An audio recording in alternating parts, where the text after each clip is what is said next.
Hello. Refresh, refresh, refresh, refresh. Refresh. Hello. God, piss me the fuck off. Oh, wow. Refresh, refresh. X just subscribed. Nice. Oh my God. Thank you. Zen. Thank you. Everybody please refresh. The sound isn't syncing. That's why I'm saying to refresh. If the sound isn't synced, then you gotta refresh. Oh my God! Zen, thank you. Tailbone breaker, thank you. Oh my God, the hype train already? It's so convenient. All you have to do one time with the killer. Oh my God, hype train, period. Thank you guys for the early hype train.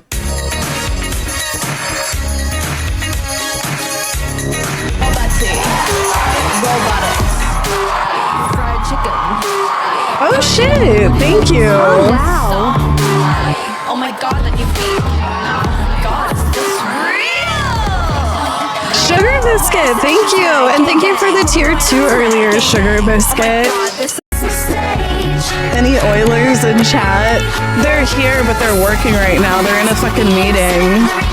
Tell the Oilers to get out of their meeting. Try to get their attention somehow. They're probably watching Muted. LOL, what happened? What the fuck do you mean? What happened? LOL, what happened? What happened to you? Oh my God, Anonymous, thank you. They're too embarrassed to do it with their name. Anonymous just gifted 1 subs. Whenever somebody donates anonymously, I'm like, wow, they're too embarrassed to do it with their name. I'm just kidding, Anonymous, but we only have 10 seconds. Okay, fine. We'll move on. Thank you guys for the level 7 hype train. But it's done.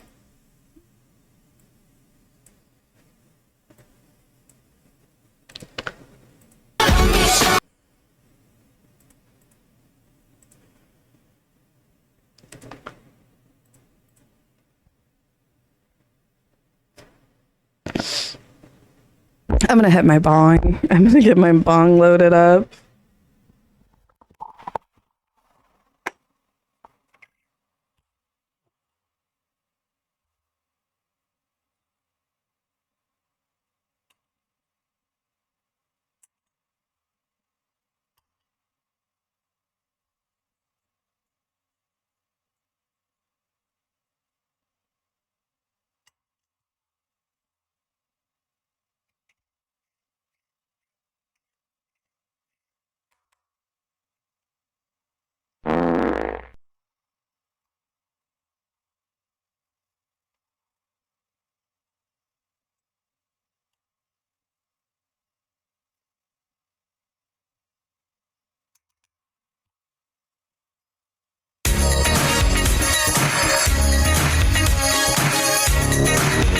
Bong name. Anonymous just gifted 1 subs. Whatever this is. Anonymous, thank you. Thank you, Anonymous. You missed the hype train, though. Or no, that's not Anonymous from earlier. That's too embarrassed to do it under their name.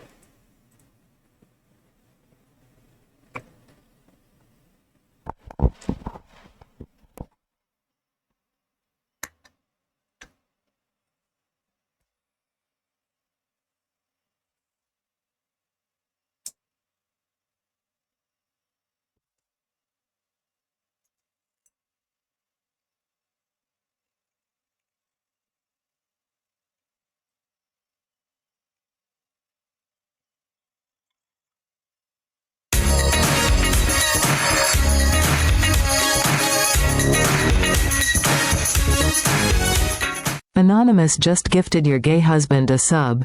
An anonymous user gifted a tier 1 sub to your gay husband. Stop. There's like a bunch of incels that are running around saying that Joshua is gay. Like I don't know if you guys have noticed like my Twitter post, but every time I post on Twitter, there will be like 100 incels underneath just saying the most like crazy shit, mostly like crying about me calling them incels. And there's been like an uptick in them. They'll be like, don't you have a grinder alert to look out for with your gay husband? And it's just like, girl, like, welcome to the joke, girl. Like, my viewers have been making this joke for like 8 years, and they do it in a lot funnier of a way. They're so dumb, right? Like, if they only knew how this man ate pussy, like, I cannot keep this man off of me. No, it's crazy. Joshua loves to eat. He does. Like, I'll have to be like, Joshua, girl. No, I'm just saying, I have never seen a gay man like to eat pussy so much. But whatever. Sure.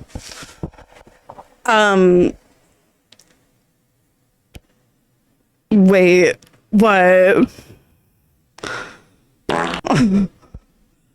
No, he'll eat my la poo poo.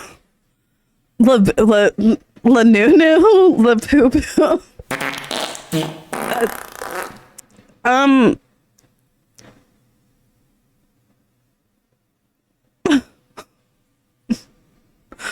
Anyway, hold on, let me take another hit of my bong. I'm so sorry. I didn't mean to talk about that too descriptively. But yes, my husband Joshua is gay. Did he ever eat her pussy while you were streaming? Be honest. No, I would never do that. Like, that shit is weird. Like, that's like, I think borderline, like, I mean, like, I would feel like that was wrong to do to you guys.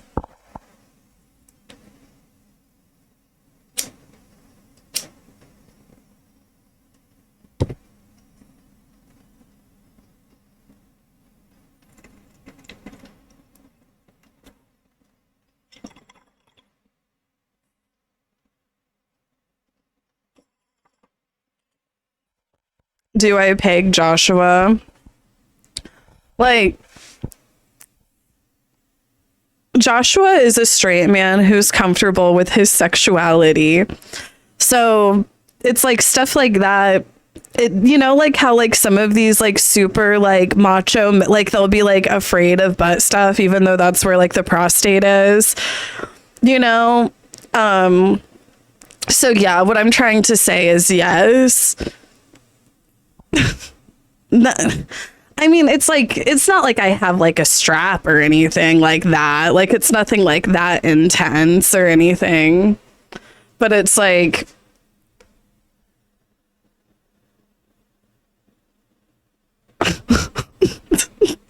why are we talking about this? Like, stop asking me these questions.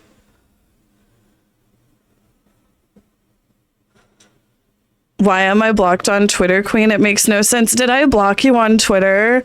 It might have been an accident. Like, sometimes I'll go on these incel blocking sprees, and I'm sure like people get caught in the crossfire. But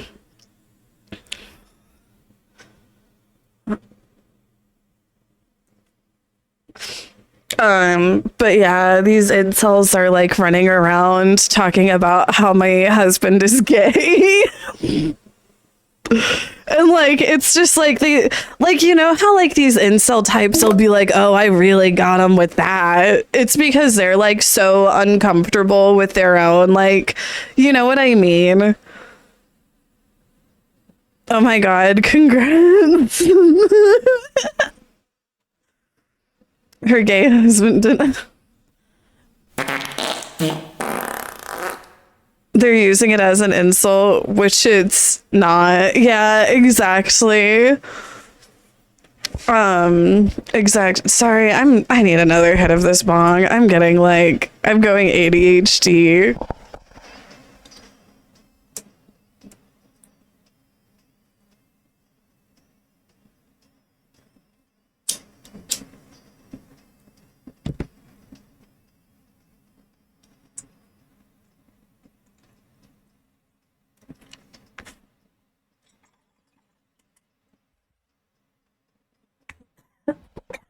I did not say that I top Chad.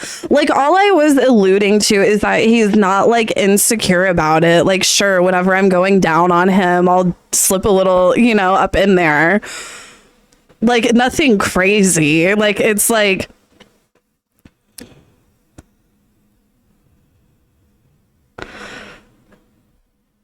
what? Why are you guys acting like insane about it? That's how you're supposed to give a fucking blowjob. Incredible Sloth cheer 200 bits. Hey, listen, chat, calm down. What's wrong with a little pinky action? Cheer 100, cheer 100. Exactly. Thank you, Wendy. You use the strap on him too? A little pinky action. Sings Mike. Clap. If you agree, that's just a desperate cry for attention. And while we're at it, let me beg for some of those bits, honey. Because this girl needs her fix. This will be clipped to the H3 subreddit anytime. Like, these fucking toxic masculine men that are missing out on having their fucking butthole tickled are fucking stupid. Like it's like you're really like that insecure. You're not going to like have your butthole like massaged, you know, like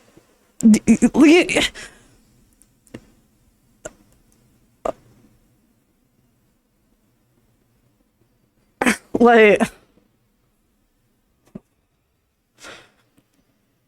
no, we didn't. Thanks. Am I wrong? Like, am I wrong? Like, that's how you give a blowjob. Like, I'm sorry. Like, and I'm like, I'm not saying like I'm like the blowjob queen or anything. Like, I mean, I think I do okay. I think I do pretty good. I'm not going to undersell myself either. But it's like, if you're just like giving all of your attention to the shaft and you're ignoring the balls and the butthole, it's like you're not giving a good blowjob, in my opinion. Like, if you want to give a good blowjob, you got to get down in there and up in there. Do you know, you take, you know, you want to give the ball, like, you kind of, and you give them a little bit of a lift, and, you know, you kind of get, you know,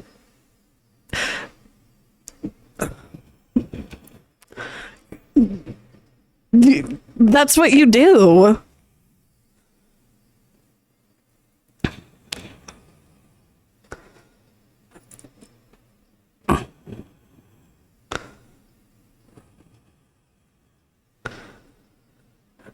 She's showing her technique.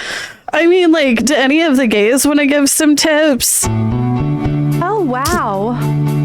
Petty Press just subscribed. Casey Peels. Petty Casey Press. Peels, Thank Casey you, Petty Peels. Press. Thank you, Futuro Surf. Hey, Futuro Surf. Long time no see.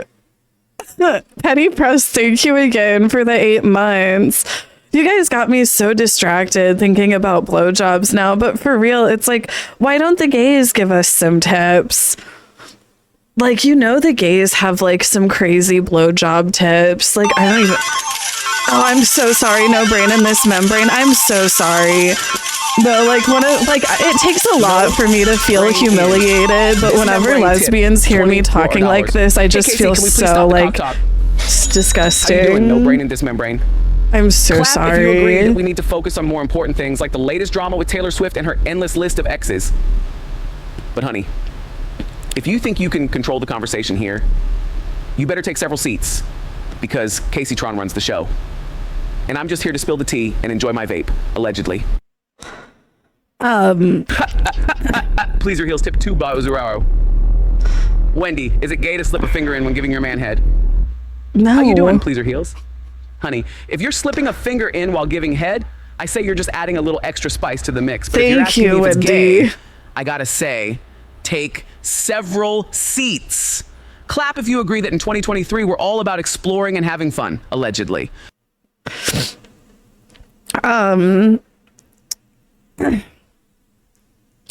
But I don't like, I'm sorry. Let's talk about lesbian sex.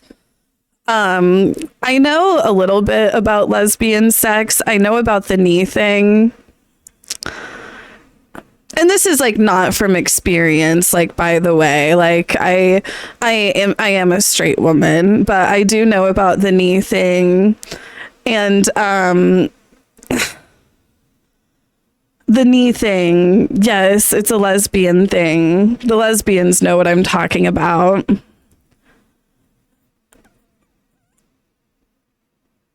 Just, it's whenever the knee thing, it's whenever two women are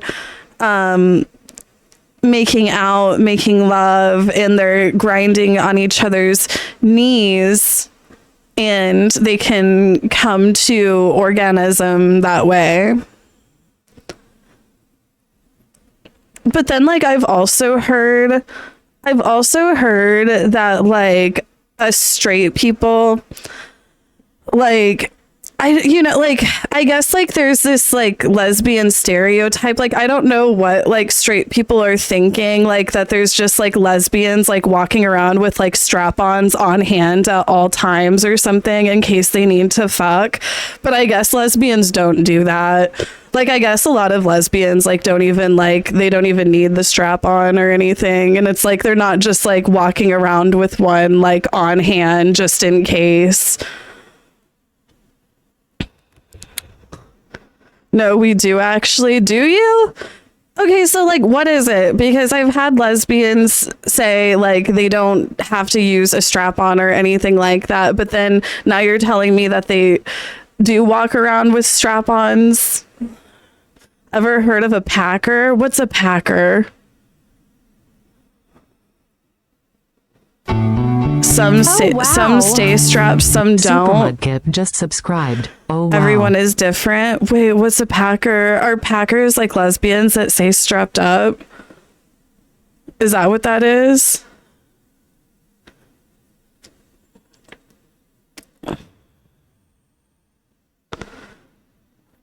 Conceal and carry.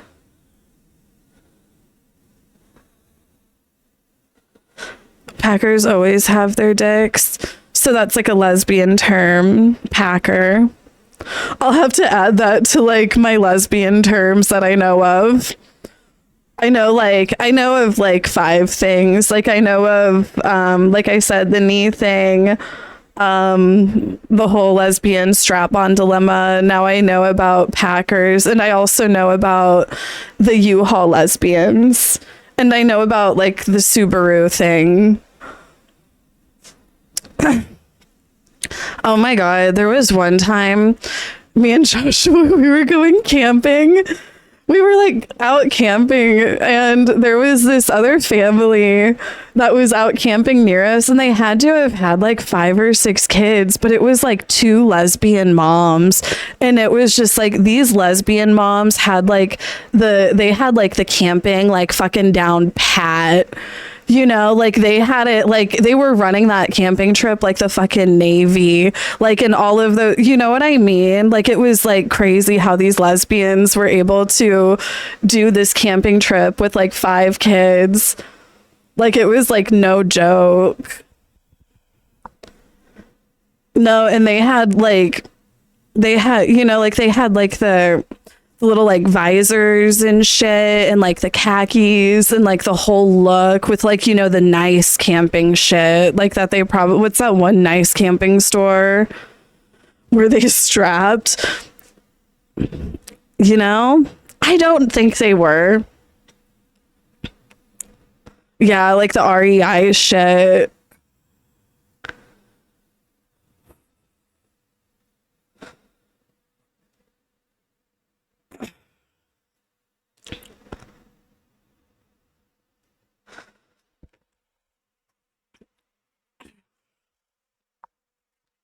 The other thing I feel like about lesbians is lesbian drama is crazy, right? And I think that just goes with like woman drama in general. But like this is like something that I've noticed. This is just something that I've noticed in general with like the way like man drama versus like woman drama like kind of operates, is like women really don't let it go. Like whenever we had the bar and there would be like a cat fight, as they call it, it would be like, oh, we have to call the police. They're not gonna fucking stop fighting. And they would just like keep on fucking fighting until the cops showed up. Whenever like men fight, they'll like throw hands and then they'll be like, oh shit, we better leave.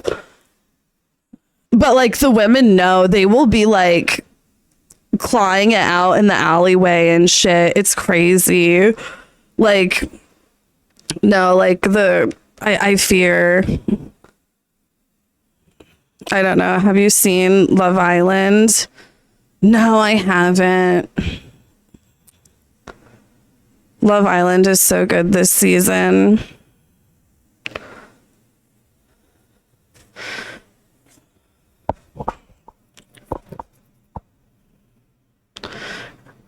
I want to watch the new season of The Ultimatum with the lesbians. How is that? The lesbian like drama, like I like reality TV a lot, and the lesbian reality TV shows that I've seen are so fucking good. Drama filled. Like there was another Ultimatum where they did like all lesbian women, and now there's another one. Well, I guess I would say it's like it's non-binary though, right? I don't want to categorize. It's non-binary. I think the first Ultimatum, I think it was all lesbian, but this new one that they're doing is yes, it's queer. It's queer. It's exactly the word that I was looking for. Okay, I need to take another bong hit. I'm just sitting here rambling in the back rooms. I need to stop.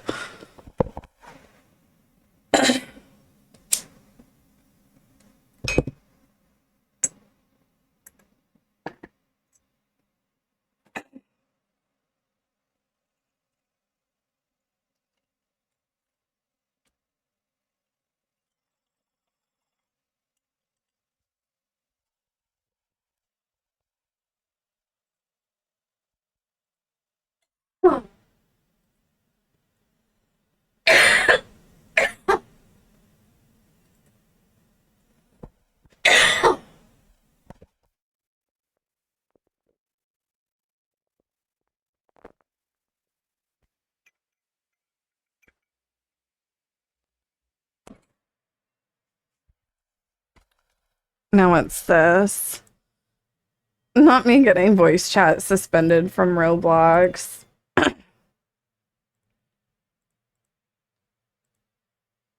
Arts and crafts. Oh my god, Christian made friendship bracelets at the local library. Mia.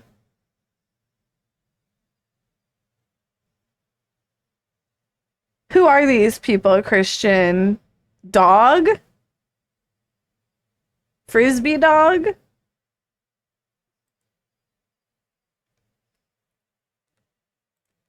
Okay. Oh my god, not these poodles again. I can't with these poodles. Stop. Not the photo shoot. And they let you do this? Oh my god, them both serving. I like how their outfits kind of match. They love it. No, you know how some people will be like, people need to stop putting clothes on animals. It's animal abuse. I swear, like, whenever I put, like, a little shirt on my dog, Atticus, he just, like, acts like he's, like, hot shit. Like, it's kind of like Dobby, like, whenever he gets, like, a piece of clothing, he's like, I'm free. You know, it's kind of like that vibe. They're like, see, I'm human now.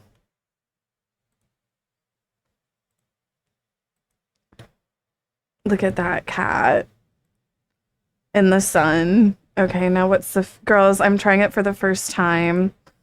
Girl, don't do it, little girl. Don't do it, little girl. I like that shark bite one. I'm not getting crumble Burger cookie though. I Patty just have to subscribed. stop. Raw Burger Patty, thank you, Raw Burger Patty. Oh my gosh, hot dog nails. Oh my gosh, these are cute. That's such a cute idea.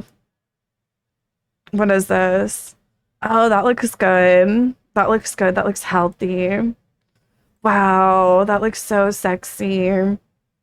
That looks like you know, like people who eat like this is like high vibrational, skinny, gardening in nature. Pretty. Oh, look at that. Those are the petunias. What is that? What is this? Love that though. They look like boba pearls. Oh my goodness. Are those plums? What is that? Is it a tomato? Petty Press is cheered 200 bits. Cheer 100, cheer 100. Oh, Petty Press, you think 200 bits is going to get you some attention? Honey, I need more than that to keep my cocaine habit going. Petty Press, how you doing? thank you. Clap if you agree that Petty Presses needs to step up their game. Petty Press is cheered 300 bits. Cheer 100, cheer 100, cheer 100. Thank you, Petty Press. Oh, Petty Press, you think 300 bits is going to get you on my good side? Honey, I need more than that to fund my next line of coke. How you doing? Because I'm still broke and fabulous, allegedly. My GoFundMe, little girls. I'm going to be drawing attention to this. I don't know. Like right now, I think I'm doing okay on funds. I figure that whenever I start to like be like, oh shit, the bills are piling up now. Like I figure then maybe I could do some sort of fundraiser, and like I don't know, maybe I could get. I don't know who I could get.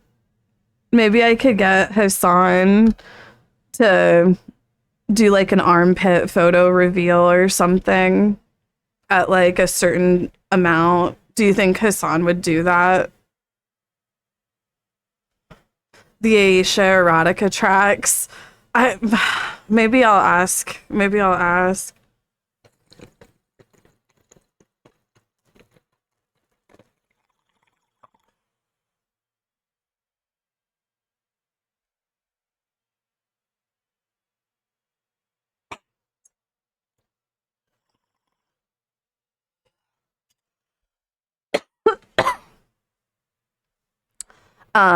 But yeah, not really, not really a lot of updates, on this. It's ongoing.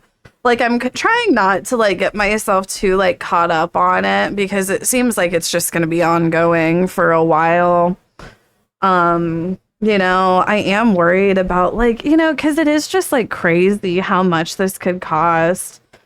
How do lawsuits work? How much money is he claiming he lost? Well, he's trying to sue me for $150K or like up to $150K in damages or something like that.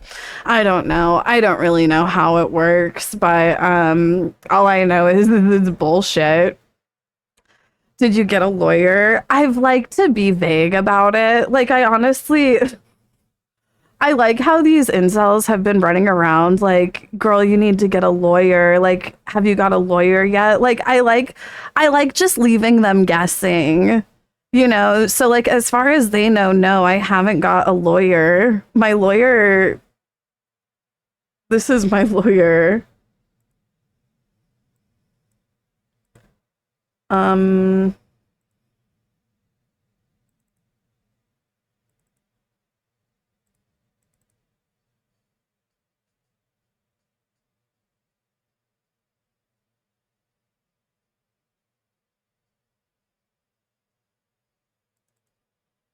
Attention! Green Groves Dairy Farm consumers. Products from Green Groves Dairy Farm have been associated with the medical condition known as microphallus. If you or a loved one have suffered from microphallus, you may be entitled to financial compensation as a part of a class action lawsuit. Don't be a victim. That's my lawyer. Call me for a free evaluation. I help victims. Let me help you and your family. If you don't get a settlement, you don't owe me anything.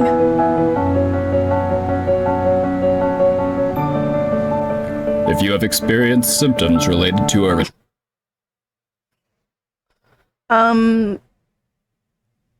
but yeah, I don't know, like, I don't really have much to say.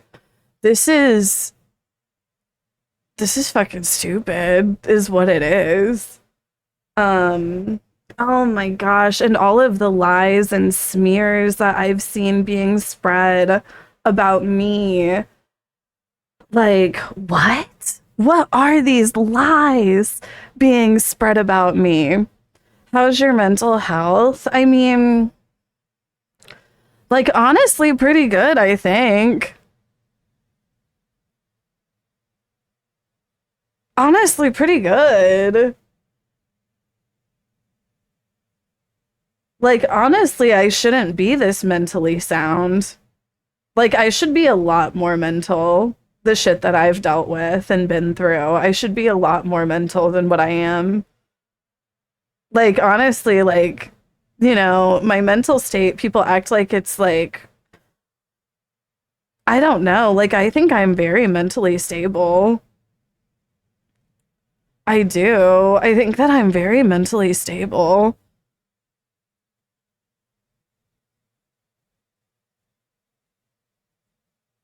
I agree. Do you really? Because, like, I've been gaslit a lot to think that I'm not mentally stable. Like, the way the haters talk about me, they, like, make me sound like a drug addict crackhead who's, like, I don't know. Like, I don't know what they think, like, is going on in my life. But it's like, okay, if I'm so mentally unstable, then, um, like, it's like, do you know the shit that I do? Like yesterday for one, okay. Like yesterday for one, like I'm like calling my dad's like disability lawyer. Like I've literally been helping my dad get on disability. Yeah, that's something that people who are mentally unstable drug addicts are able to do all the time. You know, like I'm making calls with my dad's lawyer. I'm helping my dad fill out like paperwork and shit. Like I pretty much have to act as his like secretary or something because he has like a hard time doing stuff and following up with stuff for himself. I'm having to like remind him like regularly, like, okay, dad, you have a doctor's appointment on Monday. You have another appointment on Tuesday. You know, like I'm waking him up and shit. Like, and then like yesterday, I'm like going and taking my mom's dog to the vet with her Many of us because would my have mom crashed is out like and been deaf, severely depressed and bedridden you with all know, the and shit I they're have to trying like put you through. You're communicate, so like I have to resilient. be like, you know, like a middleman of communication for her and stuff, you know. So just like the way that like these incels like run around like acting like I'm some sort of like mentally unstable drug addict whenever I have to do more adulting. I'm sorry to use that millennial word, but it's like, do they have any idea how much like adulting that I have to do?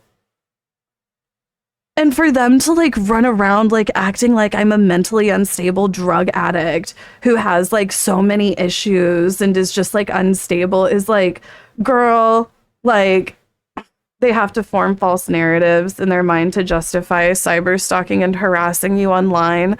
I saw this post where they were like, do you think that Kaceytron has been honest to her dad about what she's being sued for? Or do you think that she just lied to him? I'm just like, what do you like? Yes, I told my dad that I was being sued for copyright. Like, what do you think that I was like, oh, I'm so afraid to tell my dad that I'm being sued for copyright. He's going to be so mad at me. Like, they act like I'm like hiding that I'm being like sued or convicted of murder or something. It's like nobody gives a fuck about copyright for one. You know, it's like these are the same people that are downloading movies and shit, like acting like I'm like a criminal. Like the way they were acting, like my dad would just be like so disappointed whenever he found out that I reacted to a video that everybody reacted to. Like he would be like so mad and think that what I did was so fucked up. Like, yeah, Casey, you deserve this. You know, I'm like, what the fuck are they on? I'm like ashamed or embarrassed to tell my dad. Like, what? Like, I'm just like, what is going on in their heads? Like, it's crazy, right? Like, they're acting like my dad would have like disowned me. The way they kept tagging Twitch's CEO in the quotes and replies, it's so crazy. Like the lies, all of the lies. And then like I've seen people just acting like I just like played it. People are like, they're just acting like I turned on his content nuke and just like walked away and played it. I did not walk away from that stupid fucking video once. I literally reacted to it like everybody else did. But they have to like they have to, you know, because so many people do reacting content on Twitch that they're fans of, they have to like do this sort of like weird mental gymnastics to be like, oh no, but this is why she was wrong for doing it, but all of the people I stan aren't. Like, okay. But anyway, this whole thing is just like, I don't know. It's like so mental. And it's just like so like it's just like such a waste. It's such a waste of everyone's time and money and effort just so that this man can get attention, right?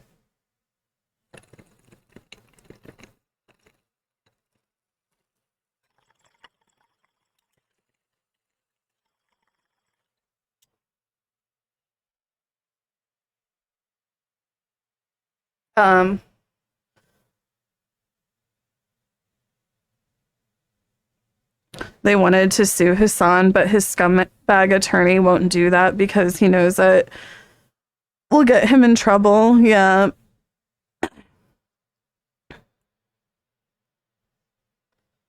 But yeah, this is crazy. But yeah, I don't know. Like, right now, I'm doing okay in funds, but I am just so worried for in the future. But I feel like I'll be okay for a while. I don't know. I'm just like, you know, it's just like the fact that he has like unlimited money and I don't. Like, that's the thing that might just like fuck me over, you know? It's just like an example of how our courts are like unfair and stuff because like somebody who has more money than you can just like fuck you around in court and in the legal system for years and it really like have no effect on them because they have unlimited money, but it like completely like turn you upside down because you don't, right? So like a lot of people are like put in this position where it's like they're basically too poor to fight it, right?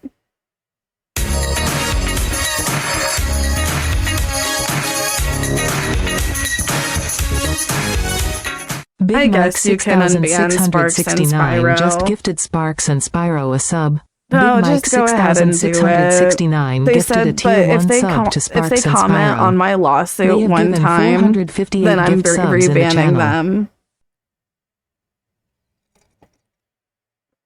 Girl, that is a stalker. They've been stalking me for years. Literally look at their last messages. Wait, what?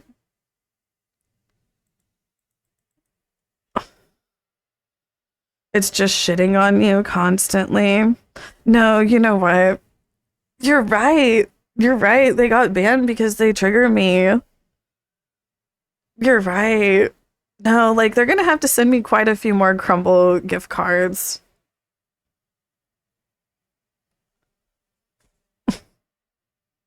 They're a trigger for you. You guys trying to protect my mental health? No, like I feel like I'm so mentally sound, but if these people knew how many psychedelics I've done in like the past month, they would be so mad at me. And I'm gonna do more. Like, I'm sorry, like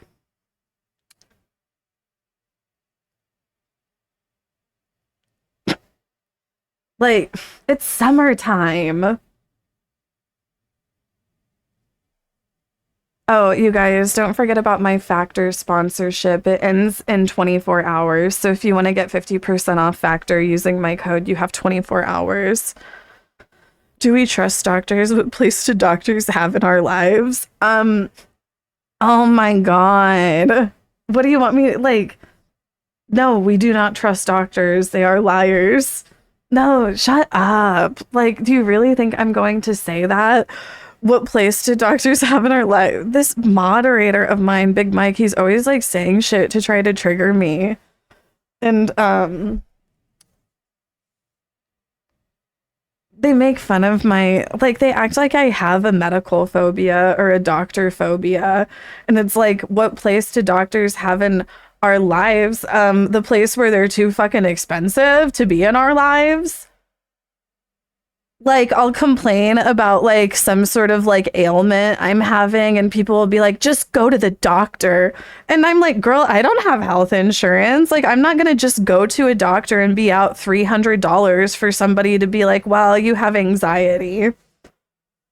Like, you know, it's just like, I'm not, like, I do not have a phobia or a fear of doctors. I'm not anti-vax. Like, it's like, I don't have money to go to the fucking doctor.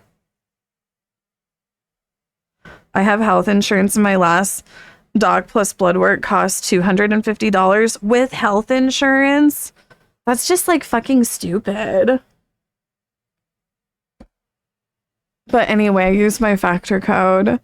And then also, like I said, I'm for real, I am going to start posting on my other socials. Like, it's happening. It's happening. I'm going to start working. I have to expand my reach. We're going to be posting on other socials. It's going to be happening soon. So please check out my links and whatnot. Now let's see what else is going on in the... Oh, there's a flood in New Mexico. Tonight, residents in scenic southern New Mexico reckoning with the fury of raging floodwaters, taking stock of anything left.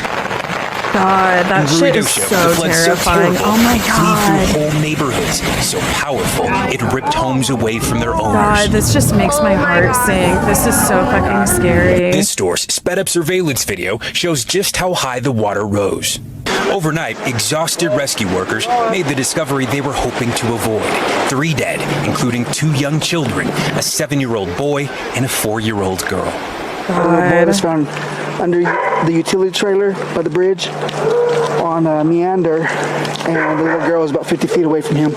Tonight, officials from Fort Bliss, Texas, confirming the children belong to a soldier and their these spouse, rescue both in the workers, hospital man, with like, serious injuries. Imagine, like, you know, it just like shit like this, you know, like one of the things that I think is like whenever shit like this happens, like these sort of catastrophic events, just all of the fucking trauma going around from it, like the trauma of losing someone, the trauma of being a survivor, the trauma of being a responder, you know, like this is just some awful shit that we're seeing happening to people right now. Just like, God, like all of the suffering going on in the world right now, it really is just too much. And then just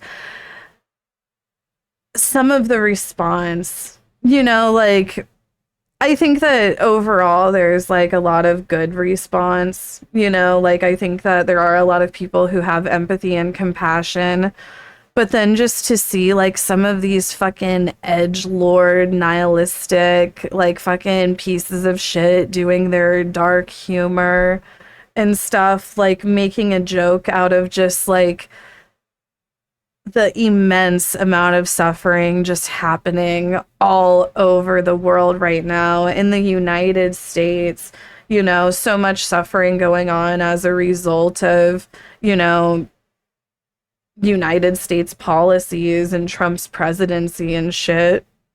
God, this is fucking... and mobile homes starting to float, and you know, like, here at Gatlin. Rescuers working. The other thing that I think too is just like all of the...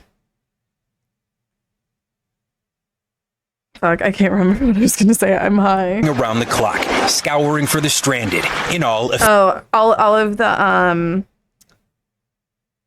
like how we're going to see more catastrophic weather events. Like this shit is scary. Like I am so fucking afraid of flash flooding. I don't know if I live in a flood zone or not. Like I don't even know like how you look and find out, you know. Wait, what is this?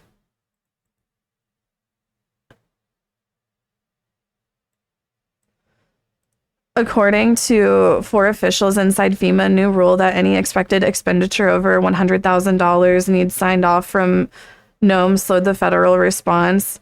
The sources tell us that FEMA's deployment of urban search and rescue teams, which are typically deployed in anticipation they might be needed, instead was delayed until Monday, 3 days after the flood.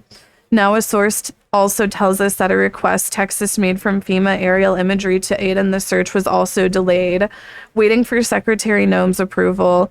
Now, additionally, multiple FEMA officials say that they were taken aback by the agency's relatively limited response in the immediate aftermath of the disaster.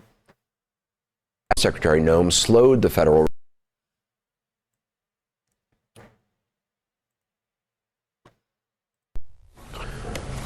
So, according to 4 officials inside FEMA, that federal response may not have been as fast as it might have been.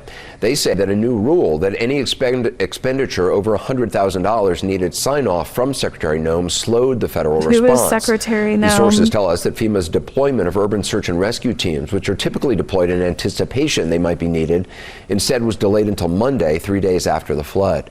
Now, a source also tells us that a request Texas made for FEMA aerial imagery to aid in the search was also delayed, waiting for Secretary Noem's approval. So we're waiting on this Additionally, woman. multiple FEMA officials say that they were taken aback by the agency's relatively limited response in the immediate aftermath of the disaster. Like 100K is so out little. to FEMA No, for like let's comment. talk So far, about no that reply too. from the agency. However, a DHS spokeswoman more generally told CNN that FEMA is, in her words, quote, shifting from bloated DC-centric dead weight to a lean deployable disaster force that empowers state actors to provide relief for their citizens.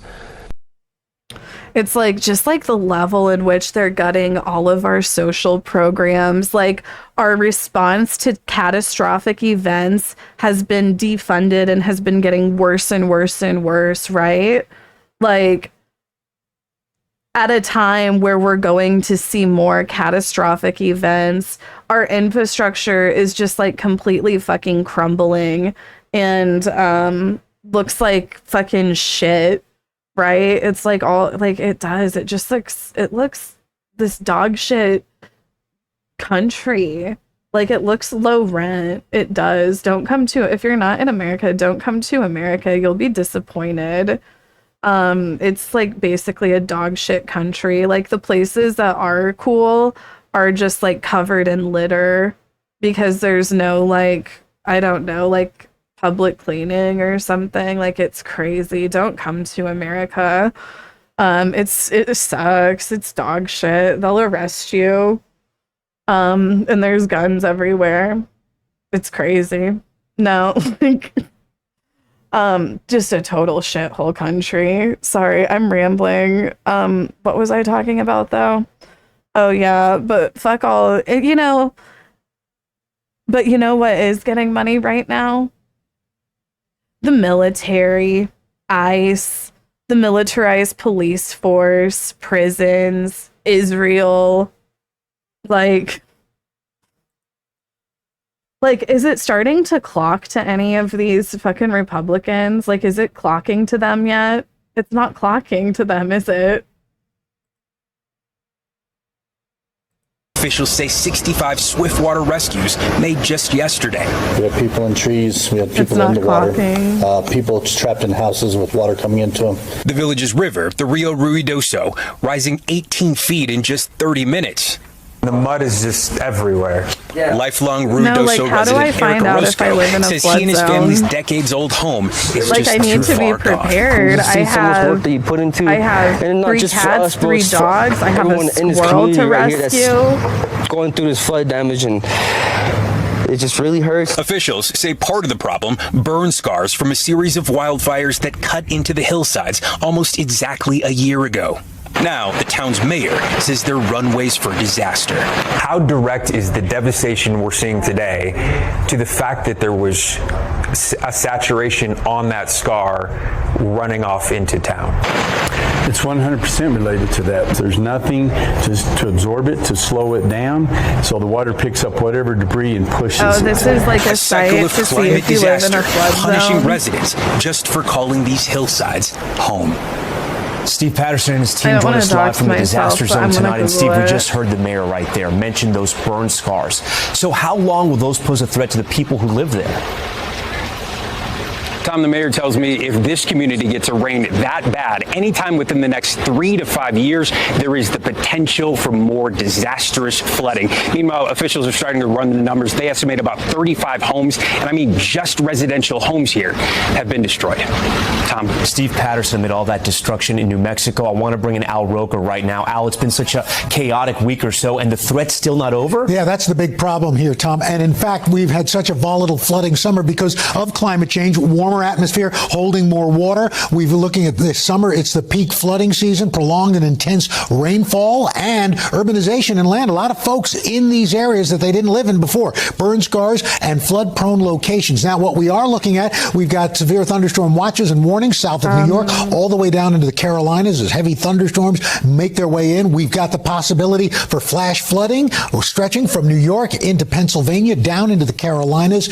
And we've got the risk of severe weather tonight in the Northeast and all the way into the plains for tonight. Wind gust of 70 miles per hour, tornadoes possible. And then we move into tomorrow, more severe weather from Burlington to Columbia, out into the plains and the Rockies. And we're talking, Tom, another 5 inches of rain possible along the mid-Atlantic, and heavier rain also in the upper Midwest. So we are not done by a long shot. All right, Al Roker, Al, we appreciate that. We want to head to Texas now, where more than 170 people are still missing after the catastrophic floods there. And officials are facing questions about whether enough was done to warn residents about rising floodwaters. Here's Morgan Chesky. Tonight, from high above a heartbroken hill country to the depths of its muddy, debris-filled waters, crews battling to find the more than 173 people still declared missing. As crews dig through seemingly endless piles of debris, heartbreaking details are emerging. One of the first people upon this site sharing when they walked up, cell phones were still ringing beneath the rubble. The death toll now at least 119 lives. Today, Braxton Jarman's high school confirmed the rising sophomore died in the catastrophic flooding. His stepmother and sister are still missing. And the family of 8-year-old Mary Kate Jacoby said she's entered the gates of heaven, calling her tiny but mighty and full of love. She was attending Camp Mystic, where these new images capture a telling scene. Campers' clothes and trunks spread outside a cabin as cadaver dogs carried out their grim work nearby. Today, amid questions about whether more should have been done to warn people about the dangerous rising waters, local officials said they are laser focused on search efforts. W Tectone? In what way? You know, we're not running, we're not going to hide from everything. That's going to be checked into at a later time. I wish I could tell you that time. I don't know that time. But records from a county meeting in 2016 show a former again commissioner said the flood warning system was quite simply pretty antiquated, calling it marginal at the best. Records show that the concept of flood warnings have been discussed at least 24 times by the county. What's the biggest reason that these systems have not gone into place at this point? You know, Morgan, you and they I were in Mike's chat earlier, of course. And, I wasn't in office during those discussions. And frankly, I'm more focused on the future than the past. Back in the flood zone. When you first laid eyes on this one, what stood out? It was the massive amounts of water. Disaster specialist Larry Miner says his teams have seen the unthinkable. Cadaver dogs leading those on horseback to remote river areas where heartbreaking discoveries have yet to slow down. We'll stay until we get it done. Yeah, and we want them to have closure. And for the families of those who don't know what. In my opinion, W Tectone, no, I swear, is he talking about me again or something? Like, every once in a while, whenever these losers are like trying to feel sorry for themselves, they'll cry about how I spoke the truth about them to their incel fans. You know, like how Asmongold is like, Kaceytron said I killed my mom. I never said that. And how Tectone is probably crying about me saying that, you know, in my opinion, it seems that he has rapey tendencies. What to think right now? hey, I've seen a lot of loss. I feel for them. We're praying for them. It's terrible what they're seeing over there. Morgan joins us now live. Day 6 of this search. Morgan, it looks like it may be raining again where you are. Just how large is this search area? Yeah, Tom, this is a monumental effort that crews are facing. The Guadalupe River runs for 22 miles throughout Kirk County. And keep in mind that much of that area not only has debris along the banks that you can see behind me, but debris underwater as well, posing a risk for those dive crews. That is why it is definitely an all-hands-on-deck approach here.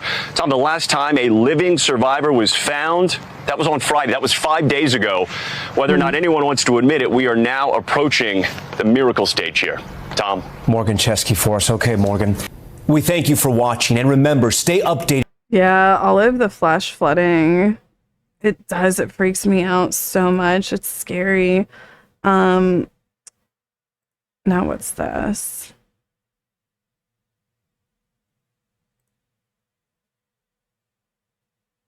Okay.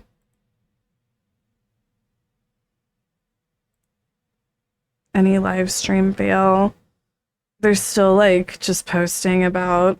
I saw this like Pierce Morgan wanted Destiny to answer why he tweeted out what he did about the victims in Texas.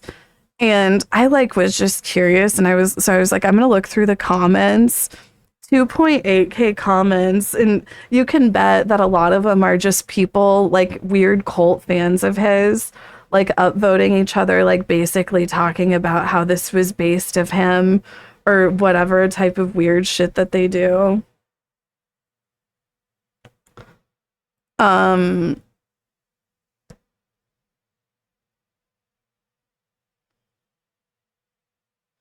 did you guys see this? Where's like that YouTube announcement? Where is that YouTube announcement that they made about like original content? Let me see if I can find it.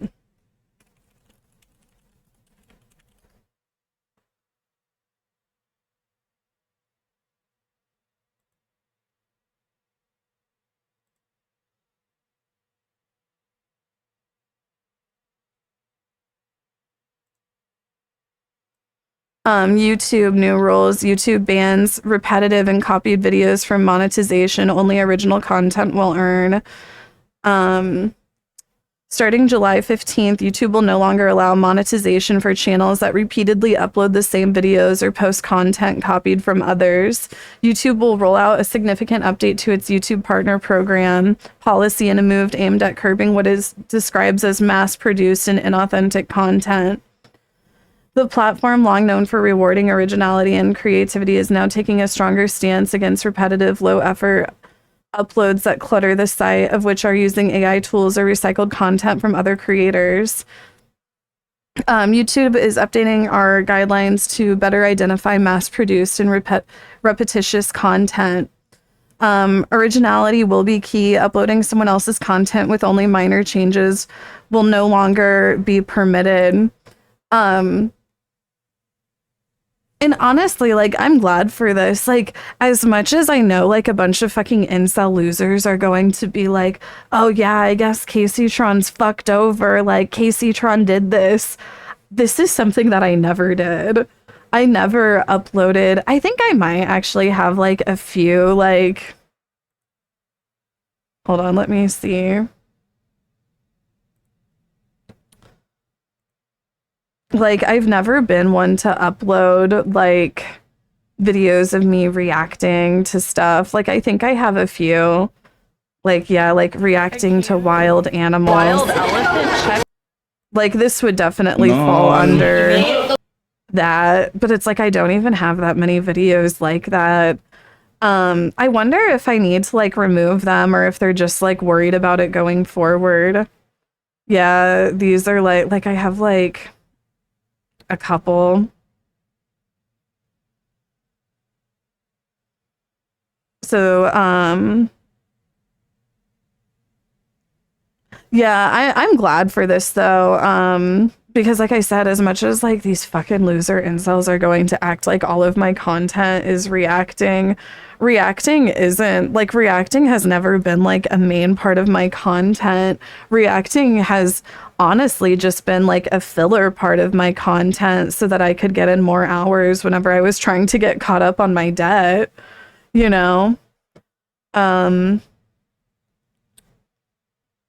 I am curious how Camp Coochie is going to go. But I think it'll be fine because I have so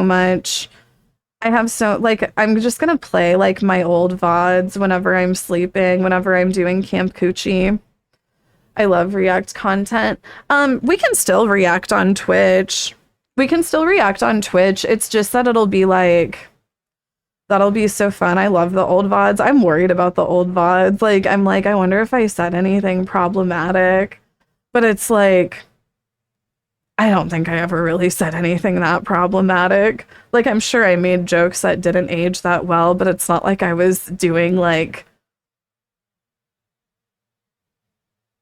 anything that crazy. But I'm like, I wonder what kind of stuff will pop up. Maybe do Happy stuff from 2020 Casey, onward. cough Yeah, bomb time. anything I'll take dabs 2020. for you in chat today. Honeypot Casey, period. Casey brat. Lucy Purr, thank you. Happy 7. Oh my god, it is 7:10. I don't have any dabs, but I'll load my bowl again.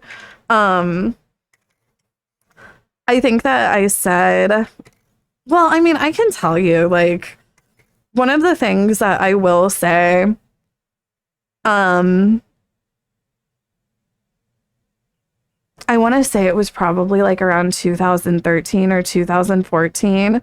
One of the girls tipped me off to this video that she came across of me, like this old VOD. But she was like, yeah, I was just, like, oh, I'm going to watch some of Casey's old VODs. And one of the first ones I clicked on, like, I was basically like describing fitting. Honestly, like, they identified as a cross-dresser.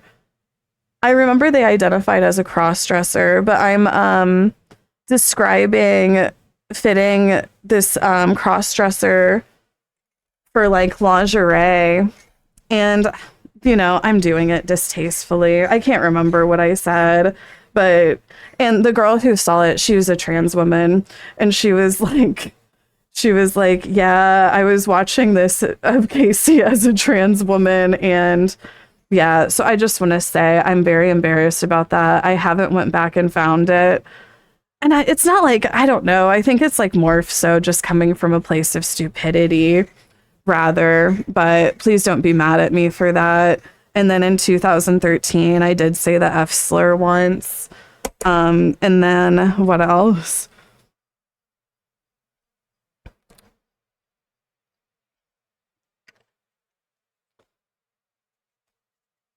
I know I said the R slur a lot.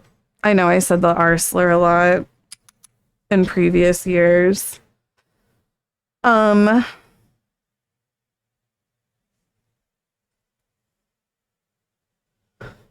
uglier Betty, that gets me so triggered. Say it again. No, I won't. Sorry, I'm like, not me like telling on myself. Like, I'm like, these are all of the wrong things that I've done. Kaceytron and Ethel Kane are over party.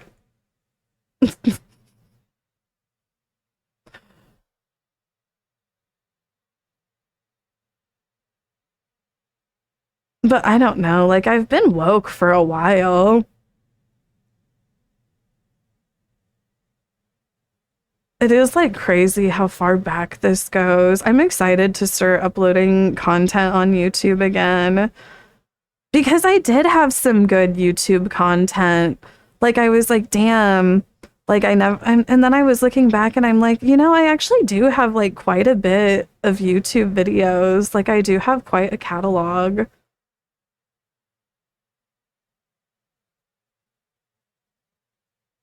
Like, such interesting times.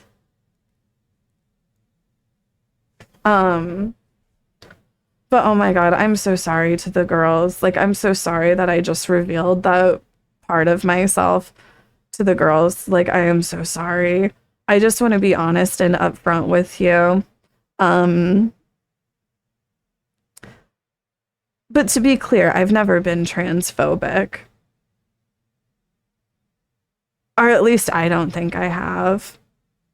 I don't know. Maybe somebody could educate me. We knew, Mama. We know. Do you, though? Because you never know about some people, especially us white women. Like, we're very elusive. Like, you cannot trust us.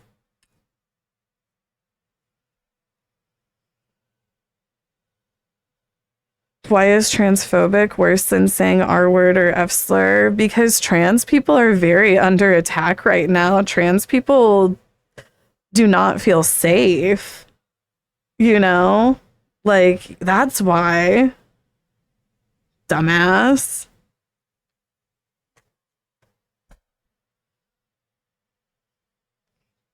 And I want trans people to know that they have a safe space here. My younger sister is trans.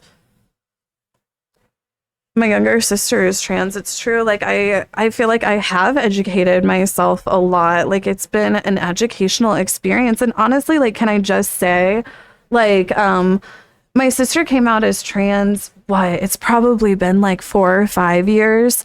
And honestly, like, having like this kind of community, like, through that process, you know, it was like so lovely. Like, one of the girls in the community, she had reached out to me and she was like, you know, any questions that you have, like, I will answer them for you. You don't have to feel like, you know, you're going to offend me or you're going to have any dumb questions, you know, like, feel free to, you know, ask me them. And she is a trans woman, and, you know, like, having like that experience and like being able to ask her like all the fucking stupid questions, because I did have stupid questions, you know, like I had like the kind of questions like, well, I don't understand because whenever we were little, she liked cars.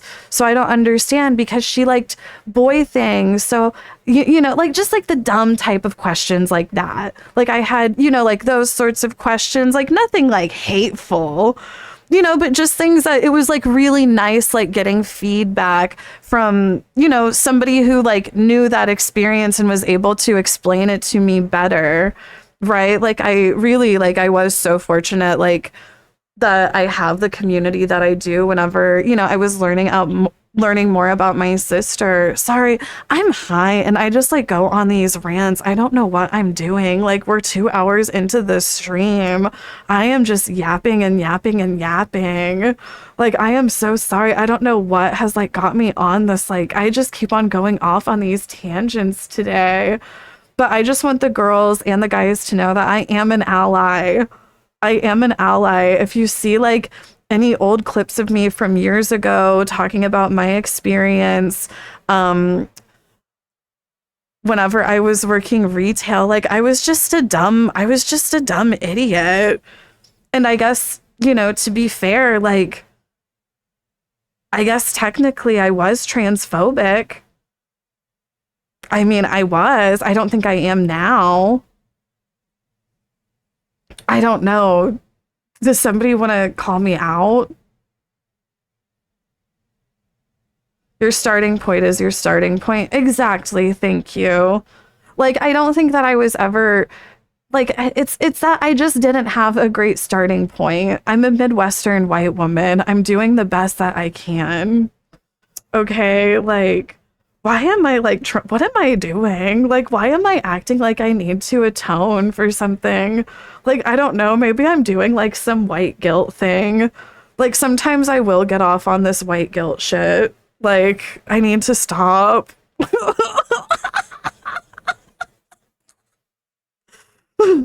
The inner sabotage is thriving right now. No, like, I'm not right. Like, I think that I'm mentally well, but I don't know. Like, just an hour ago, I was talking about how mentally stable I was, but now look at me. Like, I don't know. Just when let me load this bong. You're such a legend. Thank you. Like, oh my God, whenever I have time to sit down and like make a YouTube video about like my truth and my struggle, like, oh my God, the shit that I've been through on this incel hellscape of a website. Like, honestly, with this whole lawsuit shit, like I've kind of been like reflecting on like my journey on Twitch and like my journey like in the content creator sphere as a woman. And like, I was literally targeted by Twitch staff.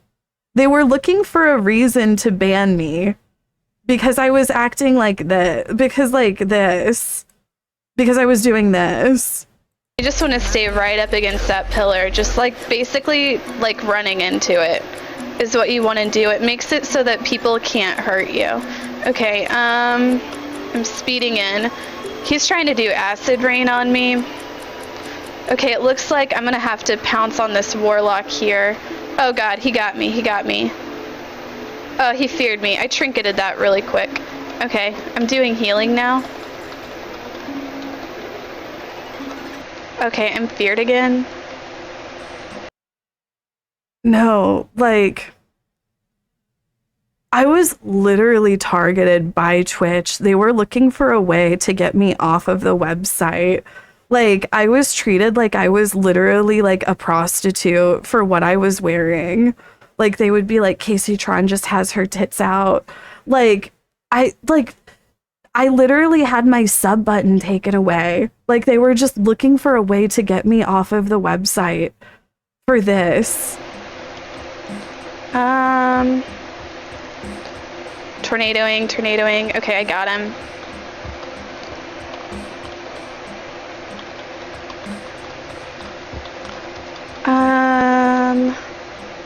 Okay, I feared him away. I'm gonna stun. No, like, and that's all I was doing, basically. Like, honestly, it's like the way people will talk about like my past on Twitch too. They'll be like, yeah, Kaceytron was an edgelord troll and she was deeply problematic, but she's changed now. She's not so, you know, or maybe they'll say that but just like the way like people will act like. Okay, I'm blinking away. I'm going behind the pillar. I've somehow been poisoned. My character's green. Oh, that was the one I just watched.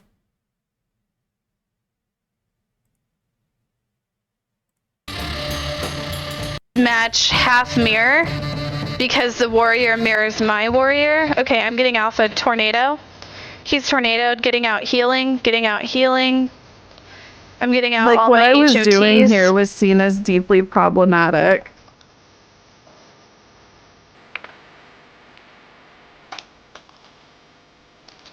Blinking away. Doing some low. No, like I'm not like even full of shit. I swear Twitch was trying. They were like in talks of figuring out a way to get me off of the platform because I was making the platform look bad, or so they say. Like legitimately, there are people that have spoken out about how like behind the scenes Twitch staff was like, all right, what are we going to do about this Kaceytron problem? She's wearing a low-cut shirt. No, there was like a period where like after they took my sub button, I thought they were going to just ban me. So I had to go back to working retail for like a year. And I was like, you know, that's like the other thing that fucking sucked. Like whenever I was like at my peak going viral, I had to be like, well, I have to go back to working retail because Twitch is acting like they might ban me. You know, so it's like I had to work a full-time job and then I had to put Twitch on the back burner whenever I was like at my peak. That literally happened in like 2015. I don't know. Like honestly, I have been so fucked over. Anyway, sorry, I'm rambling now. Sometimes I'll ramble about all the wrongs done against me. And honestly, I need like a full 8-hour stream. I need like a full 8-hour stream to just get into it. No, Ecos, you know. they love Jesus because he was right, right? 10 years later, the same shit happening. Like, one of the things that I just cannot get over is like how, you know how like literally everyone on Twitch like does reacting? Like literally everyone on Twitch does react content where they react to YouTube videos, they'll react to movies, they'll react to like 90 Day, they'll react to reality TV, like pretty much everyone, you know? But of course, like I would be the one targeted for it and completely demonized. And like part of like half of the people like demonizing me over it and like, oh yeah, what Kaceytron does is so fucked up. You know, it's like they literally stan people like XQC and Asmongold who like that's like most of their content is like reacting.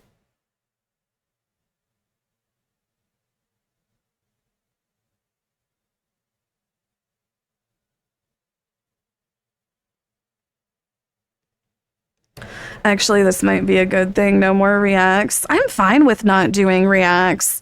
Like, honestly, like I've said for years, like I think that my content is good on its own. Like, I don't need to react as a crutch. I don't think I need to as much as some of these other streamers do. Let's just say that. XQC. I don't need to rely on reacting. Like reacting has always just been filler content. I just for found me. this new person on Twitter named Kaceytron. Ooh, she is so cool. Slumber Spell just subscribed. Spell, thank you.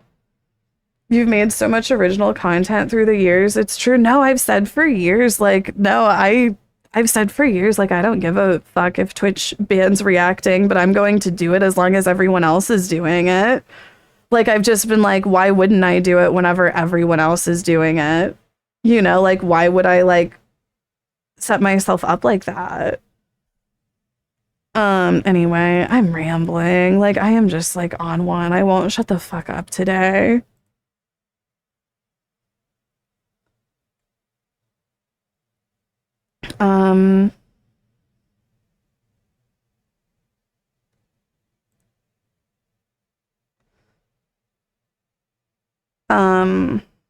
A damsel in this dress. Oh, she looks good. That's a very pretty dress. I love that. ContraPoints has blocked you, bro. I didn't even endlessly critique power yet. Hopefully now people will stop sharing that stupid meme. Love this genre of posts where someone writes to clear up any ambiguity. Yes, I believe Israel is committing a genocide, and then a 5-paragraph essay about why they were actually right to keep silent about it until now. Yeah, like this whole ContraPoints post is just like very like, girl, you should have kept quiet. You should have just kept shut the fuck up. But can I just say, like, Bad Empanada read her so bad. Like, I'm starting to think that there's no way Bad Empanada could be straight. Like, there's no way a straight man can read this good. Hold on, let me find it. Like, this Bad Empanada read. ContraPoints is a YouTuber who has made 4 videos in about 5 years. Each of these videos is 80% longer than it needs to be, purely due to vanity, and the substance is less than the average Wikipedia article. You should not care about what she says at all.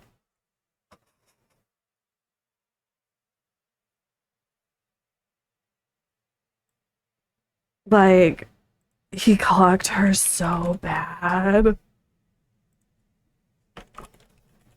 And I think he made another video.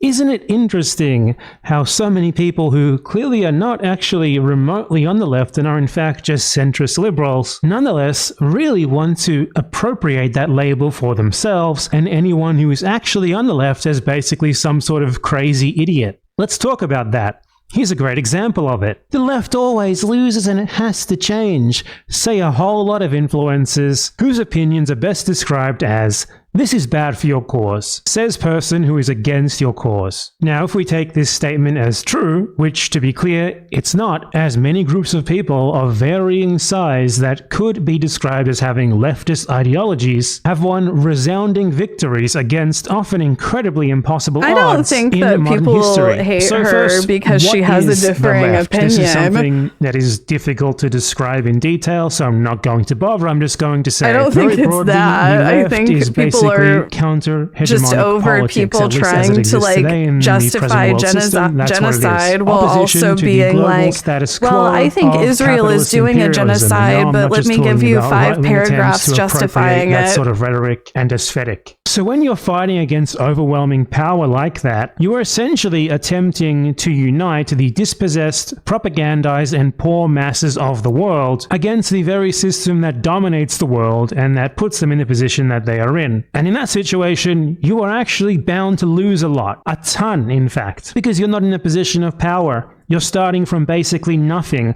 and the people who you are opposed to have everything they could ever need to prevent you from succeeding. So of course you're going to lose a lot, especially since your ultimate victory can only ever come with basically near total systemic abolition. And this is hardly something to criticize, hardly something to use to mock others who are supposedly on your side.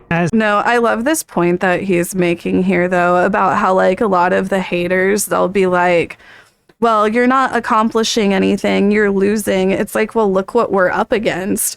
We're up against the fucking United States military industrial complex that's been propagandizing to people for fucking decades, right? Like, of course it's going to be an uphill battle, fucking nihilistic moron loser. As this right? simply comes with the territory. You fight against power, you're going to take some powerful blows in return. It's normal. People fought and schemed against monarchy for many hundreds, if not thousands of years as well. Yet I couldn't imagine a supposed good faith critic who's actually on the side of those anti-monarchists, mocking them for supposedly being huge losers who just can't win because of some sort of flaw with how they operate or what they believe, all because they dared to try and fail against impossible odds, or at least odds that seemed impossible until all of a sudden the whole thing came crashing down. So quite simply, Natalie Wynn and others like her are not on the left, not at all. Not even close. Nor is she someone who wants to see the left win, as she implies. She, in fact, wants the exact opposite to that. She is someone who is interested in liquidating the left. MLK and Malcolm X warned us about. No, exactly. Everything but name, and then appropriating that name, that branding, for the status quo. The result of the thinking and prescriptions of the many people. No, and this is like such, like, hold on, the way he words this right here is so like what the liberals do. They like to co-op like leftist shit and, you know, like so, appropriate it to the status Natalie quo. Wynn and others like her are not on the left, not at all. Not even close. Nor is she someone who wants to see the left win, as she implies. She, in fact, wants the exact opposite to that. She is someone who is interested in liquidating the left, in everything but name, and then appropriating that name, that branding, for the status quo. The result of the thinking. Yeah, and that's exact, you know, and like just like how whenever Kamala was running for office, remember how she was like so quick to like throw trans people under the bus? Like whenever she was like, yeah, well, whenever it comes to trans issues, you know, states' rights, which basically is saying if you're a trans person in a red state, you're completely fucked, you know? But then like, she'll also be like, yeah, I'm a progressive. Thinking and prescriptions of the many people like this are always the same. You're trying it? Bye, girl, I'm unfollowing? What do you mean?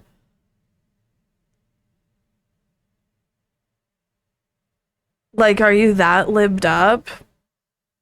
Are you that libbed up? You can't see how the liberal establishment is fucking us over and consistently moving more and more to the right? Like, you're really like going to go with this whole, You're really going to go with this whole, oh, I'm mad at you guys for not getting Kamala elected. You know, the woman who ran on pretty much nothing. Like, why didn't you guys vote for her? They actually unfollowed. Well,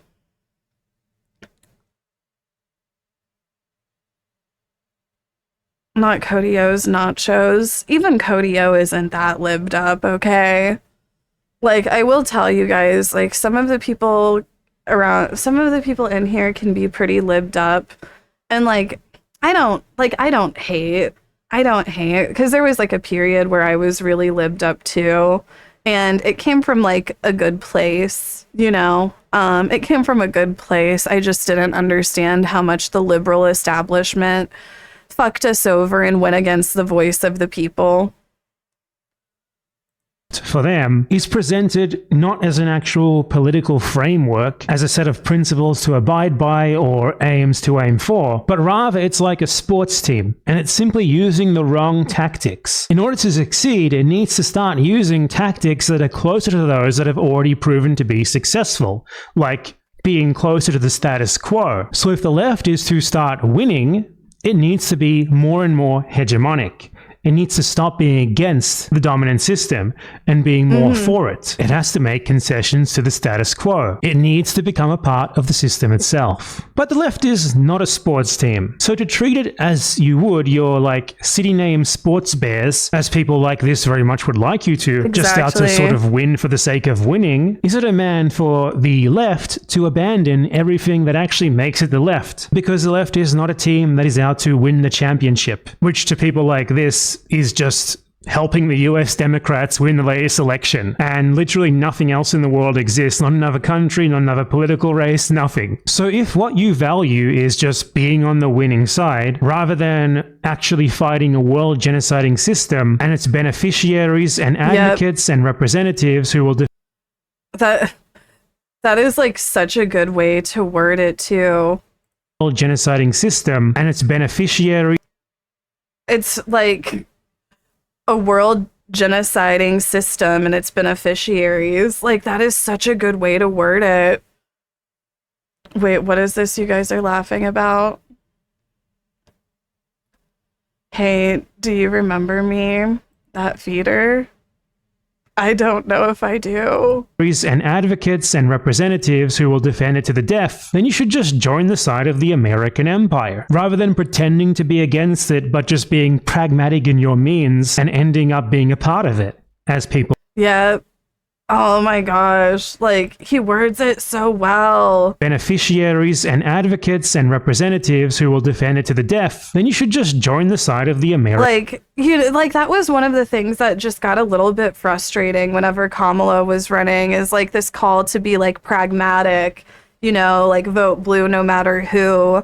And it's like, Kamala was giving us nothing. Like, the only issue that she was really running on was... And let me just be clear, like, the libs guilt-tripped me into voting for Kamala, to be clear. Like, honestly, I wish I wouldn't have. Especially, like, I would always say, I would be like, well, my one reason that I need to vote for Kamala is I have a trans sibling, and I'm in a red state. And I remember, like, just before the election, this was literally whenever she said her shit where she was like, yeah, whenever it comes to trans issues, states' rights, which is basically saying, like, yeah, if you're a trans person in a red state, you're fucked. It's like she couldn't even, like, give me that. She couldn't even give me that. The only thing that she did was run on reproductive rights. That's the only thing she ran on. And whenever she ran on that, nobody fucking believed her, because literally Biden and her were in office whenever reproductive rights got taken away, and they did nothing to stop it. Haru Drake just subscribed. Queen, I support you. Haru Drake, thank you. So yeah, I don't know. I do just get a little bit frustrated with how people will do, like, the vote blue no matter who shit, whenever it's just like, give us something. Give us something. It's like she couldn't give us anything to be, like, hopeful about, really, in my opinion. Like, she couldn't even mention healthcare. Like, I remember just being like, will she even like mention healthcare? Like, it just felt like, you know, like, I don't know.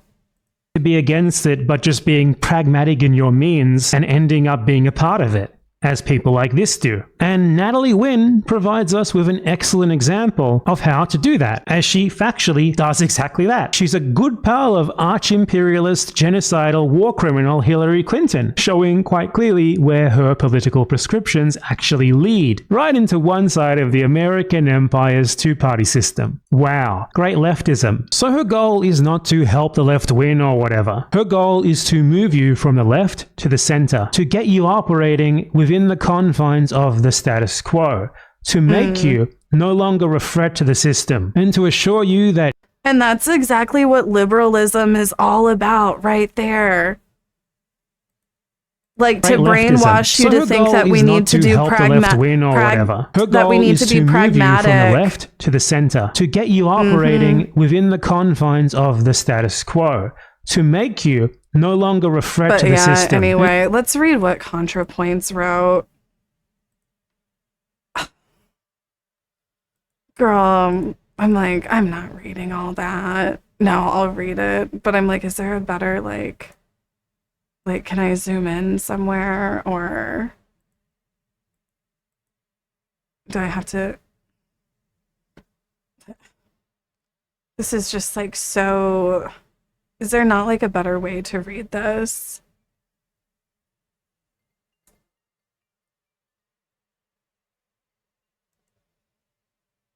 All right, click, open image, and okay, there we go. Thank you.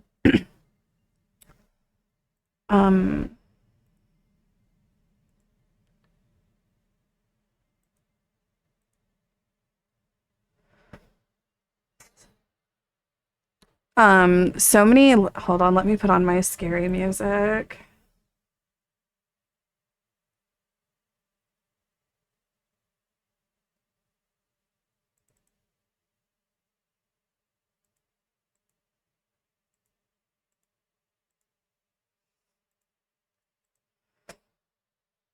So many leftists feel betrayed because I haven't made a video on Palestine. Do they actually want a ContraPoints video about Palestine? Will they be happy if I get in the bath and pour milk on a mannequin of Benjamin Netanyahu? No. I have posted about Gaza occasionally and have quietly given money to a Palestinian aid organization, but I think what leftists really want is for me to join their chorus of anger. They sense some hesitation on my part and are judging me very harshly on presumed opinions. I'd rather be judged on my actual opinions, so here they are. So let's just say, like, they were right in their presumptions. And it's like, yeah, I think that anybody who isn't incredibly angry right now about the state of our politics and voicing their anger about it, like, I find them to be sus, honestly. Like, there are so many fucking things to be angry about right now. Like, what do you mean? Like, why won't you join us in our chorus of anger? Like, literally all we have are our voices, right? Is Israel committing genocide in Gaza? Yes. Do I oppose it? Yes. Do I feel angry about it? Yes. I also feel a lot of other things. And then she, like, does this whole, like, heart thing, doom, misery, which is just like so, like,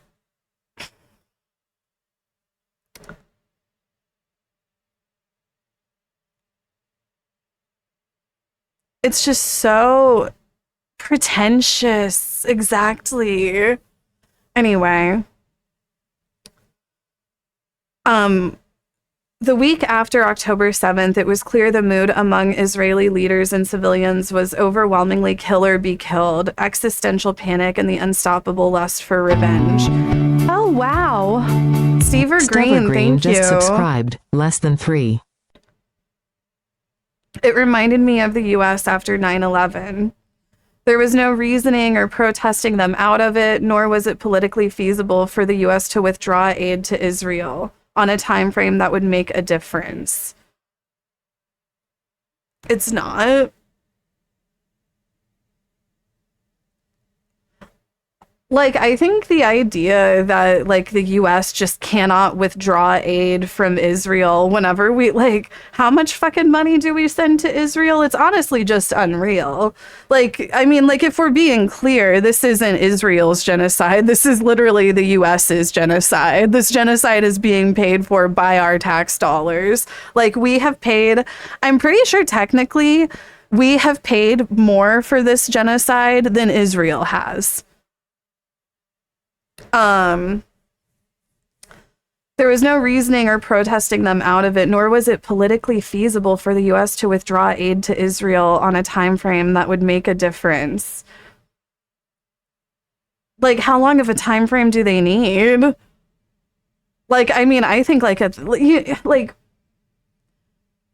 I don't know, just like this whole idea that like we just can't do it. It just cannot be done. We have to send billions of dollars to Israel. Like, we just have to. Like, we can't not do it. Like, I'm just like, why the fuck not? Right?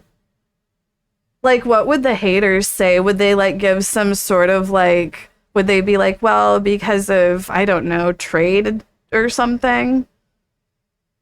I don't fucking know. I'm just like, why can't we?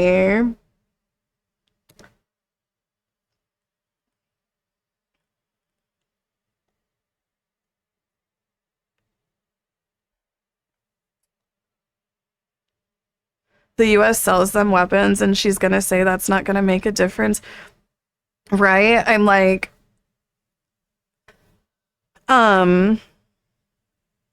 it would have required replacing most of Congress and overturning decades of bipartisan strategy and diplomacy. I mean, I think that's what we're trying to do at this point, right? Like, I think that that's like that's our motive, right? We need to start replacing these fucking liberal candidates with actual leftists like we did with Zoran.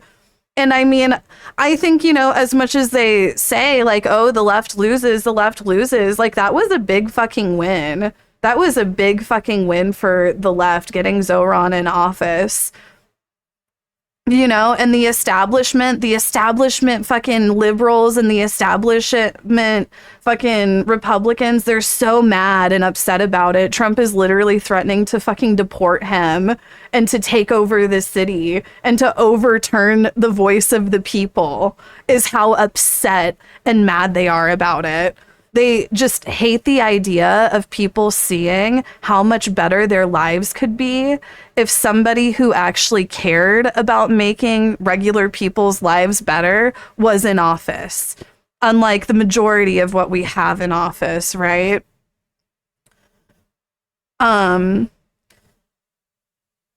Even the best case scenario, it would have taken years, so there was a sense of futility, but worse. And then this misery part. The leftist pro-Palestine movement quickly decided that their primary goal was not merely opposition to the genocide, but opposition to Zionism in general.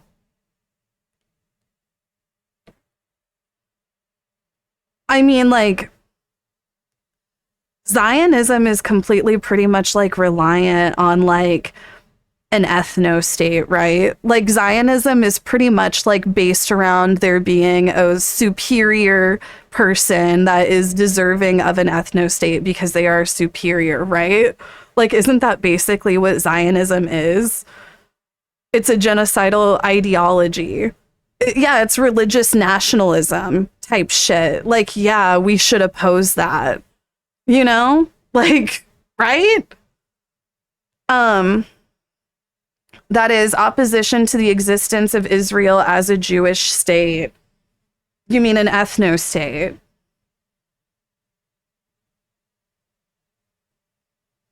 And they decided to draw the line separating decent people from genocidal fascists, which had the following consequences. It shrunk the coalition. Zionist is a very broad category. Most Jews are Zionists. Anyone who supports a two-state solution is a Zionist.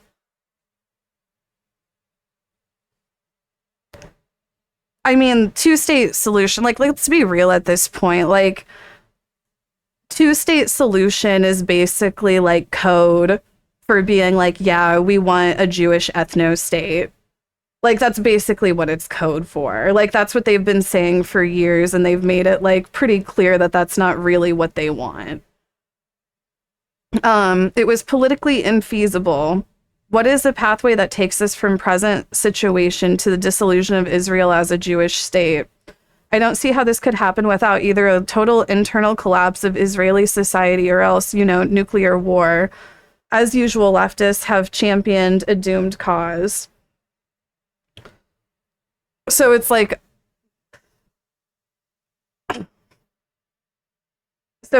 yeah, I don't know. Like, I feel like telling people that they can't have an ethno state and do a genocide, like, is just the right thing to do. Like, I'm no political expert. I'm no expert in foreign affairs, but I think, like, generally you want to tell people that they can't have, like, an ethno state based in religious nationalism. Wait, what did somebody say? 56-point swing in favor of Palestine among Dems. How is that shrinking? No, you're right. You're right. Because she's saying it shrunk the coalition. But it's like, if that were the case, then Zoran wouldn't have got elected. Like, I think Zoran getting elected, like, single-handedly proves that people are really fed up with funding this genocide. It introduced dangerous ambiguities. The vagueness of Zionism as a political state enables all kinds of rhetorical abuses. On the one hand, right-wing Israelis hold up all anti-Zionist protests as existentially threatening and inherently anti-Semitic. On the other hand, there is a long history of anti-Semites using the term Zionist in deliberately equivocal ways. Anti-Semites are happy for the opportunity to misappropriate the now popular anti-Zionist label to legitimize their agenda, and many people are now informed enough about anti-Semitism to recognize when this is happening. People are not informed enough about anti-Semitism to recognize when this is happening. These problems are mutually reinforcing. What is she trying to say? I feel like she's using, like, a lot of words.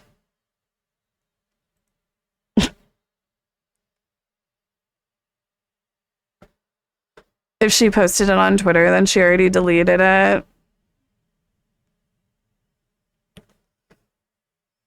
Like, I feel like she's just, like, trying to explain how Zionist is, like, anti-Semitic or something, and I don't think that it is. Most Zionists are Christians, actually. Most Zionists are Christians that fully believe in funding this genocide that's happening right now.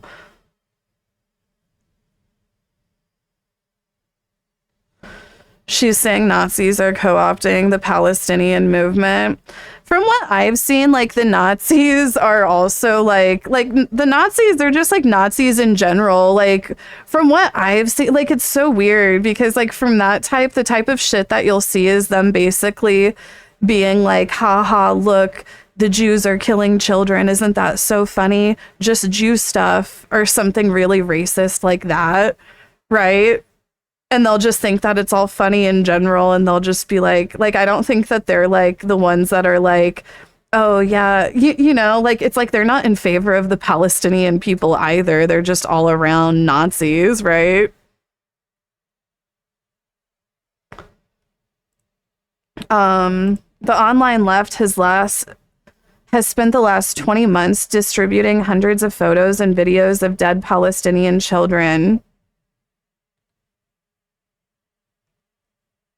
I mean, I think that that's important to see. I don't know why she's, like, making a point out of this. Like, is she, like, it's like, I feel like she's basically upset about it for the wrong reason. Like, oh, you're so upset about having to see what's happening. Like, you're not upset about the fact that you're, like, seeing it because it's happening. You're upset at somebody showing it to you. I don't know, like, what?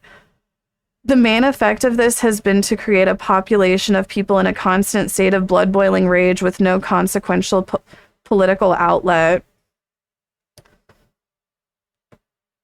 I don't think that's true. like, yeah, like I think that people should be in a blood boiling rage, but I don't think that there's been no political outlet. Like, I think that we have started to shift. I think that we have been able to shift the Democratic Party a little bit more to the left, and I think that we'll continue doing so. Like, I think that for her to act like there's just been like no outcome whatsoever is just bullshit. And again, Zoran is proof that it's bullshit. You know, like people like Zoran had so much support, and the reason why he had so much support was because of his pro-Palestine stances. I fear this may be worse than useless. Anti-Semitism and anti-Zionism are conceptually not the same, and conflating them is dangerous, but in practice, the way Israel is perceived is seep out into attitudes towards Jews in general. I don't think Jews who feel isolated and wary in the current atmosphere are simply hysterical or hallucinating.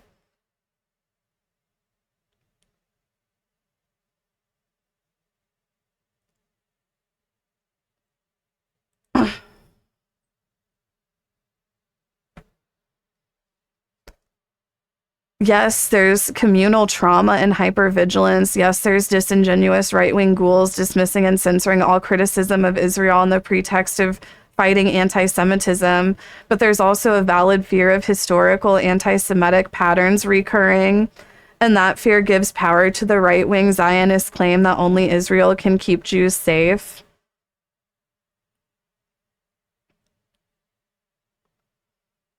I mean, like, I don't think that Israel is doing a good job of keeping Jews safe either, right? Like,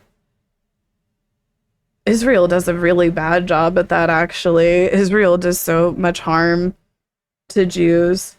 But anyway, like, this just seems like, I'm just like, what are you on about? Does this mean Israel should not be criticized and sanctioned? Absolutely not, but it's something I don't want to risk contributing to. It's not outweighed by tangible benefits, so I approach the issue cautiously.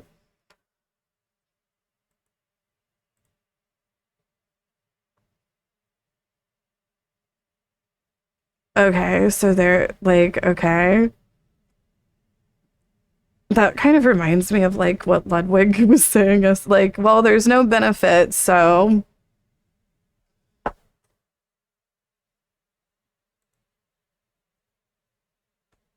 okay, let's open up the calls. Let's open up the calls.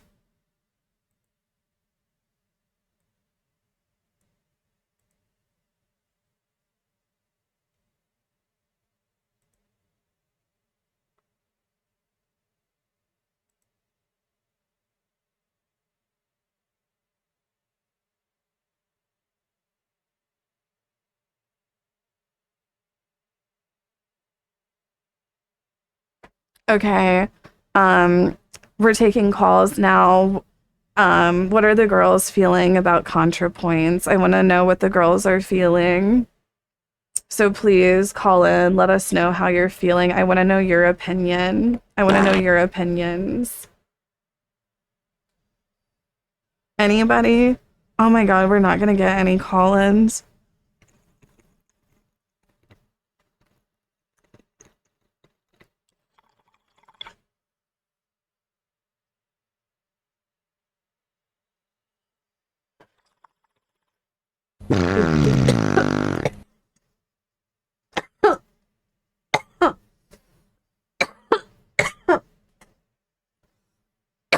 Anybody?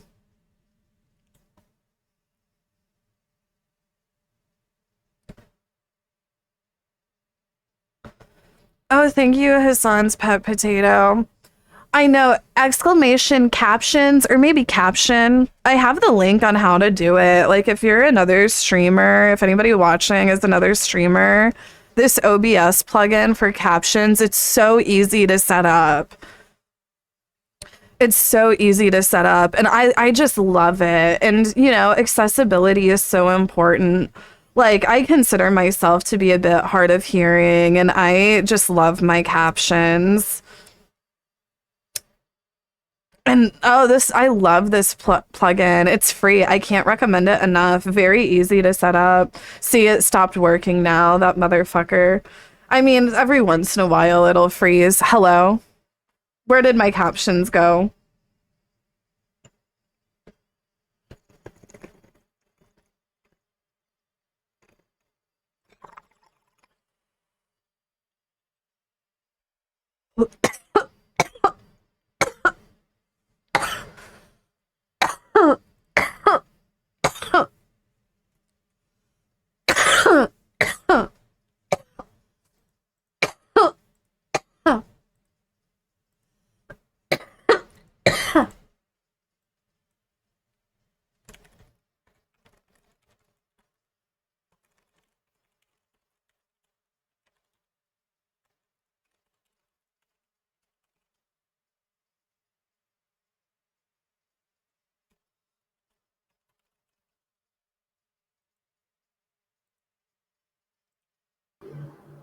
Hello. Hello. Hi. Thank you so much for calling in. Do you want to introduce yourself? So I'm So Near. I go by Tuber as well on the Discord.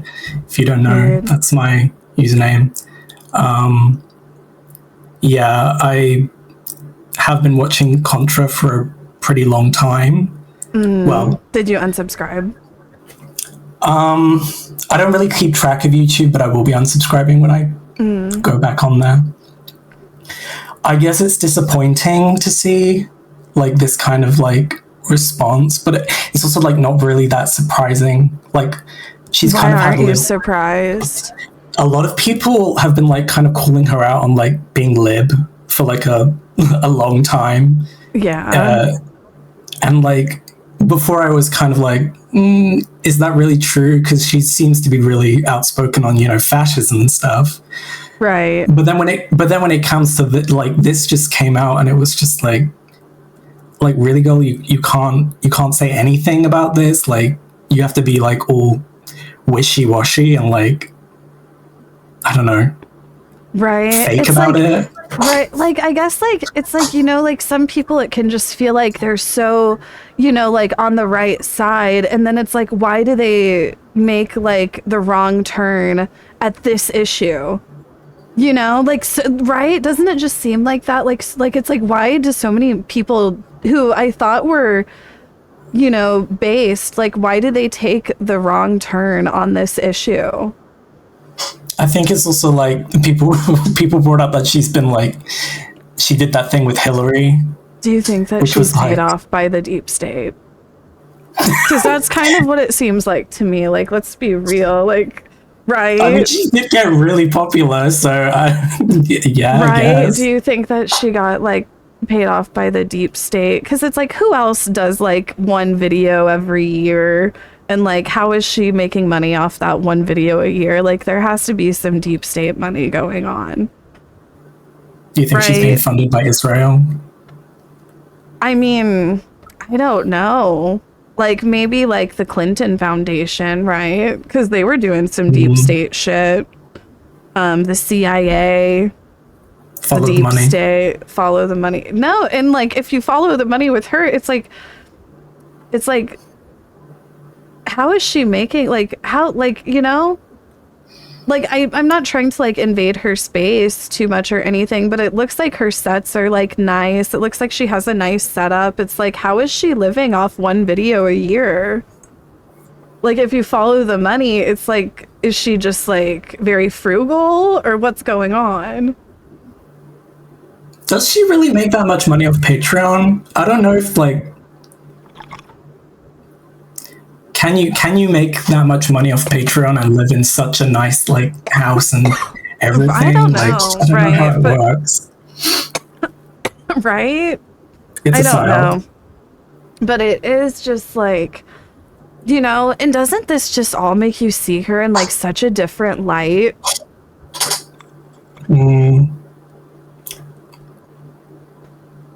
Like, it's I'm just like, like, right? I'm sorry, I'm getting high. Do you have any I'm also taking Collins on Epstein, the Epstein cover-up. What do you think? Do you have any comment on that? Well, he didn't release the files. Like, Trump just blocked it, right? Because he's in the files. So yeah, like I heard that the CIA, the FBI, I heard that they just deleted it all, and now there is no Epstein files. And I that's also, like, where are they? I think a lot of the right is like kind of collapsing on itself right now as well. Like the Trumpies are like, what are we gonna do? Like we don't have the Epstein files. What now? I think they're trying to do like they're putting like stuff in the clouds, like chemtrails. They're trying to control the weather like they did in Dubai. They caused it to rain and flood out all those rich people's houses. Well. But okay, I have another. Thank you for being brave and calling in. I appreciate it. Thank you so very much. Thank you. Goodbye.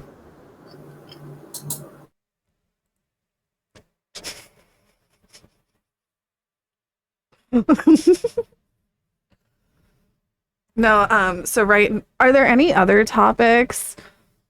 What are the other hot call-in topics? We've got the ContraPoints I'll take, Jeff Epstein cover-up. What's the other, like, hot topics?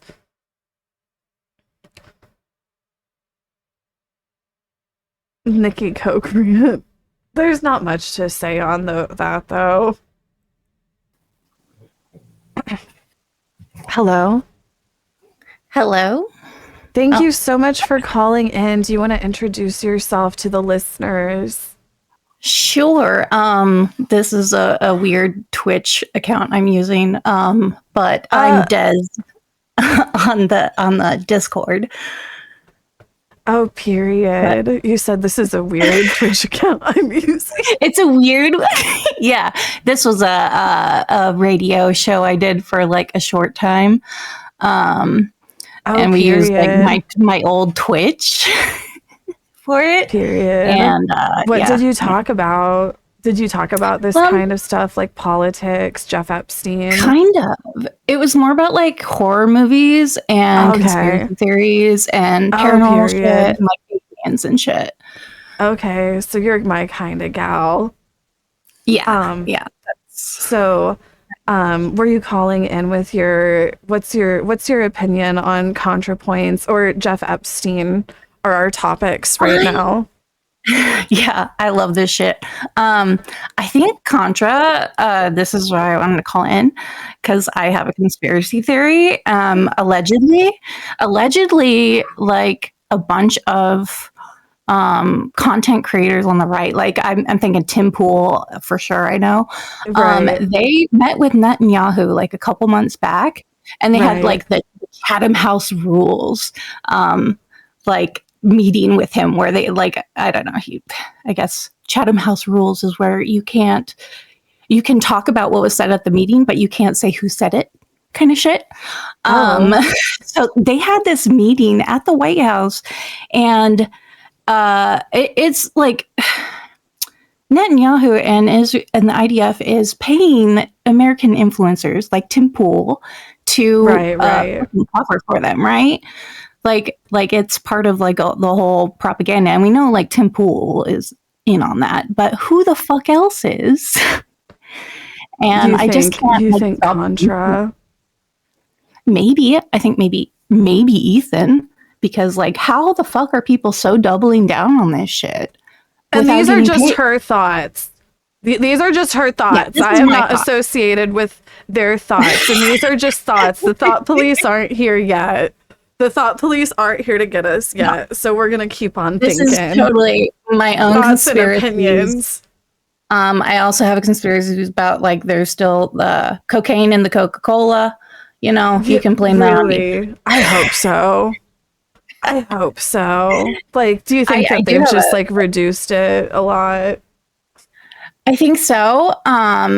but also like my proof of that is that Coca-Cola is still like one of the only US companies that is allowed to import coca leaves, because like it's part of their like proprietary recipe for Coca-Cola. Like that's why Coke's better than all the other sodas, because cocaine, allegedly.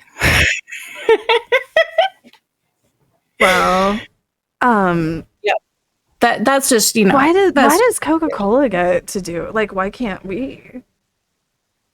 Anyway, because of Israel, because Coca-Cola in Israel. Let's really just bring it on back. I don't know. So do you have any thoughts on the Jeff Epstein cover-up that's happened recently? Yeah, definitely. What's the tea? Like, can you honestly just give us the lowdown on that and the tea? Because I'm not caught up. You seem like somebody who's caught up on that. Yeah, I've been deep into that shit forever. And it's so stupid because the people that are currently in like Kash Patel and Pam Bondi and Dan Bongino, they're the whole like, right, no, we're gonna like show everybody like it's long gone. Like that shit is long gone, because the last people that were in there on top of Jeff Epstein's shit was Bill Barr and Steve Bannon and Trump himself, and they're all in there. And they're like, Bill Barr, wasn't he Attorney General or something at the time? I don't know. That sounds familiar. Barr I've and heard that Bannon. name. Yeah, Bill Barr was way up there. Bannon. And here's the thing with Bill Barr.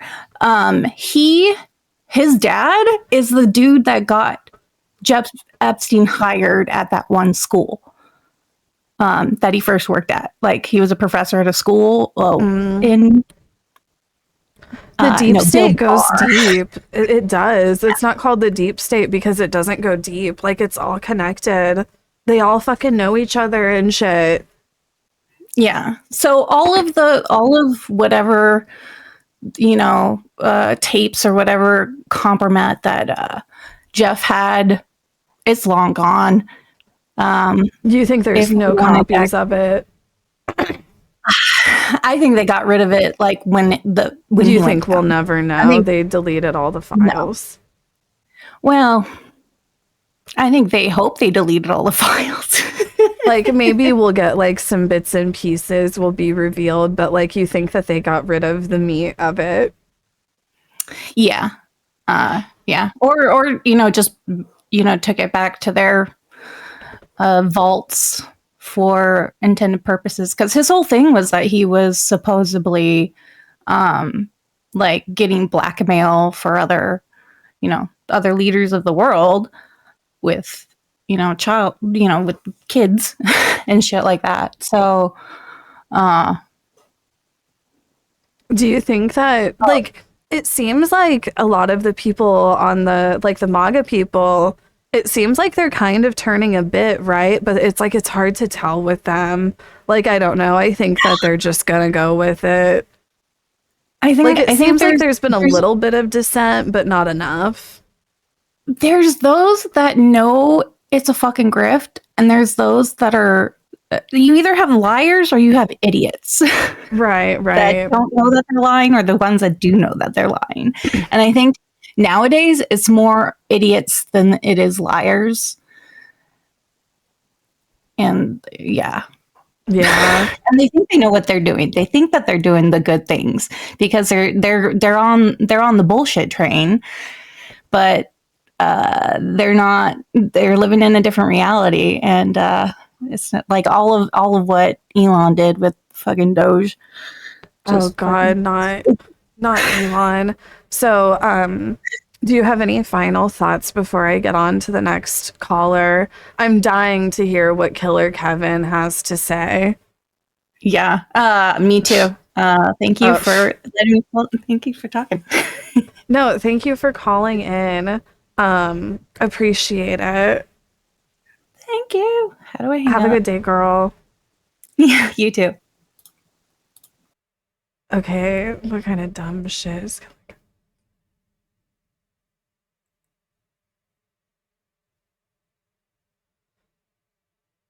No, she spilled the tea. She was giving names that I don't know. She knows a bit more about the deep state than I. I'm just like, I've just barely dipped into the deep state.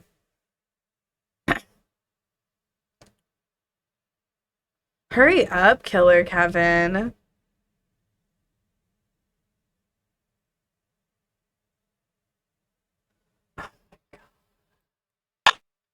Hello. Oh. Hey, Casey. You're lagging. Hi, thank you so much for calling in. I think I can see you now. You know that we can see you, right? Your camera is on. I'm just making sure you know. What's going on? Because you keep on turning it on and off. Oh my god. Okay, so Killer Kevin, what are your thoughts?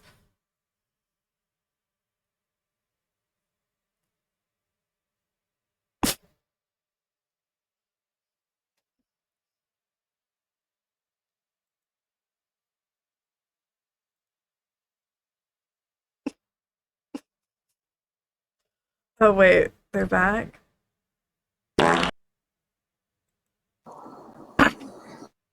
Hello?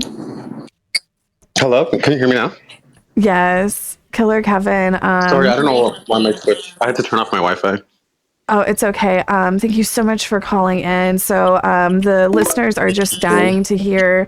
What are your thoughts on the ContraPoints drama going on today, and your thoughts on the Jeff Epstein cover-up?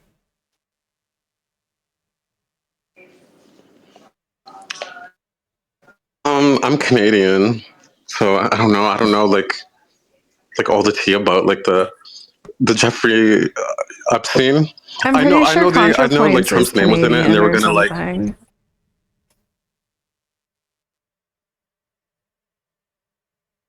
Killer Kevin.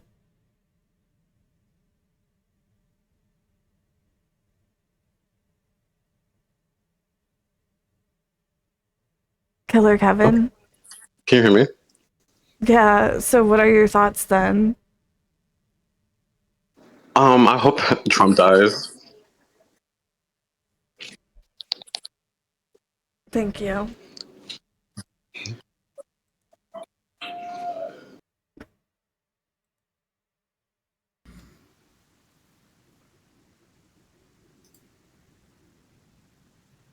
Hello? Hello, can you hear me? Hello. Hello. Thank you so much for calling in, Horse Girl. So we are dying to hear, I and the listeners are dying to hear, what are your thoughts on either the ContraPoints drama going around or the Jeff Epstein cover-up, or both? Like, what's the tea? Well, first of all, I hate Trump. I think it's kind of like weird that he's not like, he was all about like, hey, we're gonna release the list, and then all of a sudden he's like, oh no, like, why are you guys still talking about it? You know, because it's obviously like he's, you know, part of it, and all of his groupies are like in the list too, so it's like now they're just trying to avoid it. So you think we'll never, like, you think that we're just gonna, like, do any of the MAGA people even care? They don't, do they? They acted like they cared, but now they don't all of a sudden. I've been seeing either both. They're either being like ill, like Trump's, you know, like weird for like not talking about the list anymore, and then there's some just defending him and just being like, why are you guys so up on him about the list? Like, that's old news or whatever. So it's like right. 50-50. What are your thoughts on the ContraPoints drama? Why are we not asking Horse Girl about their thoughts on Uma Masumi? Pretty derby horse. The ContraPoints drama, I think it's kind of like weird that she said all of this stuff, because I don't know, to me personally, I don't see it as like a sides of like twos. I see it as like one evil and like one's you know, like very, very like weak and stuff. Right. So it's like, I don't like that she's trying to flip it where it's like two sides of like two goods. And she's also trying to make it seem like where if you're calling people Zionists, that you're anti-Semitic too. So that's also very weird. Right. Like I call a lot of like white people, like there's like a lot of white Christians I call Zionists.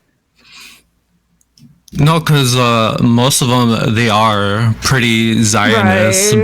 but now they're swinging it to a thing where because I don't know if you've seen it, like I don't know if it was like last year or this year, they're trying to make it even in the dictionary where they're trying to change the definition of Zionist into being like, oh, if you're saying that, it's like automatically just anti-Semitic. Like they're trying to make And it I mean, seem like like what they did it's a they slur. did the same thing on Twitch too.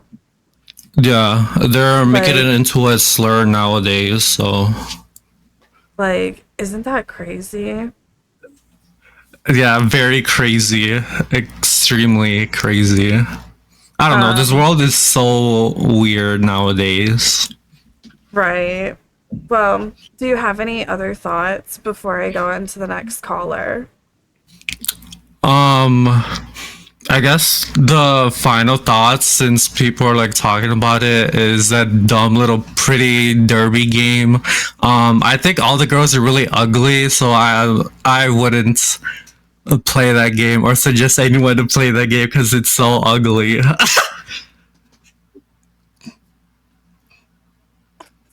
Thank you. Have Thank a you. good Bye, day. Casey. You too.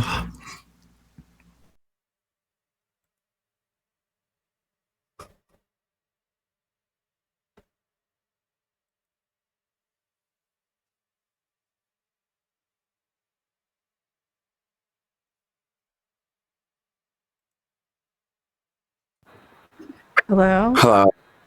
Hello. Can Thank you you hear so me? much for calling in. Yes, we can hear you. Do you want to introduce yourself to the listeners Well, and let us know what you're calling about? I'm calling about Rock Nation being after Nicki Minaj. They're trying to get my bitch, and we leave her. Nikki? Yeah. What are they? So, okay. So, will you catch us up on what's going on with that? We did go over some of the tweets.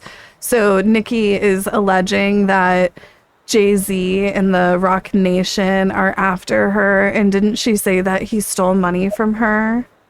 And he did. I believe her. I believe her. I'm with her. I believe women. I see a lot of people in chat Nikki do not tank, believe. Nikki tank, Nikki tank, Nikki tank, Nikki tank, Nikki tank, Nikki tank, Nikki tank, Nikki tank, Nikki tank, Nikki tank, Nikki tank, Nikki tank, Nikki tank, Nikki tank, Nikki tank, Nikki tanked. Oh. Well. What now? Oh. So, what like if Nikki were listening right now, what would you say to her? I would Like say while I she's bel- going through this. I would say I believe you. Can you pay for my college tuition? I really need like 20 racks right now. Like it would really help me out. Like I want to travel to Italy with my girls, but I don't have the funds right now. Like I don't, you know what I mean? Like we're planning this trip and like I'm the only one that doesn't have a job right now. Like I'm sorry. Nikki, please. Just message me on here. You can whisper me on Twitch if you're. I know you're listening. I know you're a huge Kaceytron fan. We talked about this before. I know you're in here, so just like whisper me. Like I'll whisper you my PayPal. I take Cash App. I take Zelle. I take Venmo. Okay, thank you.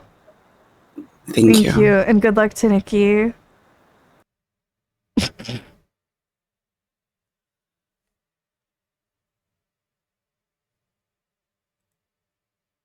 Hello? Man Cat Nerd, thank you so much for calling in, Man Cat Nerd. Please let us know what you are thinking? What are your opinions right now on the topics? Hold on, I need to mute this. Yes. So, I agree with you on everything, so I wasn't going to call in, but I just called in to defend the Horse Girl game. Oh, okay. So is it good? Okay, so hear me out. I actually have had a lot of fun with it, and I'm not a gacha player, and it's more like a roguelike thing. Is it expensive? Like, do you have to spend more money once you get it? No. So I played for 8 hours or something like that, and I haven't spent anything on it, and I've had a great time. Like you, the horse racing part's the most fun. Yeah, I'm just saying, you need to give it a chance. It's fucking fun. Turn the fast skip on so you skip all the dialogue. So there's a shit ton of dialogue, and it's actually kind of good. Yeah, that person didn't know what they're talking about. I don't give a shit about the anime girls. I just like the fact that they're like based on real life Japanese horses. Okay. And it's fun. If you like horse racing.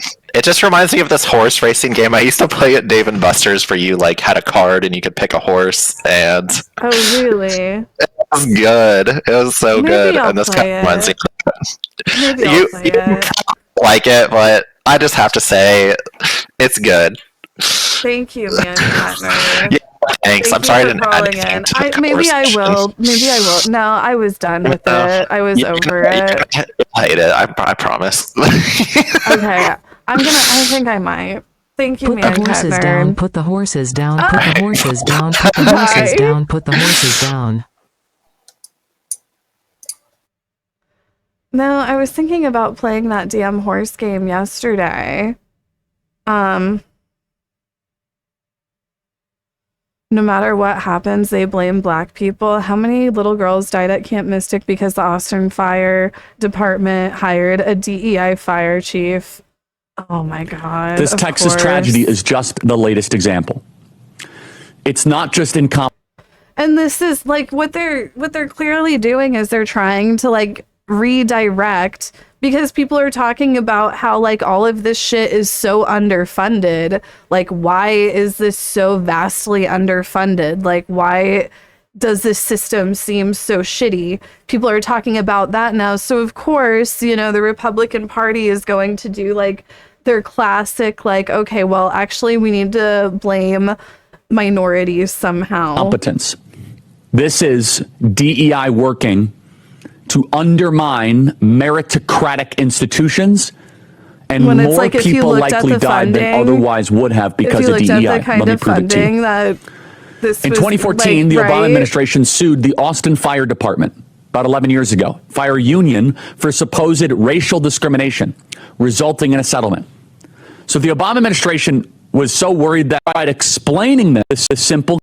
Okay, but I can't listen to this for 5 minutes.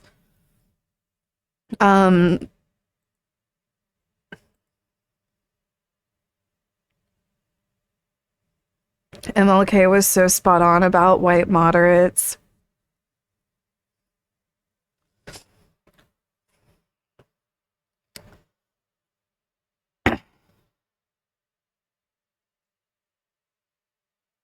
I wonder if she'll block Hassan. Yeah, Hassan was clocking her too. Hassan was calling her out on the timeline. What is this? I'm like, who is this woman that Tectone got to be around him? Is she okay? And it's like, why did that show up on my timeline?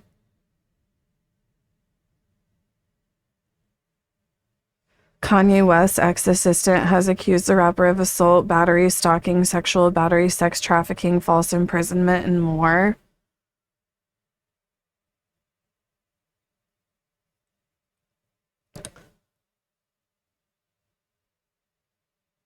XQC calls out Hassan for calling out Destiny. All out. Never have I ever heard them speak out against Destiny, saying the N-word openly. And never have I ever heard any of his friends, any of his strong friends, anybody around him call him out, hold him accountable, or have any sort of pushback for a C word usage and take. Nope. I just want to talk about how fucked up the C word is right now. Like, it was really fucked up of Hassan to say that, and it was anti-white racism. No, and I am calling them out right now. Like, we really need to stop the C word. No, you guys, like, for real, it's not funny. And I'm gonna start banning people for using the C word because white people are dealing with a lot right now. And I think that we all need to acknowledge... I'm gonna ban you.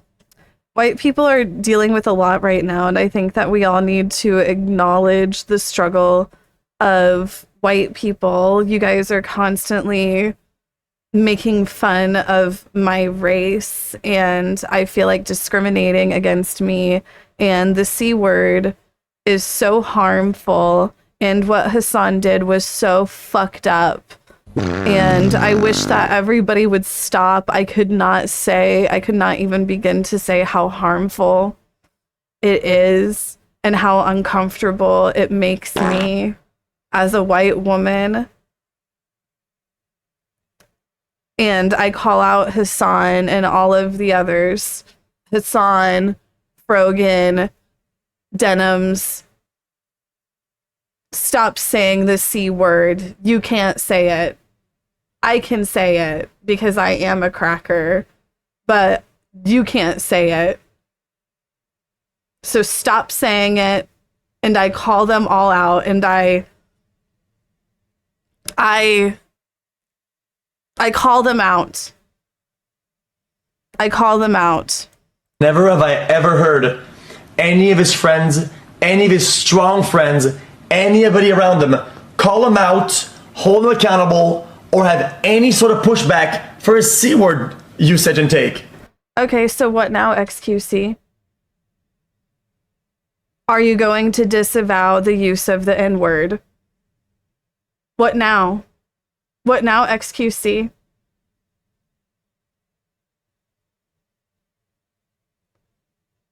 Or will he still not? He still won't, will he? He'll be like, oh my God, but nobody called Hassan out for the C word. I just called Hassan out for it. So, what now? What now? I guess we'll wait. And I'll wait. I'll be here all day. No, like, what now?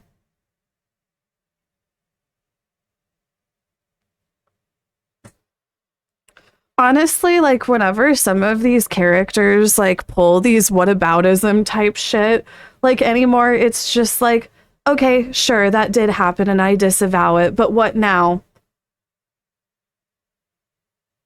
Okay, sure, that happened. I disavow it. Okay, what now? What now is your response to genocide? What now is your response to people using the N-word? You know, what now is your response to transphobia? You know, like, whenever they come up with these, like, it's like, okay, sure, whatever, that happened. I disavow it. What now? And then it's just like, they just don't know what to say.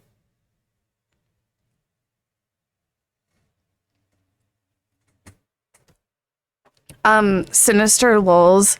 Yes.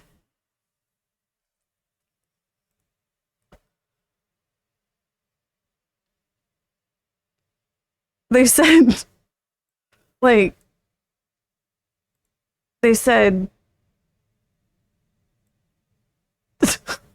like, sinister lulz. Are you serious? They said, so if someone calls a black person chocolate, is it racism? Yeah.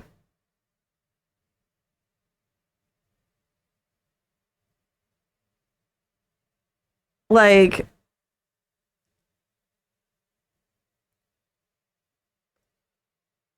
did you really need me to say that? Did you really need me to tell you?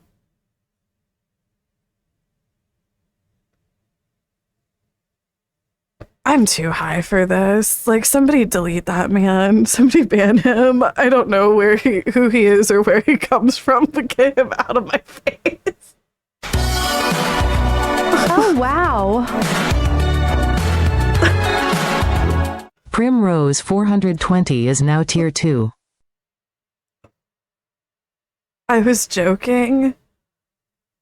Well, like, you're not trusted. Like, you understand that, right?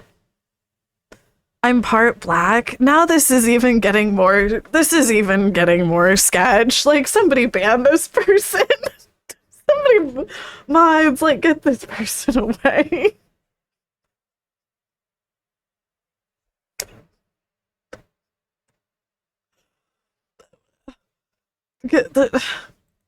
I can't with this. I've subbed before. I can't with this right now. Like, you need to think about what you're doing. Like,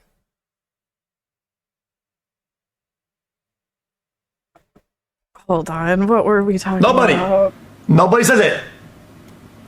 So why doesn't he call his own friends out for saying, guys, why are you guys policing me? If anything, he should be more mad. The people that he does care about don't care enough about him to hold him accountable. Time for a snack wrap and crumble queen? What the fuck is going on? Like, oh my god, we've lost the plot. Like, what are these people doing? Hassan, I'm only holding you accountable for your disgusting usage of the C word because I care about you. Like, Hassan, I actually am one of your friends who actually gives a fuck about you enough to let you know that what the fuck you're doing is shameful, it's harmful, it's unbecoming, it makes you look racist to white people. So, I am formally calling Hassan out. As a white woman, I am formally calling Hassan out for his usage. I am holding him accountable. So I just want to know what XQC now thinks of Destiny's usage of the N-word and if he will now hold Destiny accountable. Because his whole reason for not holding, or his whole reason, right, he was like, well, nobody holds Hassan accountable for the C word. And I do. I hold Hassan accountable. As a white woman, I am so mad at Hassan and all of them. Hassan, Denims, Frogan, and I am calling upon them all to apologize to me. I am calling them all. I am calling them out. No, like, the deeper you go, the funnier it gets, right? Cheered 1,000 bits, cheer 1,000 Casey. How are you so comedically gifted? No, and then, like, imagine how funny it would be if, like, they all, like, wrote up a twit longer, formally apologizing, like, and if we just kept on going deeper into the joke, and how funny it is that people like XQC act about it. If you agree, no, so that is why Casey's laughs are worth every bit you've cheered, and don't forget to throw some bits my way too. Who else? I need to fund my next wig Sean and the my Black. next line. You know what I'm saying? I am calling on Hassan. As a Midwestern white woman, I am holding my peers accountable for their disgusting actions and usage of the C slur that is used to be discriminatory towards people of my race. And I am calling upon them to formally apologize about their disgusting usage of this word, this slur, the C slur that is used to be hateful to people who look like me. So please, I am waiting for my formal apology. I am calling upon Hassan, Denims, Sean the Black, Frogan, who else? For their usage of the C slur. And now that I have held them accountable, I hope that XQC is able to hold his peers, such as Destiny, accountable for their usage of the N slur. Raspberry cupcake cookie. Brookie cookie, molten lava cookie, Maybe sugar we can shark finally cookie, make milk a chocolate chip difference. cookie. Thank you. No, let's go to Crumble. No, I could honestly, Sparks and Spyro, like, I don't know, maybe like 3 or 4 more Crumble cookie orders. Maybe we can work something out. So why does he care so much about us and not about his friends then? I don't get it. Does that make any sense to me? I don't really get it. Now explain it. No, you don't understand. Because he doesn't believe it. C-word is a slur. Yeah, but his friends do though. And I know they do. And I know they do. And I know for a fact that some of his close friends. Hold on, I like almost want to see more of this. Like, what is he on?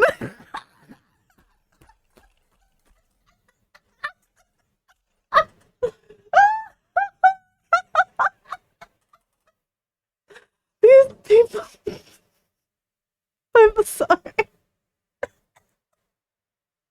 Hold on, let's watch it again from the beginning. This shit is so You're gonna funny. do that? Like, it's bruh. Like, Is Destiny saying the N-word? That is definitely something that I will openly call out. Never have I ever heard them speak out against Destiny saying the N-word openly. And never have I ever heard any of his friends, any of his strong friends, anybody around him call him out, hold him accountable, or have any sort of pushback for his C-word usage and take. Nobody says it. Like, these are very pressing. So why doesn't he issues. call his own friends out for saying, guys, why are you guys policing me? If anything, he should be more mad. The people that he does care about don't care enough about him to hold him accountable.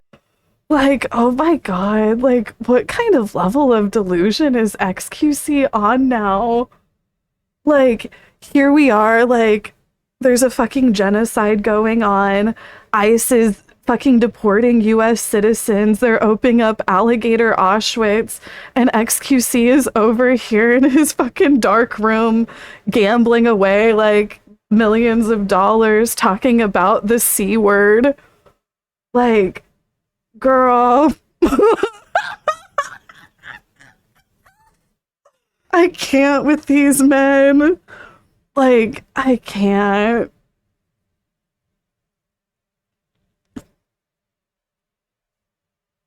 Accountable.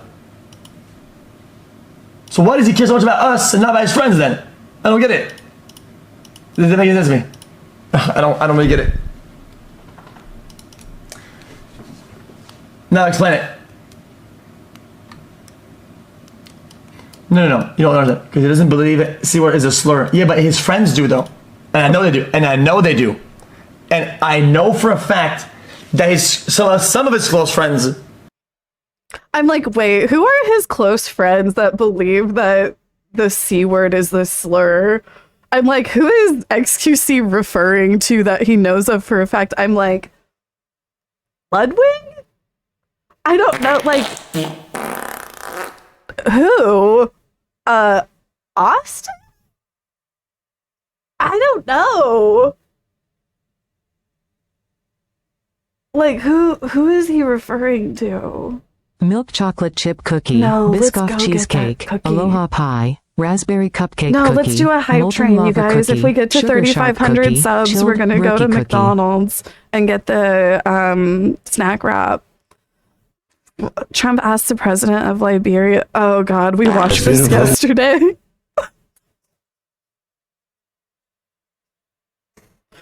Oh my God, between this clip and the XQC clip, I think this is like enough privileged white men Thank you for so the much for day. this opportunity. Well, thank you, and such good English, such beautiful. Where did you learn to speak so beautifully? Where were you educated? Where? Raw Burger Patty, thank you. Thank you, Raw Burger Patty. 10 Oh my subs. God, we're just 100 subs away. We can do it. We could go to McDonald's.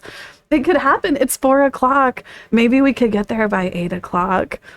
I don't know. I believe. Think about Jeff Bezos' wedding. Wait, this isn't updated. Like, it hasn't refreshed. Top. Or let's see. Hot. Happy first birthday to Moo Dang.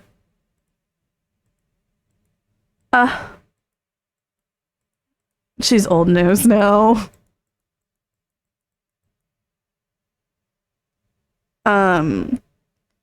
Becca and Haley Keogh, they're engaged. Okay, I don't know who they are. Oh my god. I love this cover. Oh, wow. Hop ahead I and love just this subscribed. cover. This is Doshi. Doshi on the cover of Vogue. Half a phone. Thank you. Thank you so much. Wait, are we on a hype train? Oh, we're almost on a hype train, you guys. Let's make these McDonald's dreams come true. Let's make these McDonald's dreams come true, please. We're so close to a hype train. I have someone really special I want to introduce you to today. Okay, we'll come back to this. Mid-Q, thank you, Mid-Q.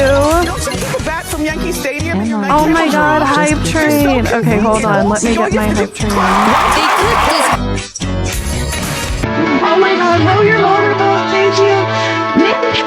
Thank you. And you know what? I will consider playing that horse game. I will, but first I need to get to McDonald's. And I need to get that crumble cookie. Oh my god, please. We're at 32. Stop, we're so close. Thank you guys. You guys are angels. Cat Dad, thank you. Oh my god. We're so close. We're just 27 subs away. I'm freaking out. I'm screaming. Oh my god, stop. Okay. Robert, with another 2 gifted. Oh my god. You guys, wait. That's just 17. Please. That's just 17. Please. We're on level 11. Please, please, please. Oh my god. Thank you. Thank you. We did it. We did it. I know it. I know it. We're just 12 subs away. Oh my god. Hold on. What is my phone charged up to? Okay, my phone's at 4%. So we're gonna have to give that some time to charge. Well, like, not that much. Oh my god, shiny teeth, thank you! Charge it, it's charging right now. I didn't realize that this would happen. But if we just give it like another like 30 minutes or something, like... Oh my god, shiny teeth, thank you! Simple Gravy, thank you! Not Connor refollowed me. Connor, like, the way you went off on me, like...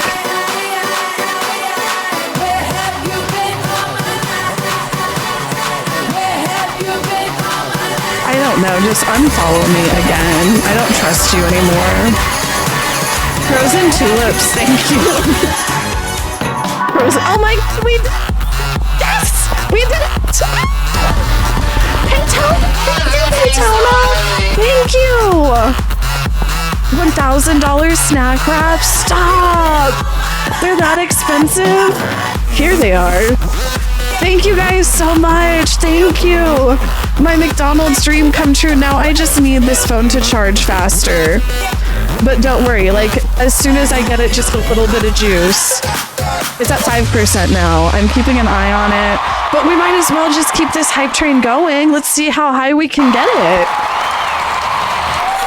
Let's see how high, what if we, how high can we go?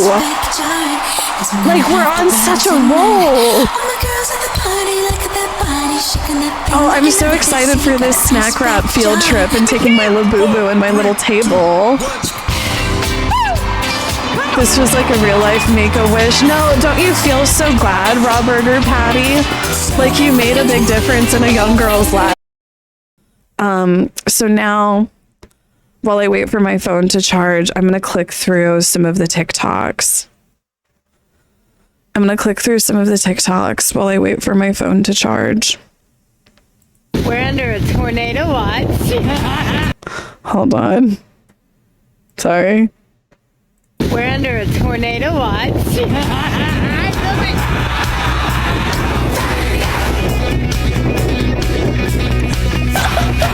Who is this diva? She's queening out. Russia's video queen. This is what Drew Barrymore thought she was giving.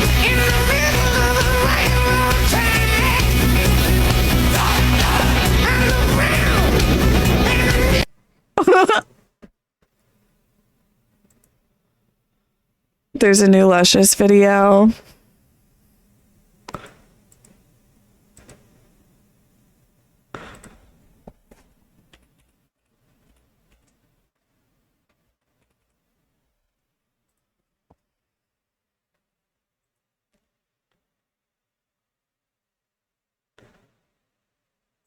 I want to dedicate today's video to the people of Texas affected by the floods in Kerr County. There are over 160 people still missing, and the death toll has surpassed over 100. I want to take a moment to give an honorable mention to Silvana Garza and Maria Paula, two camp counselors at Camp Mystic, where 27 campers died during the floods. Silvana and Maria saved over 20 campers from the deadly floods. However, the U.S. media has neglected to mention the girls at all. Silvana and Maria are of Mexican descent. I guess it doesn't fit the mainstream narrative going around right now, honey. I want Clock it, Luscious. Clock it. I didn't know that. I hadn't heard of that at all. Like, those two little girls should be being celebrated.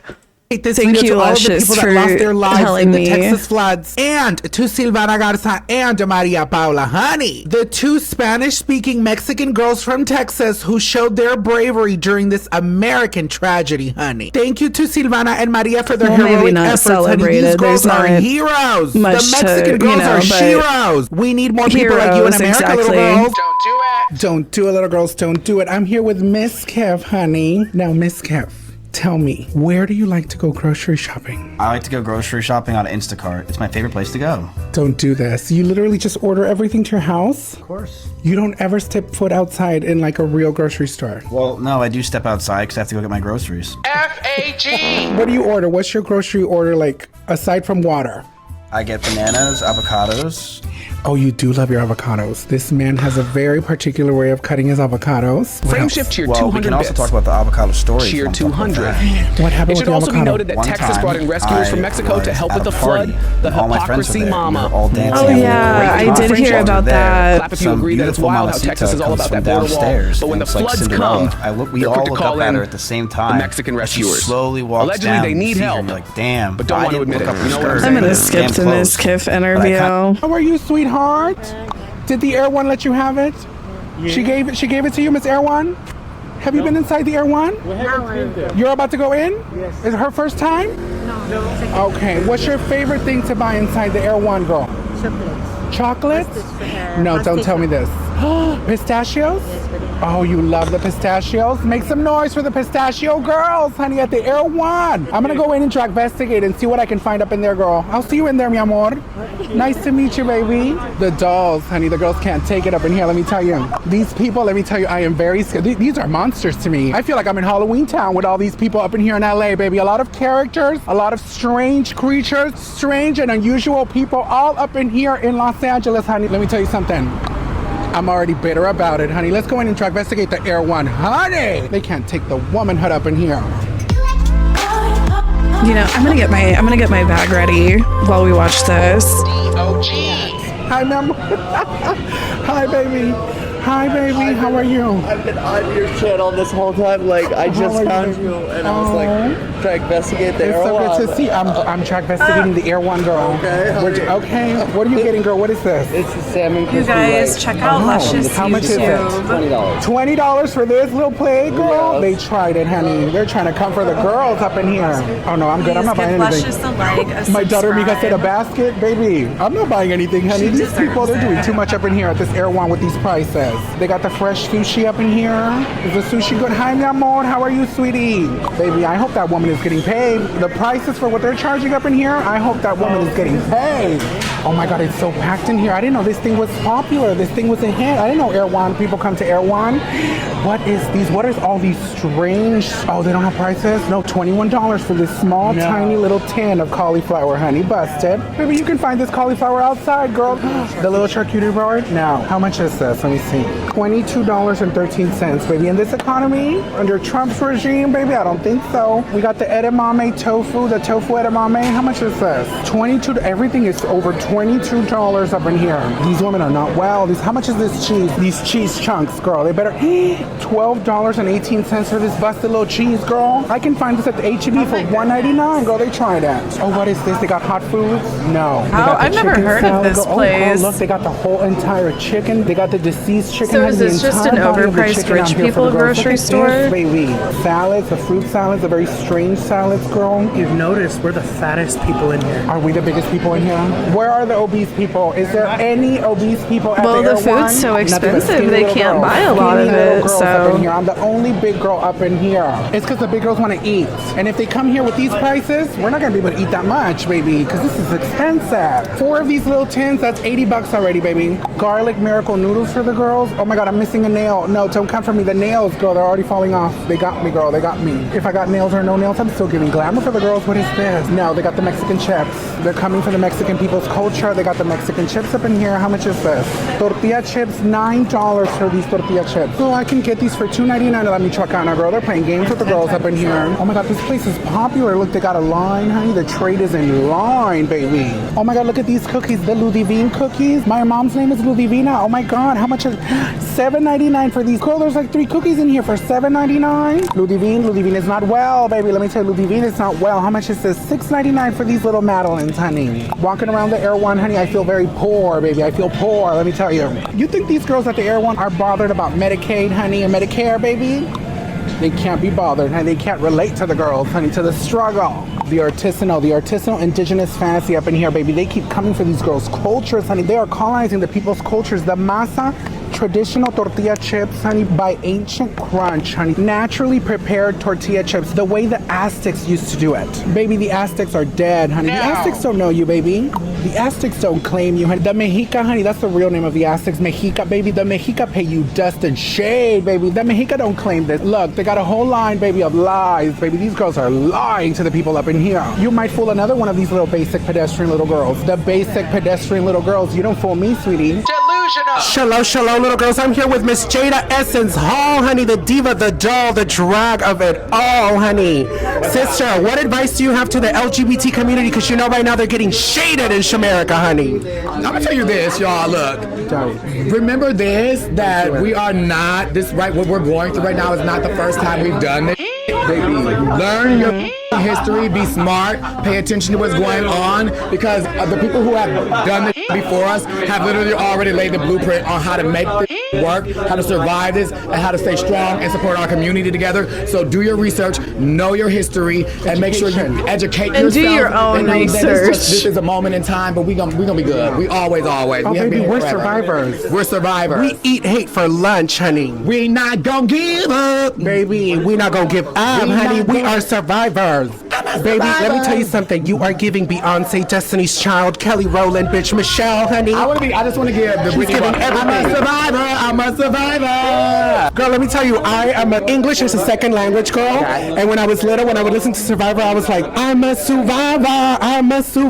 Girl, I didn't know what she was. Boy, it's because I thought that I didn't understand what they were saying. Does that mean anything? It don't mean nothing. It don't mean nothing. I was like, I thought that's what they were saying, the girls. Let me tell you what I know in Spanish. La escuela. The girls. La escuelita. Lápiz. The girls need to go to la escuela. Wake it up. Go to la escuela, bitch. The LGBT community needs to go to la escuela. And also, bitch, besides the escuela, what you also need to do is stand up to eyes, bitch. Eyes. Okay. Wake it up. Eyes, baby. Wake it up. We'll pay shade and dust to Eyes, baby. Baby, we are not here for Eyes, honey. We pay shade and dust to Miss Eyes, honey. Let me tell you, Miss Eyes, she ain't nobody, baby. She ain't nobody, honey. Miss Eyes, she ain't nobody. Do it, little girl. Don't you do it, little girl. You know, bitch.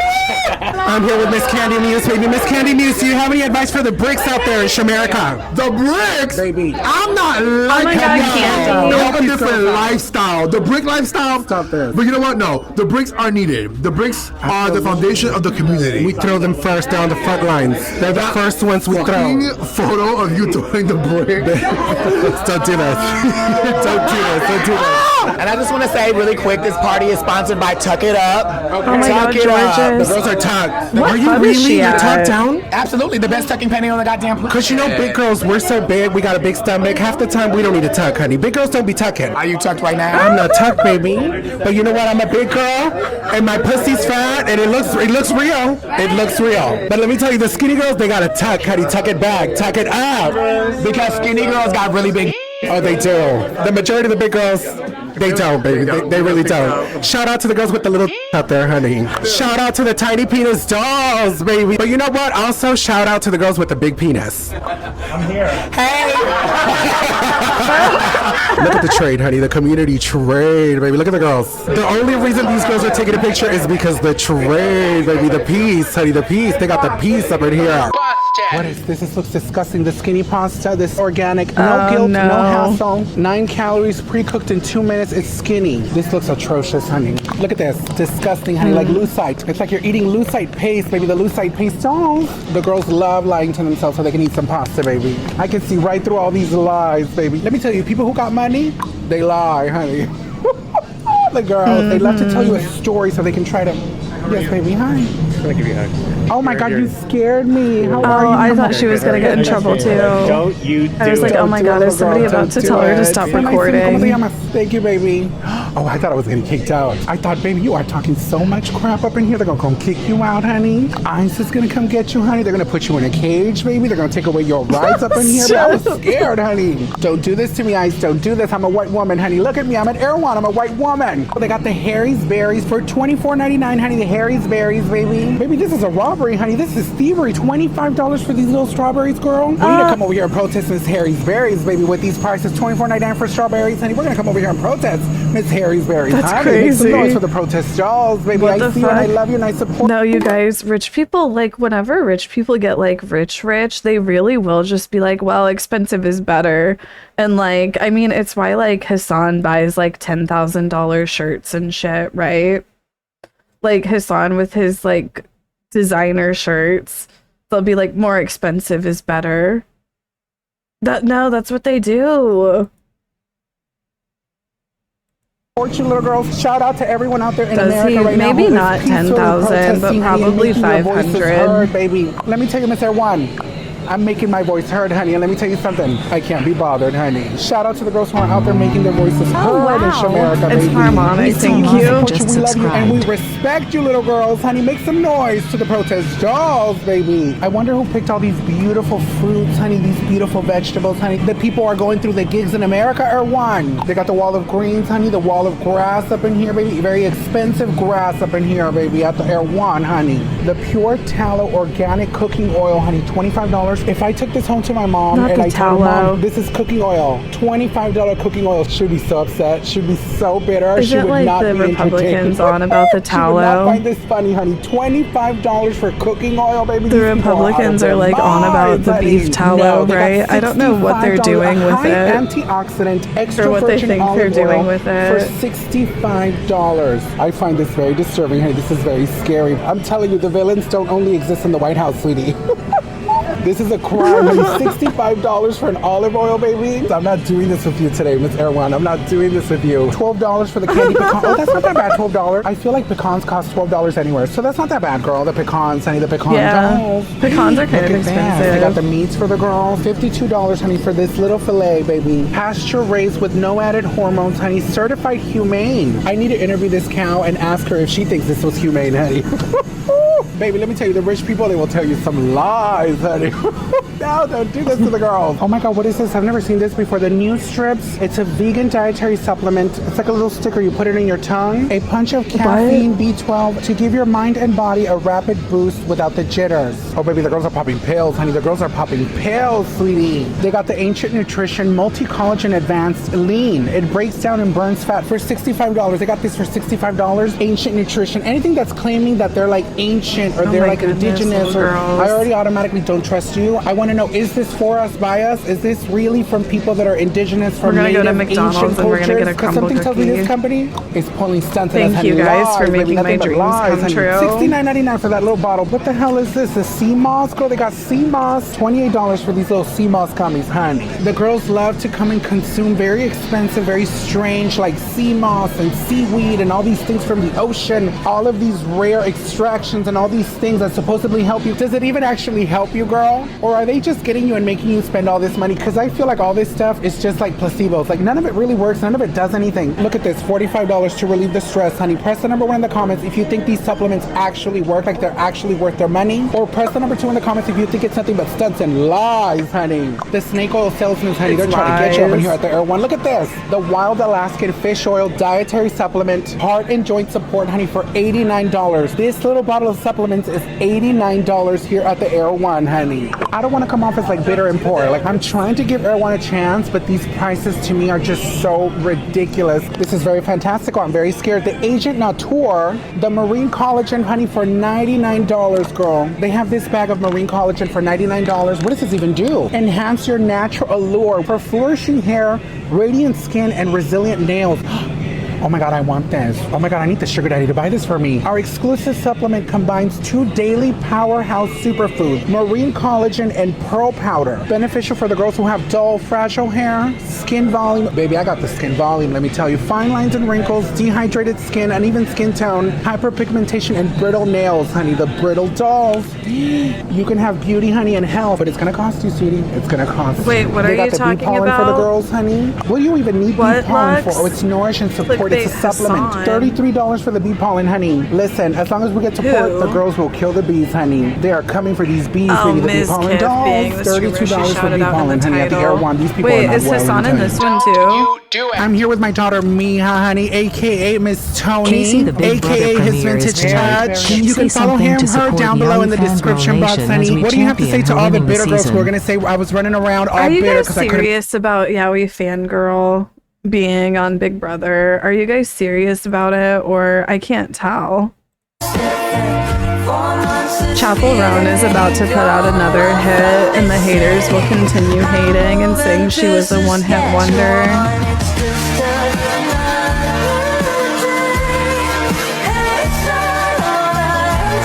No, this song sounds so good to me. Like, I can't wait for it to come out. So your dog is illegal then if his dad's from the black market? I'm genuinely so confused. Well, him himself, he's not illegal. His dad was. The leopard that we purchased off the black market. See, the thing is we did go to our local pet shop, but they don't sell leopards. So the only thing that we could do was buy one off of the black market. Him himself, he's not illegal. Because he is half XL bully. I suppose he's half banned and half illegal, but he's not fully illegal. As you can see, he is the greatest guard pet that you can have on your property. This is a intruder that we had. Girl. Men to the left because women are always right. True. Blue Sapphire Labubu? Yes, it is I, Blue Sapphire Labubu, the only one in the world, as you can see, 24 karat blue sapphire. I am not plastic, as some people online would like to suggest. And to prove it, I have this cup, and we know that plastic floats, as you can see. But I am blue sapphire, so I will sink to the bottom, as you can see now. Let's test it out. As you can see, I'm sinking. Blue sapphire, I didn't get any higher. Real 24 karat blue sapphire, thank you very much. Whose first time at a drag show today? This was really Hassan's first time at a drag show, or are you joking? That's what they're saying. I have been doing drag show before. Okay. Are you gay or straight? Why are you laughing? I'm straight. Single or taken? I don't talk about my private life. Oh, sorry. Well, you tell her I said hello, and let her know that I will eat her out just to know what your dick tastes like, okay? That filthiness. I can't. Does it look Vogue? It kind of feels Vogue. Was it?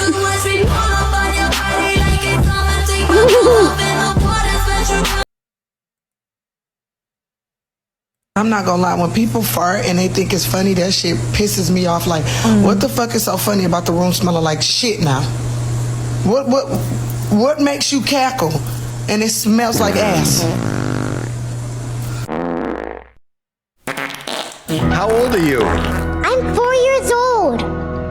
You are the youngest person ever.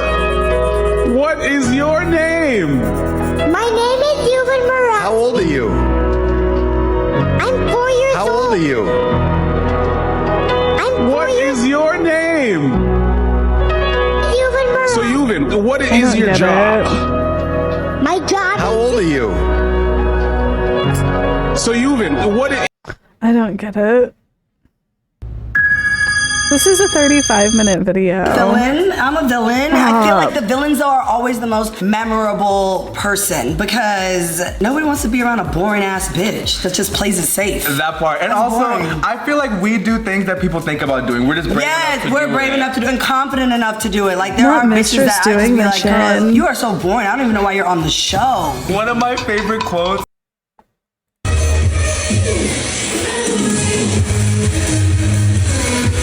Wow.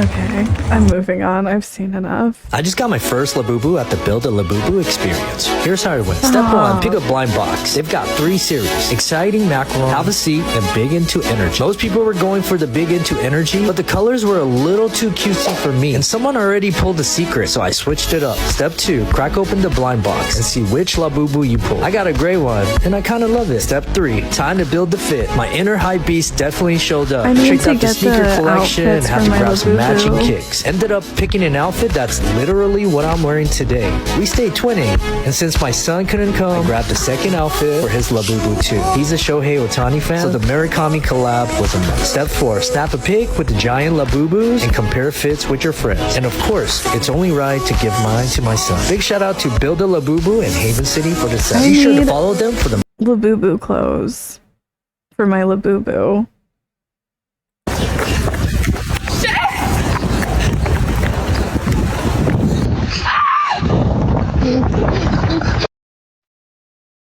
Where I opened a Corona bottle with my tea, and the next morning, after the interview had aired, I got a certain phone call from a certain someone, and it was a little like, hey, how are you? I saw you on Jimmy Fallon last night. You were looking really good. I loved that trick that you did. I had no idea that you can do that. It was so cool. Cut 2, I'm now married to that certain someone. Oh.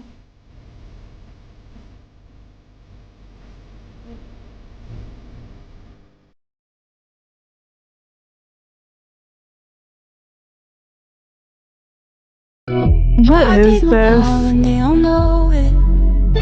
Can we stop with the Selena Justin Bieber shit?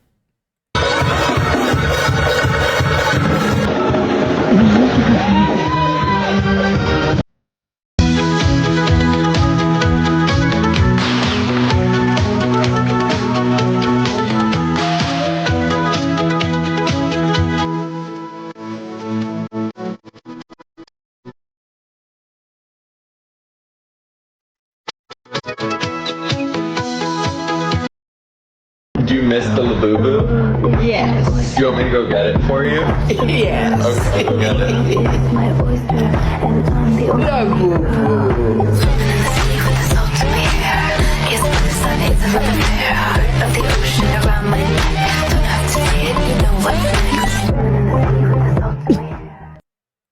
You know how I know that my husband is not gay? That's how I know. I don't think a gay man would ever pick this flowers. Even though it looks like psychedelic LGBTQ flag. No, no, I think a gay man would have a better taste. Unless he's trying to send me a message. This is my impression of the dragon from Shrek.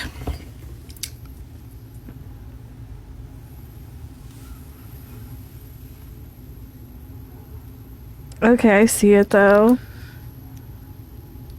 Oh wow! I thought JK 7784 just subscribed. Casey accept. JK, thank you. Thank you for the prime, JK. This is not a playboy. These girls don't pay any attention to him. Oh, sorry. I'm sorry. I don't know how to say sorry.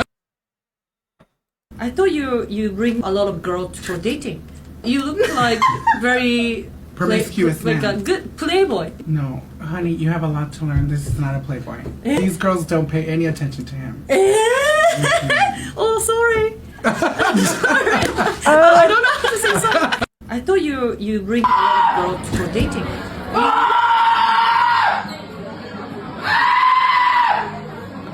Is this at the Labubu store?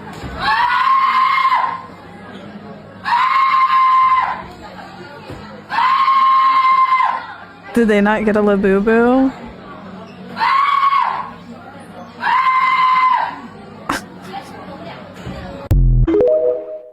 They're mad that they didn't get the Labubu they wanted?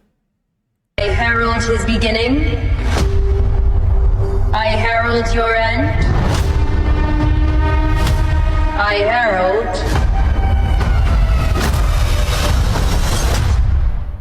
Galactus.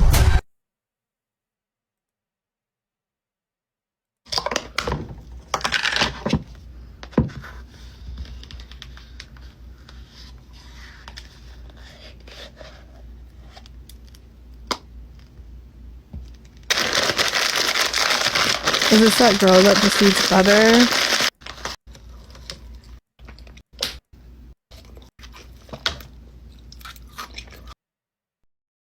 My X-ray client booked an appointment for her Labubus to get their nails done. They're all getting a makeover today. We went extra long.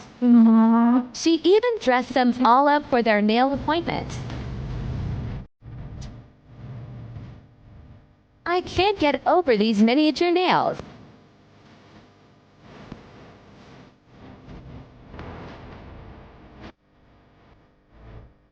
They are all I can't wait until I get my Labubu.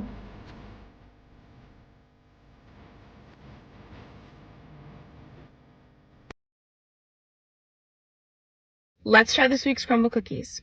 Sugar Shark cookie. That's the one of I'm those cookies getting. that tastes exactly like what it says it is. I don't need to watch this.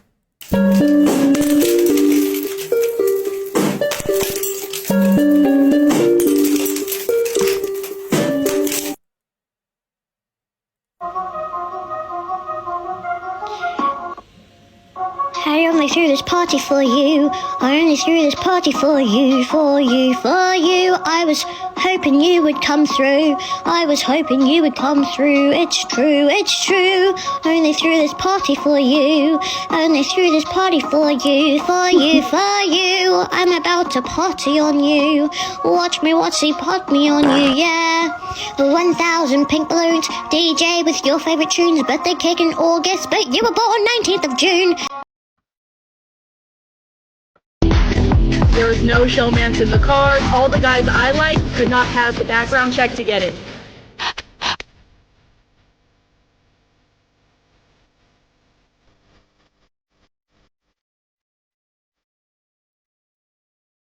Right to my $750,000, okay?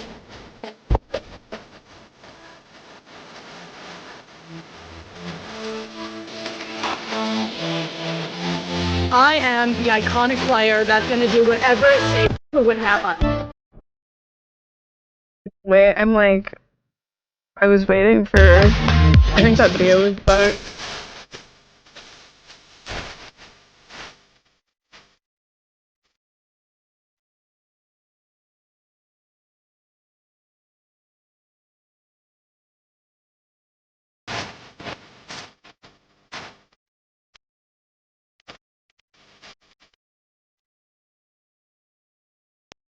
Francisco because you just tolerate the things that happen to you here. You don't try to solve them. That's too progressive. I'm having a great fucking day. You should try calling too. Do you know where you're going? 100 Montgomery Street. You seeing everyone getting picked up there? And that doesn't make you frustrated? Wow! We're all just going to work quietly. It's 8:30 in the morning. Exactly. You think I could catch my fucking bus? She's right though.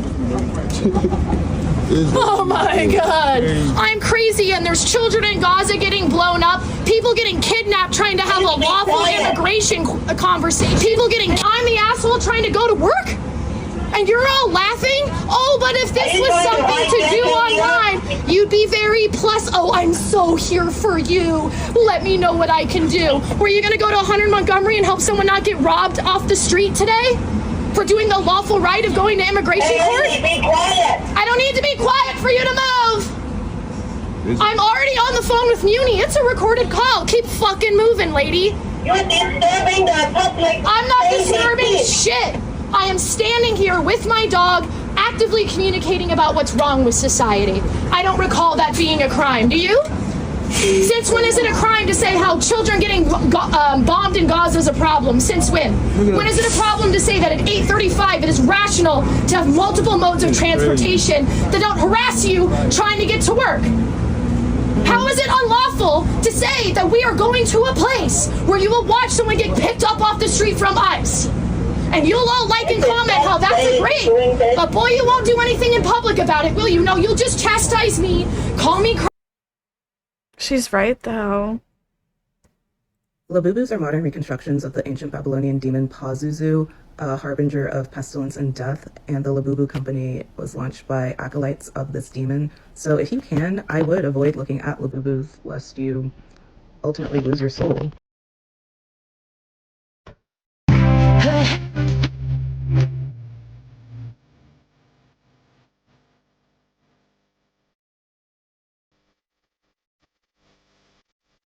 You good.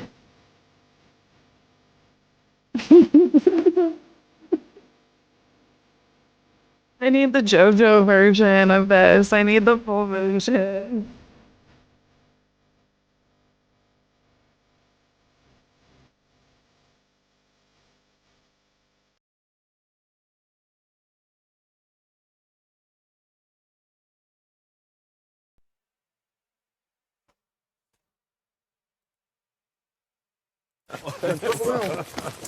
Oh, here I go.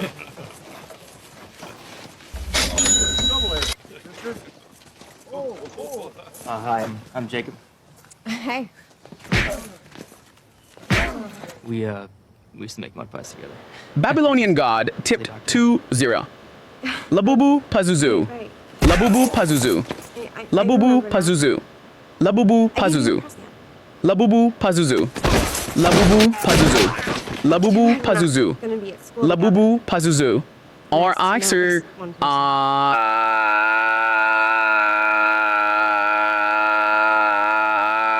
I'm Babylon.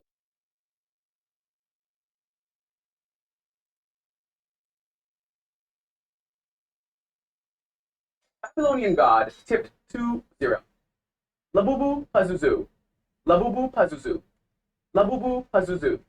Labubu Hold on, I'm going outside. Hello?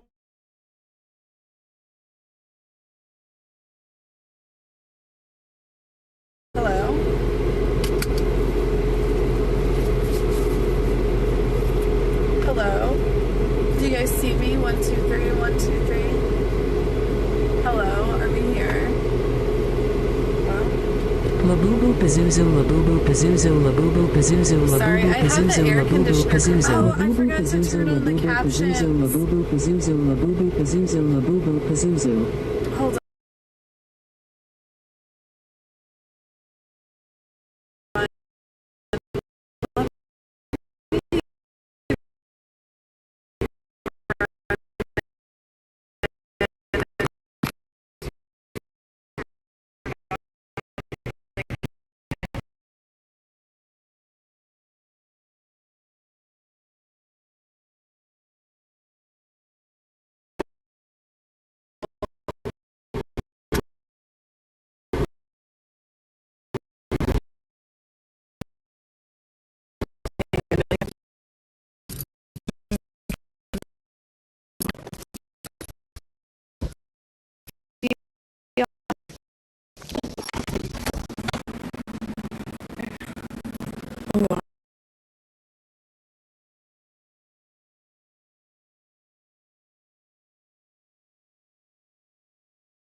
snack wraps. What flavors? Are they barbecue, mustard, and ranch? Like they used to be?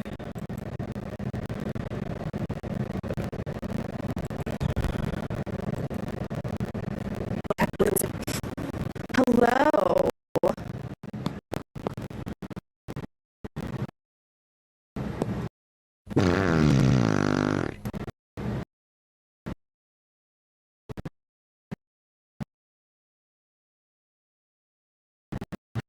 Hello.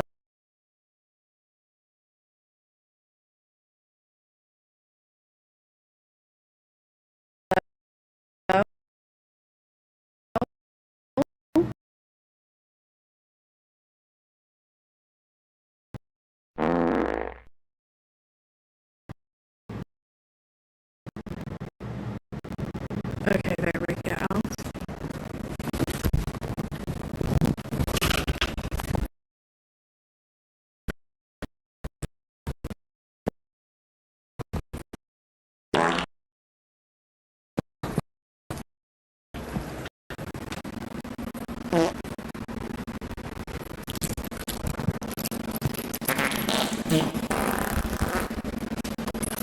Okay, now we're leaving.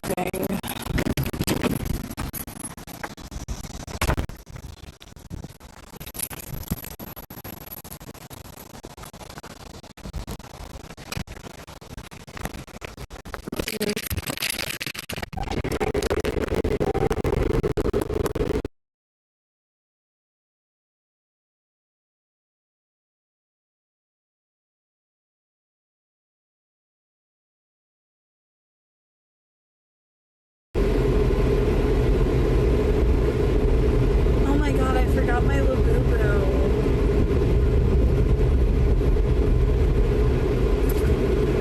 Hello? Do you guys see me? You guys, I forgot my Labubu. I'm not turning around. I'm not turning around. Wait.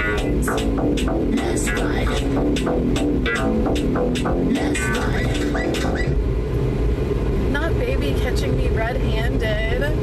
Thank you for the raid. Hi, Raiders. What's up? We're on our way to get the snack. We're trying the new snack wrap. Baby, I'll bring you home a chicken wrap. I'll bring you home one. I'll bring you home one, babe. I'll get you one. Do you want both flavors? I'm gonna get the ranch and the spicy. I'll get you both flavors as well, baby. But yes, we are on our way to McDonald's. Oh my goodness. I'm gonna get the snack wraps, I'm gonna get a fry, and I'm gonna get a Diet Coke. Oh my gosh, I forgot I have my earbud in. Fuck. Okay. I don't know why it keeps on doing that, it keeps on going back that way, but a Diet Sprite. You know, maybe I will try the Diet Sprite. Oh gosh, I'm on my period, and it really will just do a number on you. It really will just do a number on you. And then I'm going camping tomorrow, actually. So camping on your period, it's just like, ugh, so annoying.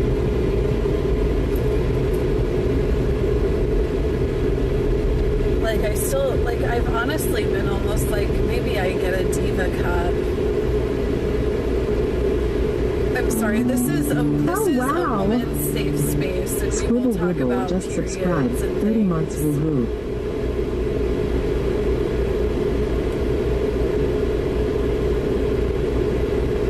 Squibble Wibble, thank you.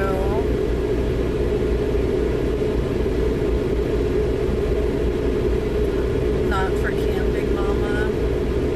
I know, like, I don't know what I'll do. And then it's like, will I attract bears?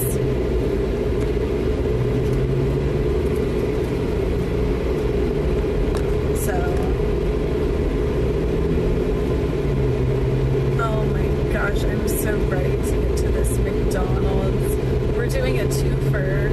We're doing McDonald's and then I'm going by Crumble Cookie and getting I like that shark sugar cookie. I've been wanting it. I've been wanting that one. My favorite from the Crumble Cookie is always just like the iced sugar cookie. I'm gonna get one. I'm gonna get one.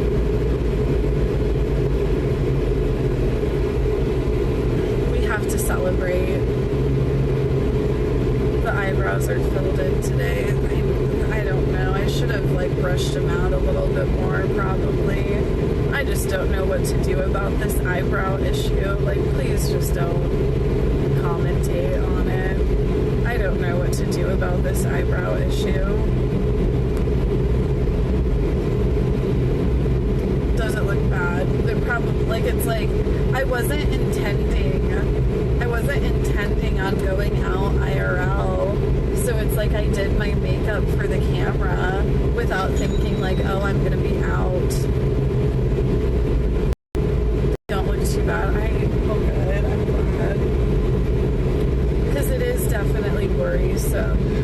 So we're here, tips 2.0. I invite the demon Pazuzu into this stream. I invite the demon Pazuzu to enter the nearest Labubu. Oh, Pazuzu, hear my prayer. Te domine ventorum magnorum Pazuzu evoco. Virus tuas demonicus in punc flumen infunde et nos per Labubum tu benedict. You think you can summon Pazuzu and Kaceytron stream? How you doing? Take several seats and leave the demon summoning to the professionals, because the only thing you're summoning here is a headache for me. Clap if you agree. Tearing tip $2 an hour. Wendy the McDonald's chicken wraps are back. Are you excited?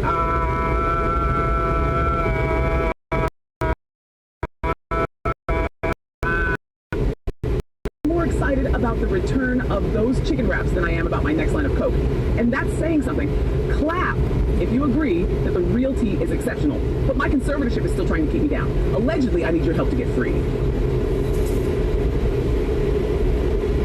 Turning into there to do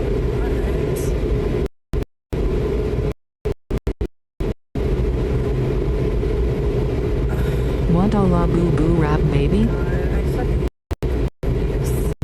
And even the car behind me. Want a la boo rap baby? Do you guys see me? 1, 2, 3, 1, 2, 3.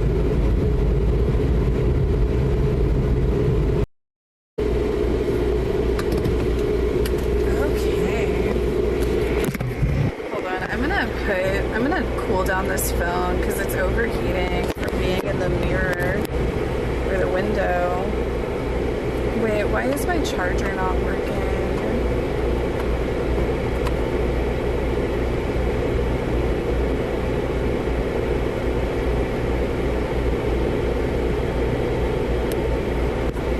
Is it charging or not, bitch?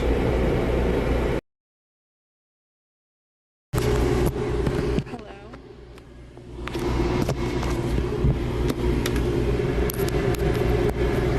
Oh, this phone is overheating. Hold on, just give it a second. Just give it a second.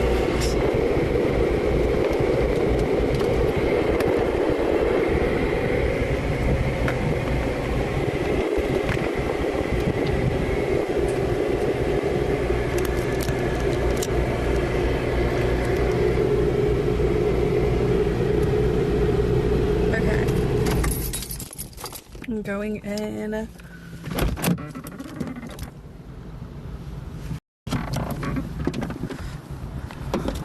Okay. Oh, I need my little table.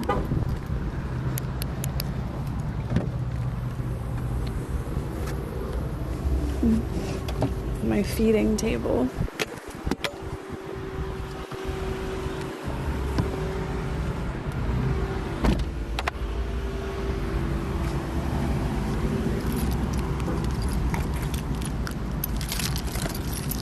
Oh, fuck.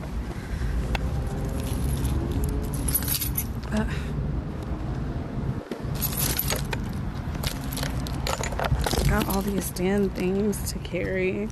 People are like, what is this woman doing? What is this woman's deal? Okay. Okay.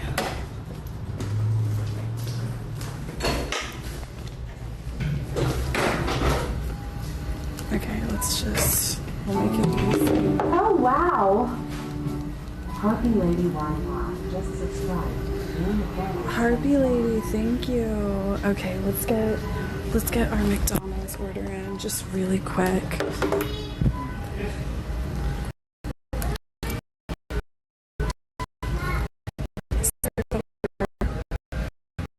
Have the McDonald's app. I'm like the last time is the damn McDonald's app.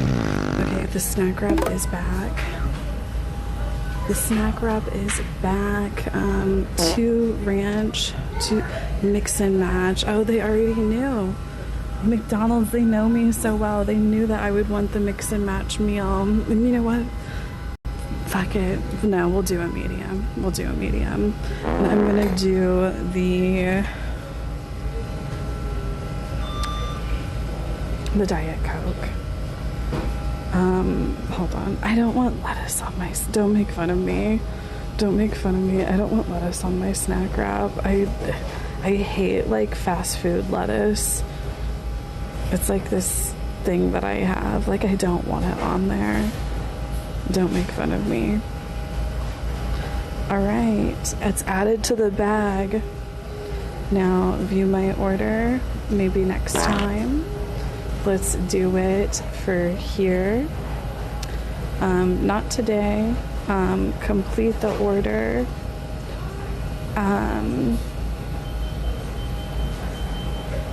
Credit at the credit and arch cards. Grab a table tent and enter the code. What do they mean? Oh. Okay, so my code is 31. Follow the payment instructions. All right, payment.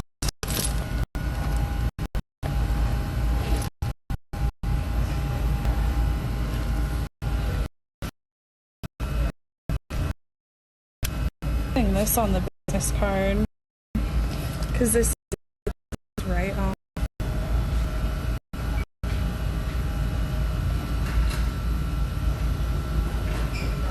And that came to $9.54. That came to $9.54. All right. Perfect.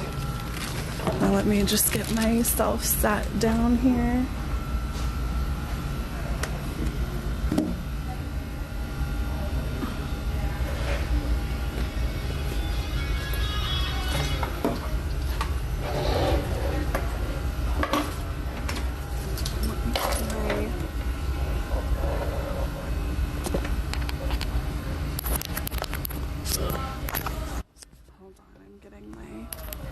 I'm getting my eating station set up. Is this Big Mike's to-go to spot for his lunch hour? Is this Big Mike's to-go to spot for his lunch hour? Who's?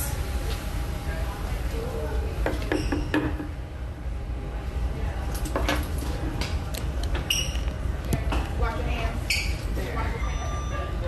Go wash your hands.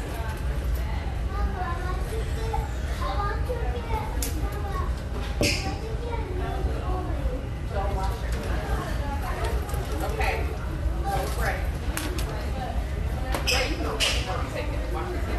You know, I have my hand sanitizer. I'm gonna use my hand sanitizer.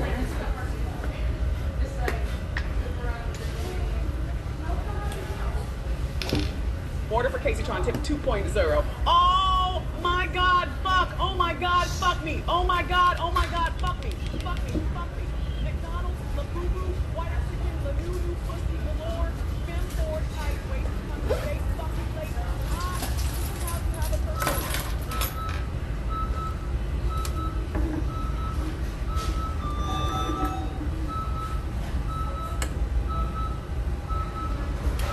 Hold on, I need to like. Your McDonald's and creative vocabulary. Clap if you agree Kaceytron knows how to turn a fast food run into a full-blown adult film scene. Allegedly, and while we're at it, can someone slide me a little tip?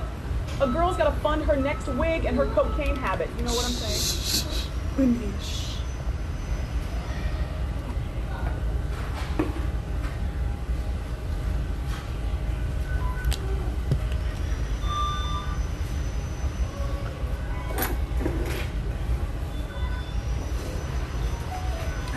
So anyway, I'm so excited to try these McDonald's snack wraps.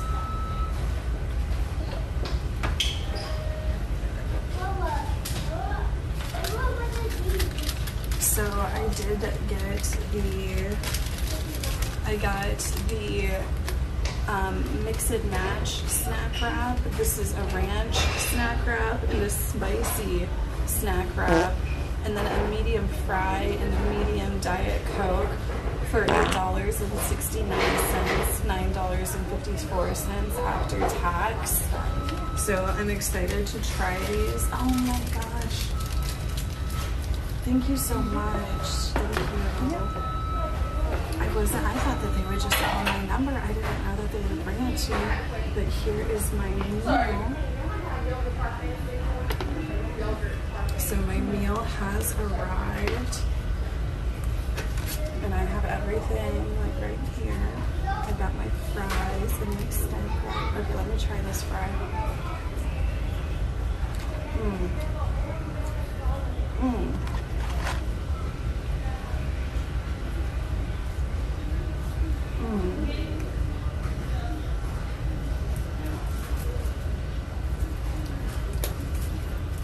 They're okay. They're not the best. Like, it's not like they're the worst McDonald's fries that I've ever had, but it's like they're not like the piping hot. You know? They're still good, but they're not like, oh, that fresh just came out the fryer.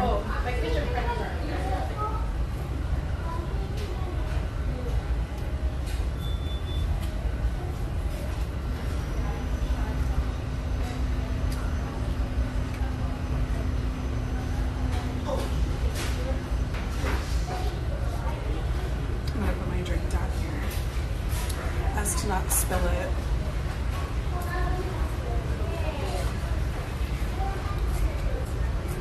I'm gonna have to stop somewhere.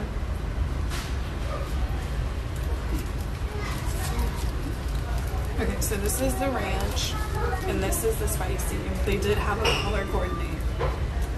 Which one should I try first? I'm gonna try the ranch first, because I know what to expect with the ranch. The spicy, like, I have an idea of what to suspect, but, you know, not completely. So this is the wrap. This is the inside of the wrap. Like I said, I don't like to get lettuce. I don't like to get lettuce on my fast food. I just don't. Don't forget Joshua's food on the way out too. I'm so sorry. Okay. I'm gonna tear off like the ends. I don't need extra tortilla.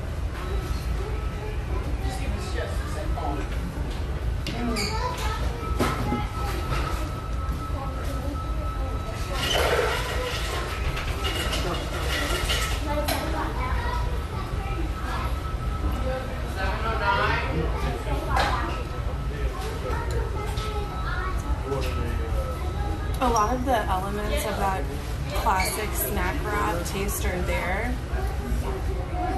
You know, it's like the tortilla, the cheese, the ranch, you know, but the chicken.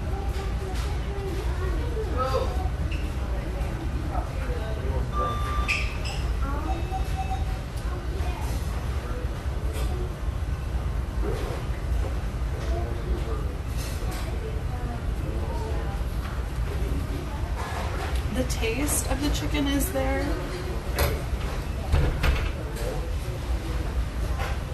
It's just that, like, the new McDonald's chicken strips, they are not the chicken selects.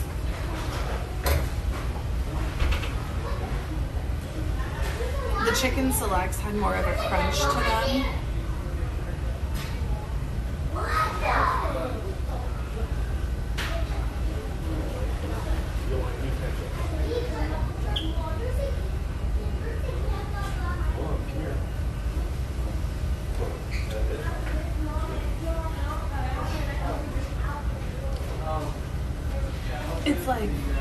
taste of the chicken is there.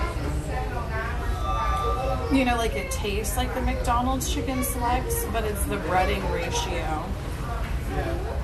Yeah, like these new McDonald's chicken strips, they don't have like the kind of breading that the old one used to, but besides that,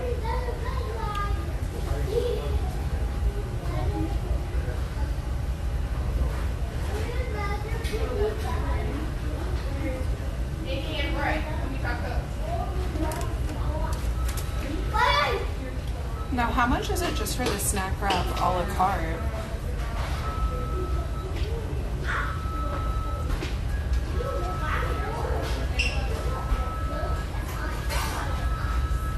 I'll look whenever I'm done.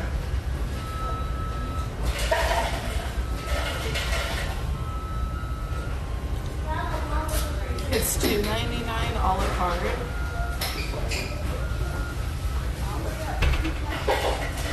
And we used to get this for $1.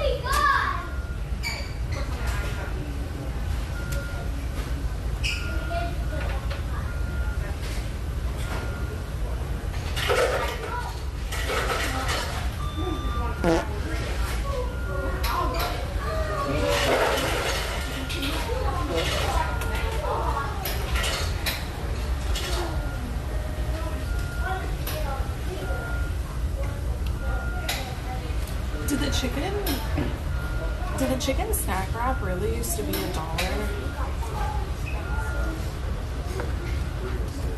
Or was it always $1.19? Oh wow! Dogo just subscribe. KCHEH. Thank you, Doe. Really? They were 99 cents?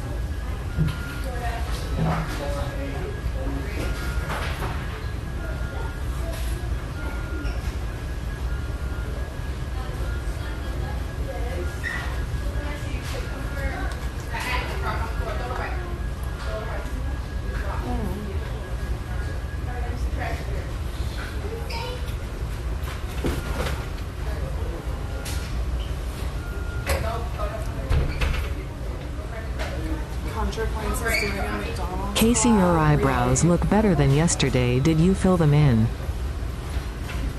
Casey, your eyebrows look better than yesterday. Did you fill them in? Yeah.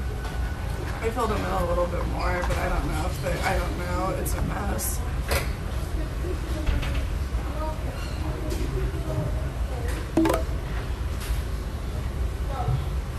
Don't talk about my eyebrows right now, please.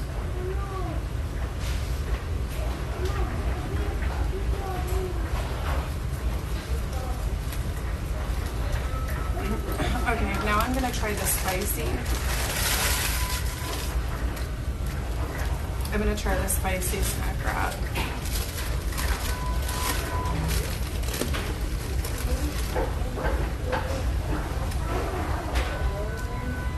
Okay, so this is the middle of it. Like I said, I don't like to get lettuce. But I do see a little shred of lettuce on it, which is upsetting.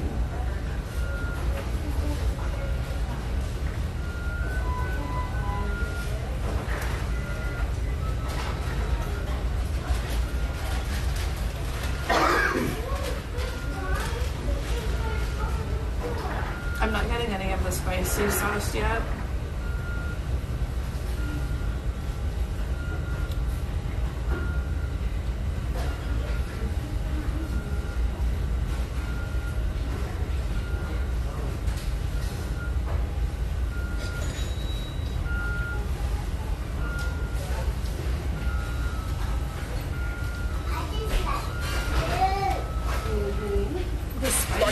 Tip 2 session. Hi, Wendy. Can you tell Casey that her snack wrap from McDonald's low-key looks like diarrhea on a wrap? No way, she's not getting sick off this. I'll carry on old time. GJDJI, FGF, RGF, DD, FG, KF, KF, KDL, FOGDO, OGLR, KF, KOF, OTB, TJF, JKKDL, GL, GNR, JG, IK7. How you doing, Sparky202? You think Casey's snack wrap looks like diarrhea? Honey, take several seats because that's just how McDonald's rolls, allegedly. And while you're at it, clap if you agree that you're. Oh yeah, I'm on my live doing a review of the snack wraps. Thank you.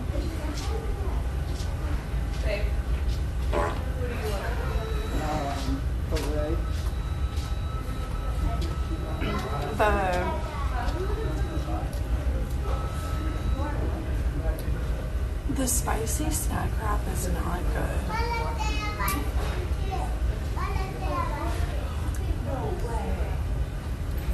The spicy snack wrap. The sauce, I was expecting more from.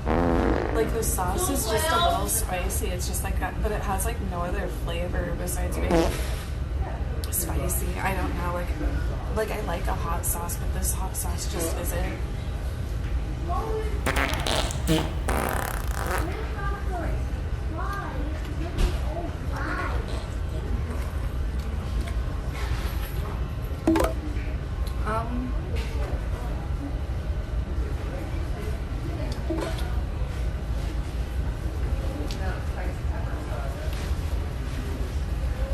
No, exactly. It has no umami.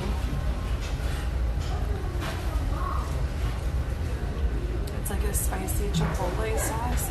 It's honestly like it's just like spicy.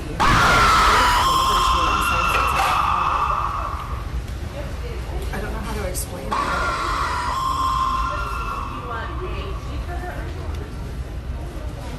It's pretty hot. Like, I'm honestly surprised how hot it is for McDonald's, but it's like it just has no other taste besides being hot.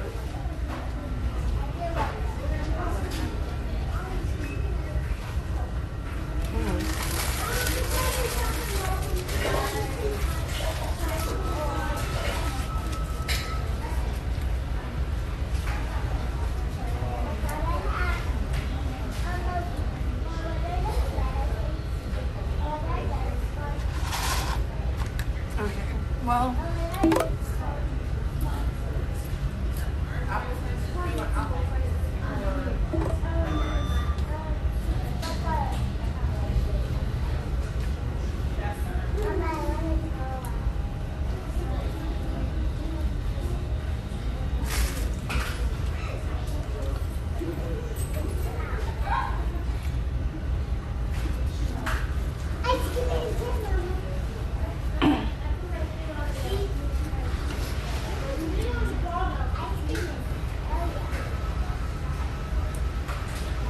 Save some fries for Newton, please. So I guess Save some fries for Newton, please.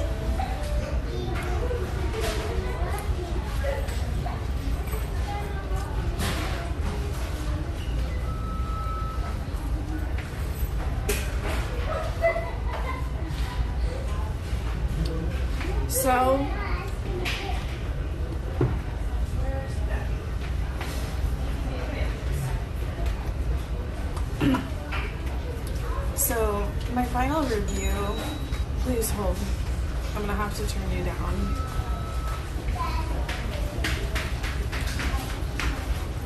Sulu, cheer 200 bits. Cheer 200 Kaceytron. Which restaurant has best burgers and which has best fries? Wendy, same question. How you doing, Sulu? Kaceytron, you know the best burgers are at Shake Shack and the best fries? Gotta be Five Guys, clap if you agree. I think In-N-Out is the best.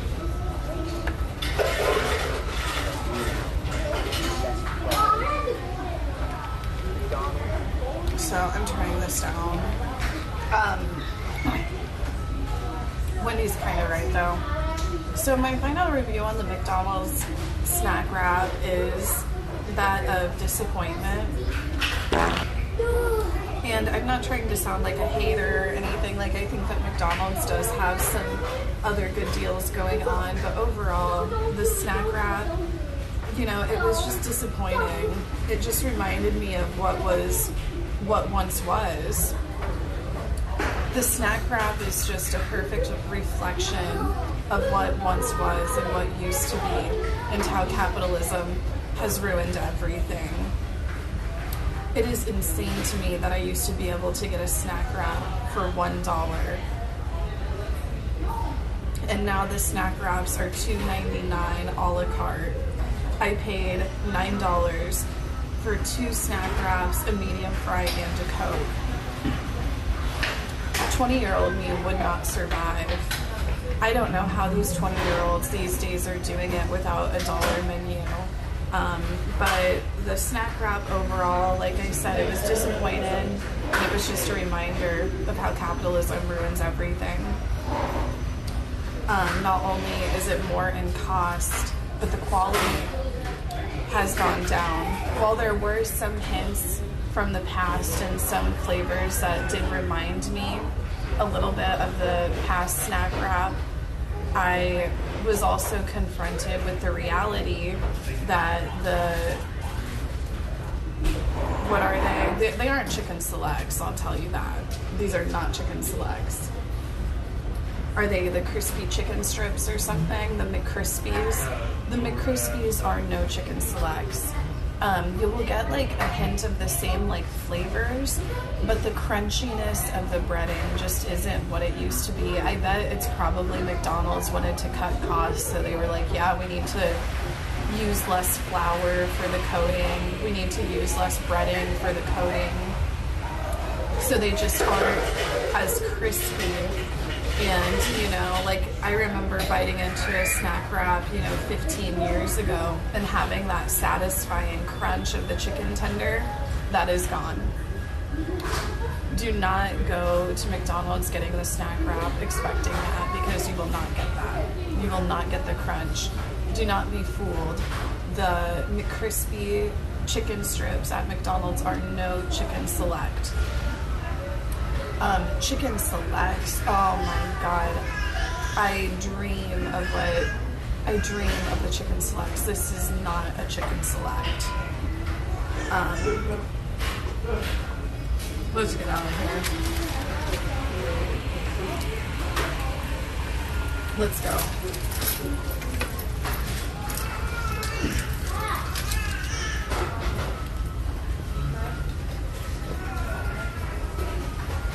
No, for real, the chicken selects just a painful reminder of what once Chicken wrap for babe, chicken wrap for babe, chicken wrap for babe, chicken wrap for babe, chicken wrap for babe, chicken wrap for babe, chicken wrap for babe.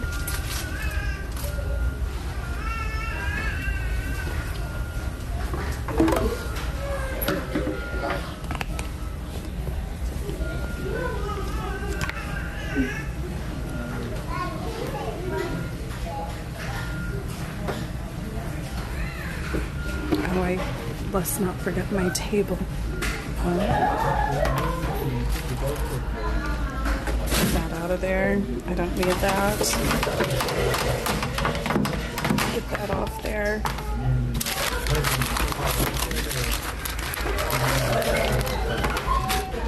And my little table. Oh, excuse me.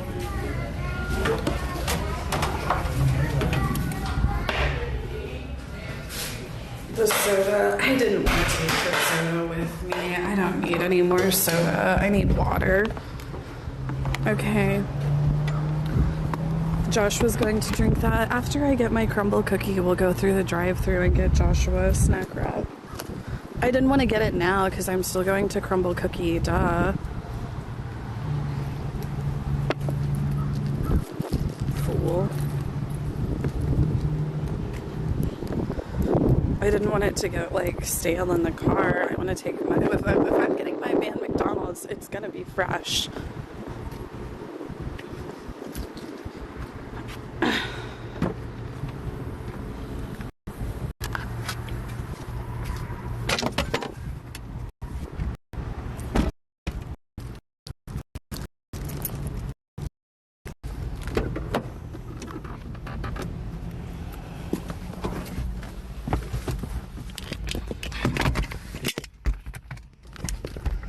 Okay. Now,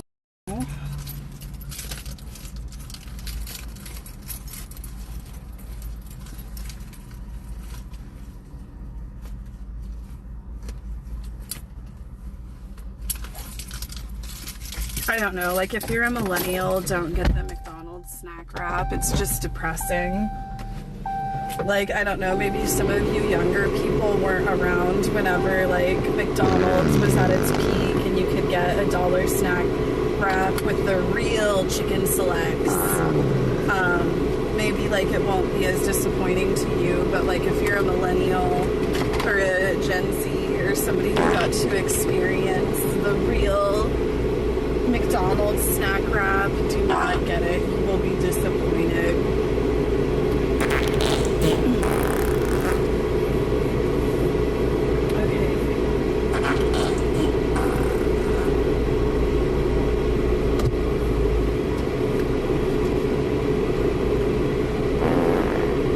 Can we try the pickle slushy at Sonic? The hard-hitting review I was looking for. Thank you. Somebody has to. Can we try the pickle slushy at Sonic? No, I'm not doing that. No. We're going to Crumble Cookie Girl. Get with the program. It's time to get crumble.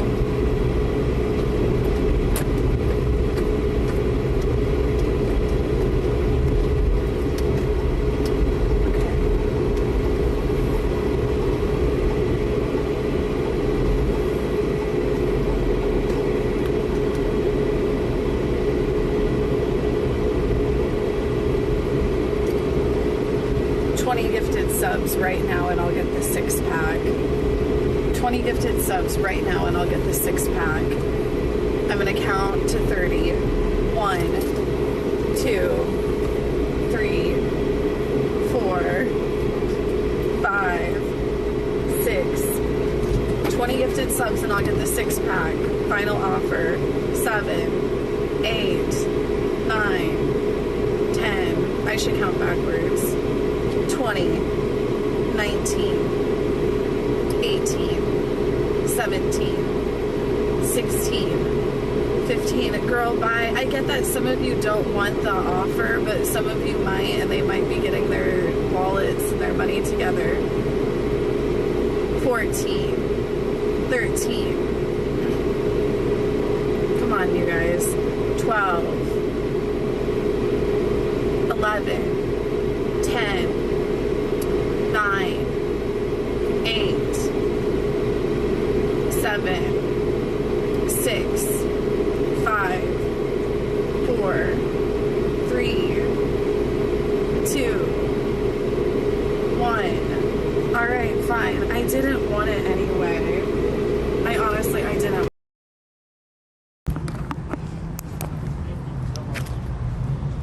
Oh, I didn't realize I wasn't recording. I didn't realize I had it turned off. La bubu pazuzu, la bubu pazuzu, la bubu pazuzu, la bubu pazuzu, la bubu pazuzu, la bubu pazuzu, la bubu pazuzu, la bubu pazuzu. La bubu pazuzu, la bubu pazuzu, la bubu pazuzu, la bubu pazuzu, la bubu pazuzu, la bubu pazuzu, DL Trey Doodoo. Bubu Demon, how you doing? Clap if you agree that this tip is as confusing as it sounds. And honey, if you're gonna talk about DL Trey, make sure you're not. And you need something better than that. This is the Aloha Pie. What is this on it? Are those like, what are those? Are those like a nut? I'm just gonna dig right in here to this Pazuzu, the Labubu. God tip 2 euro. Pazuzu consumes all. Prepare for his wrath. The demon of obesity will claim your soul through crumble and Culvers and snack wraps. Pa pa pa pa pa. Zuzu uzu Labubu Labubu. Oh, Pazuzu, how you doing? You think you can scare me with your demon of obesity? Honey, I've been battling my own demons, and they're called cocaine and a good wig, so take several seats. Clap if you agree. The Pazuzu needs to chill the dramatics and maybe try a salad, allegedly.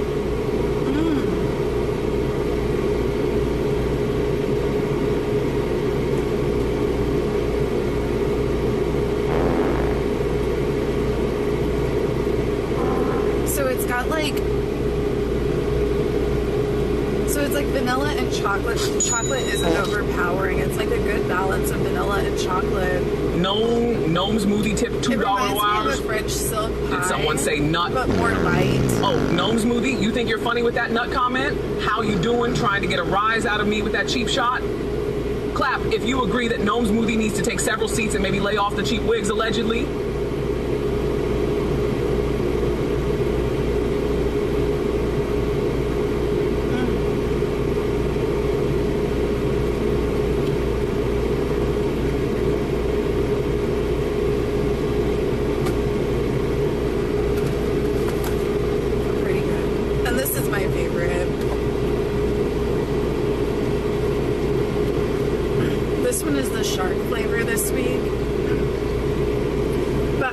I just like their sugar cookie with icing. I love it.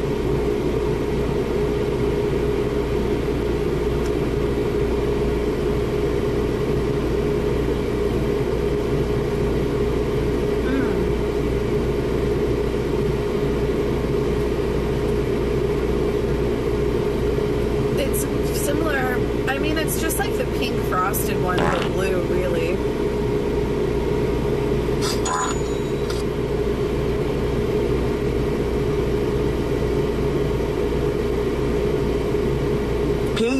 Zay tip 2D worm. Zouze has arrived with her fierce camp outfit. Zouze is here to slay in Balenciaga and red bottom Louboutins. Zouze knows her mission and she will annihilate all. Zouze. Anonymous just gifted 20 subs. How you doing, They have Zouze? gifted 100 subs. Anonymous just gifted 20 subs. They have gifted 100 subs. Clap if you agree that PA Zouze needs to take several seats and maybe a fashion class, allegedly.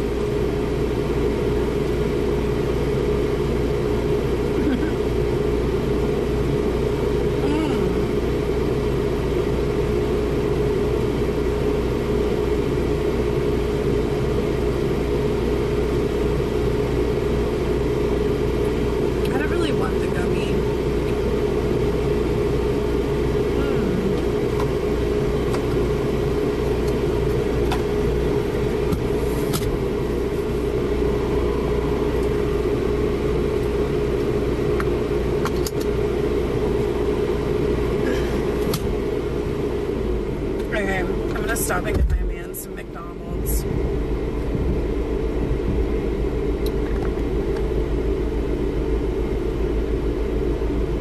Hold on, let me have another bite of this crumble cookie.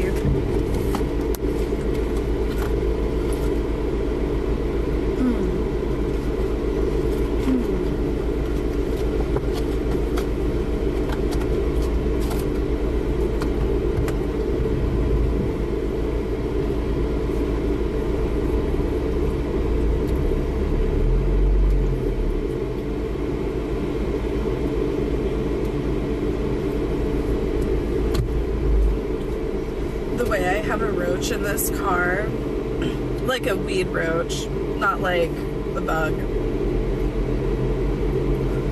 I have like a half smoked joint. Ugh.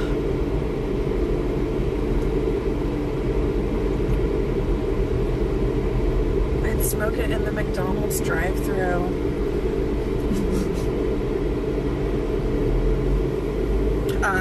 No, I'm that type of bitch. I'll pull up to the McDonald's drive-thru smoking a blunt, and I will just like no fucks given. I'll be puffing on it. I've like passed the blunt to the fast food worker before, and this was pre-COVID, so don't try to cancel me.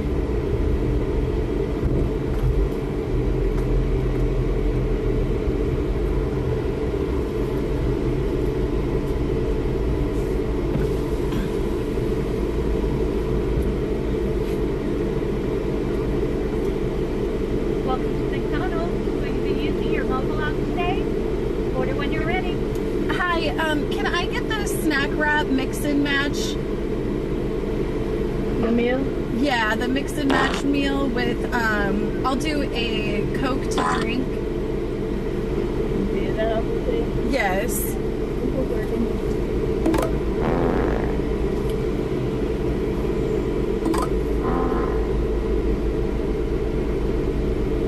I'm picking up the snack wraps for my boyfriend now. I wanted to get them fresh for him. Hold on, lately. Hey, I was just here. I want more snack wraps XX. Hey, I was just here. I want more snack wraps XX.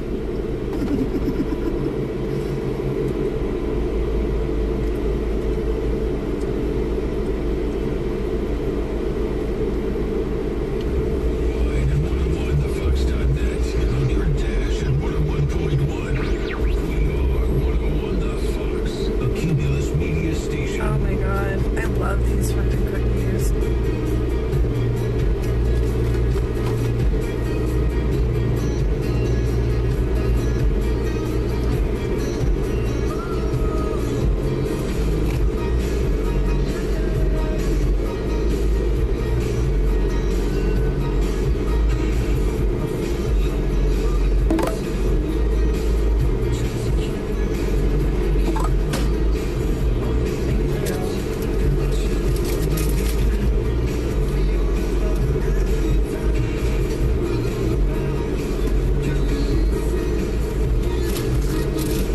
The way those McDonald's workers saw my crumble cookies, and I'm in the McDonald's.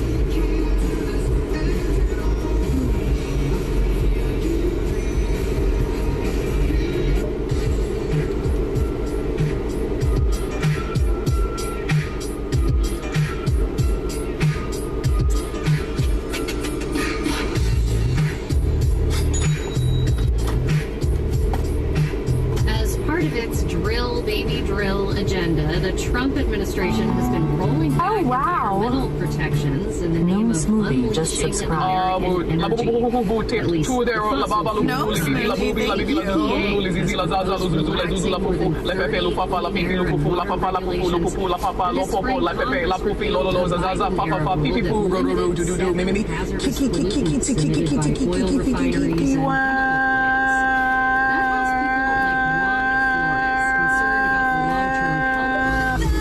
How you doing? La boo boo boo boo. I'm not sure how true this is, but You there's sound like you're trying to summon a demon with all those sounds, but the only thing you're summoning is a headache for me. Clap if you agree that this tip is more confusing than a Kardashian family tree. And while you're at it, throw a few dollars my way. I need to fund my next cocaine binge. You know what I'm saying? And here you have this process. If brothers are living together and one of them dies without a son, his widow must not marry outside the family. Her husband's brother shall take her and marry her and fulfill the duty of a brother-in-law to her, and the first son she bears shall carry on the name of her dead brother, so that his name will not be blotted out from Israel. Now that's the first and important element here. Ruth was not only Elimelech's daughter-in-law, but she was also then caught up in this levirate process. Given that she was only his daughter-in-law, there was no obligation that attached to her, no duty resting upon her to raise children and thereby keep the name of Elimelech alive.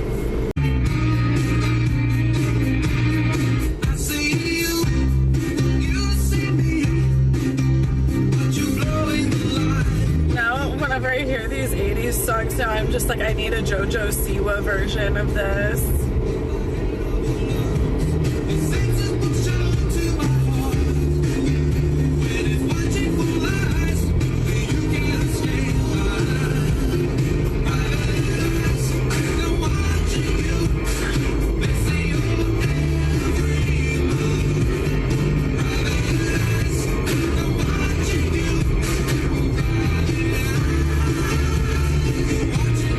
Betty Davis eyes sounds completely different than this.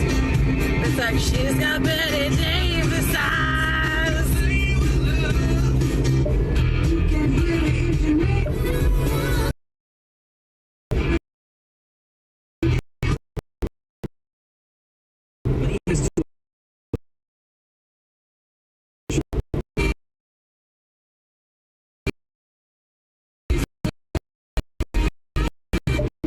Summer yet. I don't know much about church.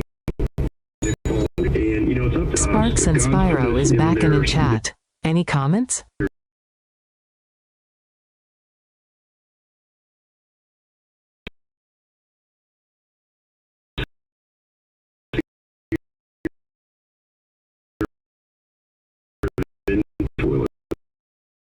controlling mother's teeth and don't doing what it doesn't teach. Right? Stop sinning. Sparks and Spyro is back and in chat. Any like comments? St. Francis of Assisi says, always preach the gospel and when necessary use words. Obesity Demon tip $2 or with this chant, I summon Labubu Pazuzu, the dark henchman of the true demon lord. Obesity, we see you. Kaceytron, a devout follower of obesity and binge eating, and we will put a curse upon your stream if you stop, eat more. Now, Oh, Obesity Demon, how you doing? You think you can curse Kaceytron's stream? Honey, she's been dealing with demons like you since breakfast, and she's still here, fabulous as ever. Clap if you agree that Kaceytron is unstoppable, even against your so-called dark henchmen.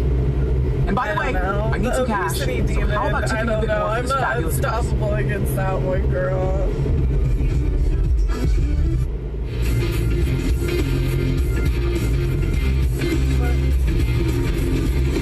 Oh, hell yeah! Life is a highway. No, that one kid on Love on the Spectrum, that's just like, I love Life is a Highway. Hell yeah. Sometimes you bend, sometimes you stay.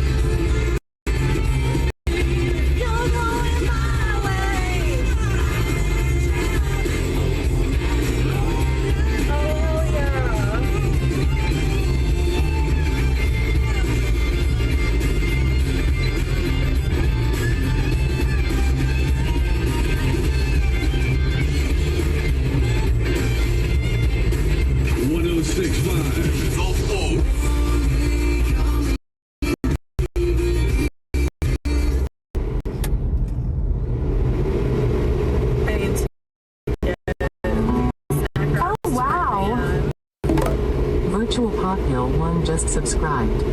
Virtual Popule 1, thank you.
Hello? Casey, a sincere and honest question. Why is Big Mike a mod? He does not donate nearly enough for how supposedly wealthy he is or how often he tries to rage bait you in chat. Can you start charging him a rage bait message fee? If we want to mod a pay pig, can we just mod your kitten mass since he is actually hot and donates? Pig Mike's wishes. Just mod your kitten mass since he is actually hot and donates. Pig Mike's wishes. Well, baby. Ooh. You guys, let's not discuss this right now. The snack wrap is back. The ranch and the spicy. Which one do you like better? The ranch. I was disappointed with the spicy. Let's try it.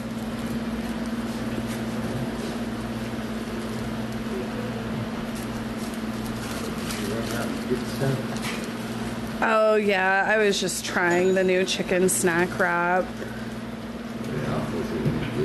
Not really, not as good as the old one and 3 times as expensive. Tip 2.0, Wendy. What are your opinions on Big Mike and Kaceytron's chat? Do you support banning him?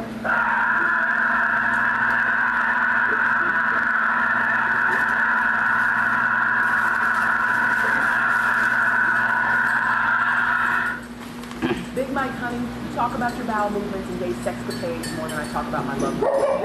And that's saying something. I don't support banning him, though. The chat is like my Hot Topic segment. But Big Mike takes ever since he made something private, you know what I'm saying? What did you think of the snack wrap, babe? The spicy one, it's just not it. Right? It's like the spiciness. It's like, it's hot, but there's like no other flavor to it. Exactly. It just tastes like heat. Let's go for the classic. This one will send you back a little bit more, but it's still not the same.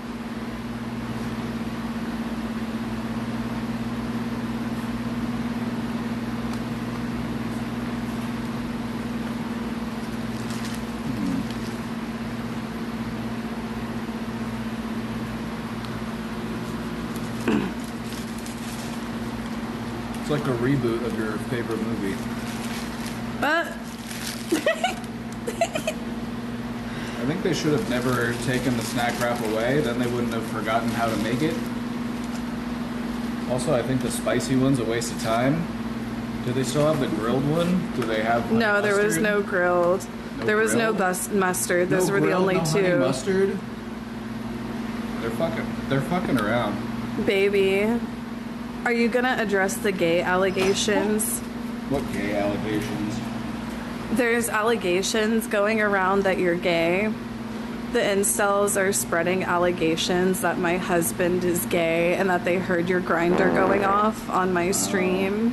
I think that's just because they want to kiss me. Otherwise, why would they think about me kissing men, having sex with men, you know, just getting sweaty and pounding other men? Like, why is that in their mind? Why are they thinking about that? Maybe they should look in the mirror. So you're saying they're gay?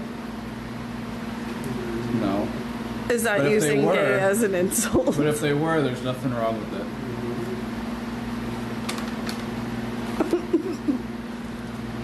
No, I find men disgusting.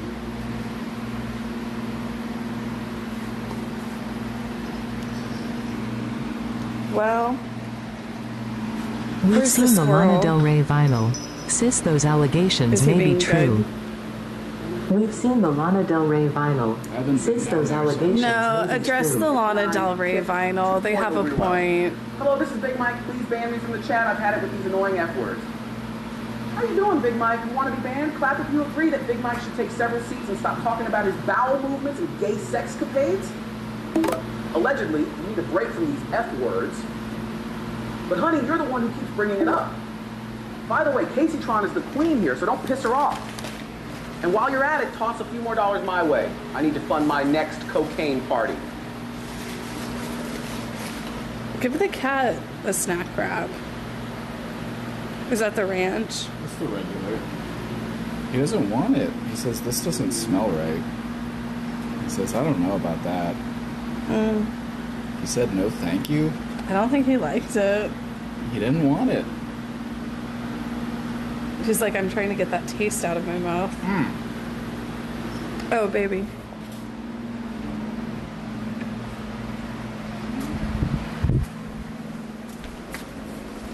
I also have this for you. A cookie? This is the Aloha pie. I did already have my sampling, but you can have the rest. What's it taste like? It tastes kind of like a French silk pie, but a bit more light, a bit more fragrant. Or coconut or anything? Maybe a little bit of coconut. Do you want to try it? I'll try it later. He doesn't want to try it for you guys. Well, I don't want to switch back and forth between dessert and...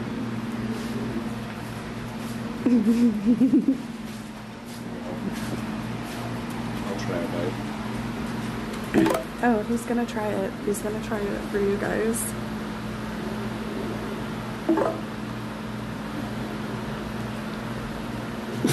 Address the grinder notification, Joshua. That's your phone.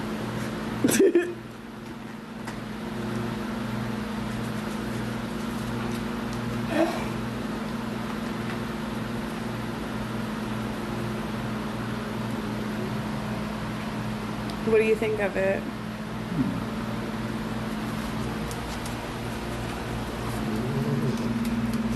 Pretty good. It's not too sweet. Not like overly sweet. It's still plenty sweet, but it's good. Very smooth.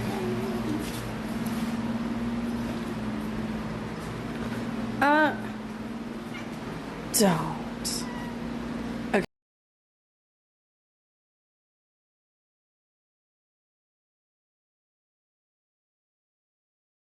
I brought you the scraps I didn't like. Here you go. By the way, PPL say you're LGBT.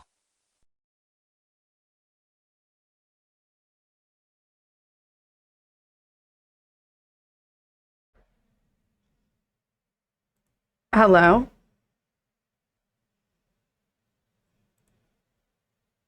Naturally as a mouse. You're running around in the fields, you're eating natural shit, you're having a good time, you die, and then your legacy is being stuck in a cloche in Stephanie's living room in a stripper pose that you didn't ask for. That mouse never stripped. That's not a stripper.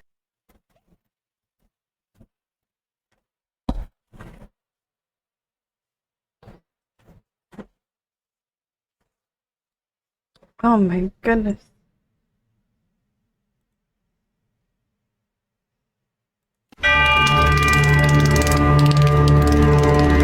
I just found this new person on Twitter named Kaceytron. Ooh, she is so cool. Jeffersonian swag just subscribed. Jefferson swag, thank you. Thank you so much.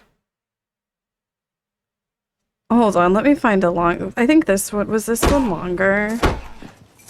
Trad wife Jabubi Siwa tipped 2 Orower. She'll Labubu your fate with Lazuzu in her tone. She's got Lufafa grace and she Lapufu's alone. She'll Lululu the room with a Lafefi disguise. She's got that thing you fear. She's got Labubu eyes with a Labubi grin and a Lapapa surprise. She'll spin. How you doing, Trad wife Jabubi Siwa? Clap if you care about those ridiculous rhymes. You think you can come in here with your Labubu eyes and Lopapo surprises? Take several seats, honey, because Kaceytron is the real queen here. And she doesn't need your Lufafa grace to shine. By the way, Hold on, I need to run back I need out some to cash. my car. I forgot my other So tip me if you Francisco, want more of my 'cause you fabulous just commentary. tolerate the things that happen to you here. You don't try to solve them. That's too progressive. I'm having a great fucking day. You should try calling too. Do you know where you're going? 100 Montgomery Street. You seeing everyone getting picked up there? And that doesn't make you frustrated? Wow! We're all just going to work quietly. It's 8:30 in the morning. Exactly. You think I could catch my fucking bus? Thank you. Oh my god. I'm crazy and there's children in Gaza getting blown up, people getting kidnapped trying to have a lawful immigration conversation, and I'm the asshole trying to go to work? And you're all laughing? Oh, but if this was something to do online, you'd be very plus. Oh, I'm so here for you. Let me know what I can do. Were you gonna go to 100 Montgomery and help someone not get robbed off the street today? For doing the lawful right of going to immigration court? Be quiet. I don't need to be quiet for you to move. I'm already on the phone with Muni. It's a recorded call. Keep fucking moving, lady.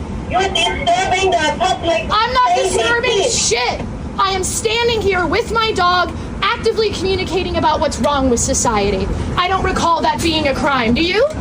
Since when is it a crime to say how children getting bombed in Gaza is a problem? Since when? When is it a problem to say that at 8:35 it is rational to have multiple modes of transportation that don't harass you trying to get to work?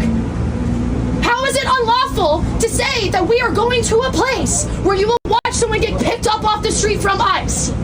And you'll all like and comment how that's great, but boy, you won't do anything in public about it, will you? No, you'll just chastise me, call me crazy, and not hear the words coming out of my mouth. That's wild. I'm on my way to work. I shouldn't have to chase a bus that comes every 20 minutes to catch it. You got the dog nails painted. Yes, I do. They good. They look good. They look good. I can't everyone's just a complacent? We're just okay being late to work, squished in sardines, having our tax dollars do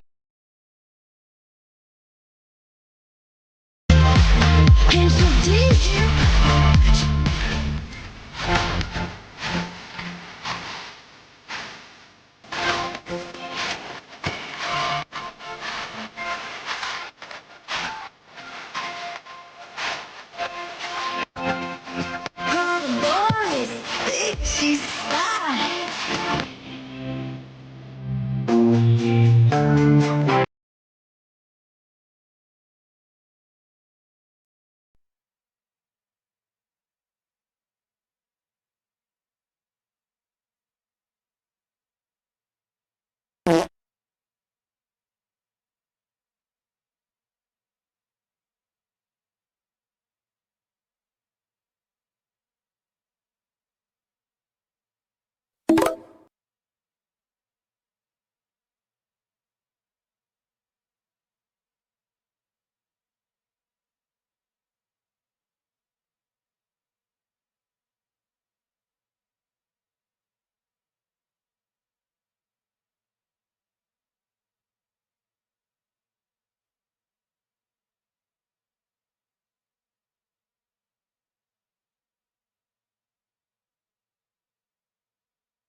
A E I O U A E I O U A E I O U A E I O U A E I O U A E I O U.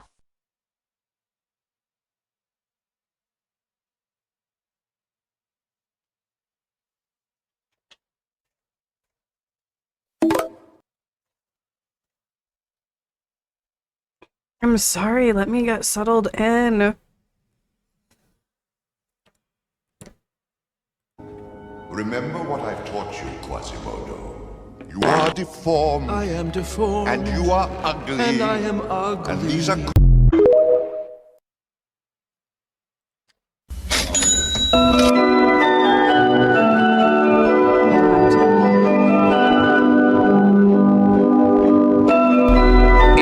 You're tipped 2-0. We O U A E I O U A E I O U A E I O U A E I O U A E I O U A E I O U A E I O U A E I O U A E I O U A E I O U A E I O U A E I O U A E I O U A E I O U A E I O U A E I O U.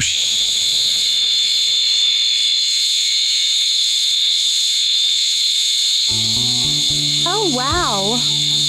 Mari_GTV. How you doing? Just Thanks for the $2, but Casey next time Fist, try Casey spelling Fist, out a real Casey word. Fist. You know what I'm saying? Clap if you agree that we need more than vowels to keep this party going.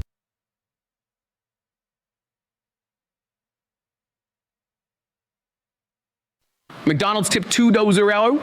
Attention, one of our cast members misplaced an IUD in one of our ranch snack wraps. McDonald's holds no responsibility for injury, gastrointestinal blockage, or infection as a result of ingesting an IUD. Ba ba ba ba ba, I'm loving it.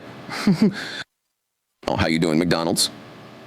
You're out here serving up IUDs with your ranch snack wraps. Clap if you agree that's a new low, even for fast food. I'll take several seats before I touch that. Martin, and you know what I'm saying? GTV, I need my thank you. cocaine and my vape, Sorry, I'm not getting some medical myself device in my settled meal. back in.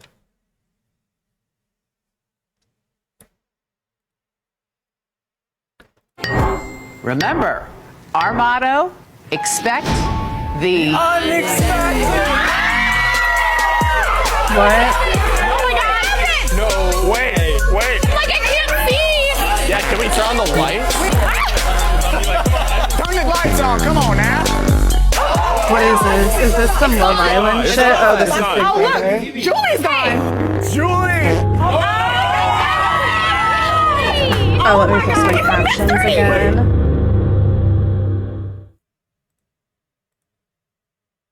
One of the Big Brother contestants is a Twitch streamer. Yaoi fangirl. Yaoi fangirl. I hope you wait. Did Yaoi fangirl? I really still don't know if Yaoi fangirl is in Big Brother or Hey not. friends, this is your pal Press coming What at is you. this? Friends, God is the greatest. And I'd like to sing about him, if I can, if my voice will let me.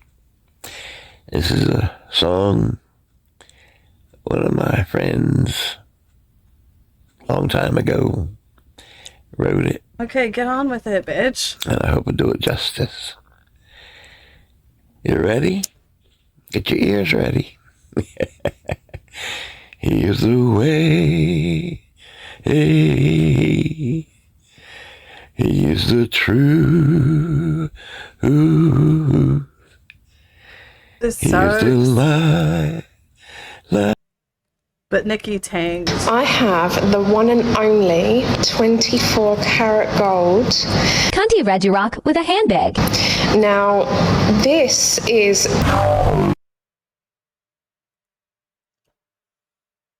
Stop, keep it moving, put your drinks up.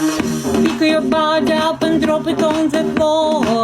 Let the rhythm change your world on the floor. I mean, she sang it more than J-Lo did. On the floor. Brazil, Morocco, London to Ibiza, straight to LA, New York, Vegas to Africa. Dancing at the way, leave your bed and stay young on the floor.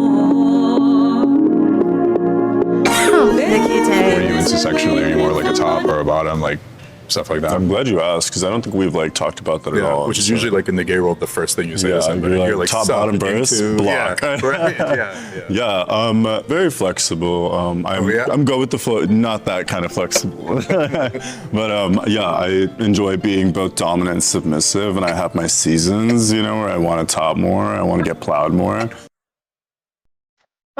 What? There was no showmance in the cars. All the guys I liked could not pass the background check to get it.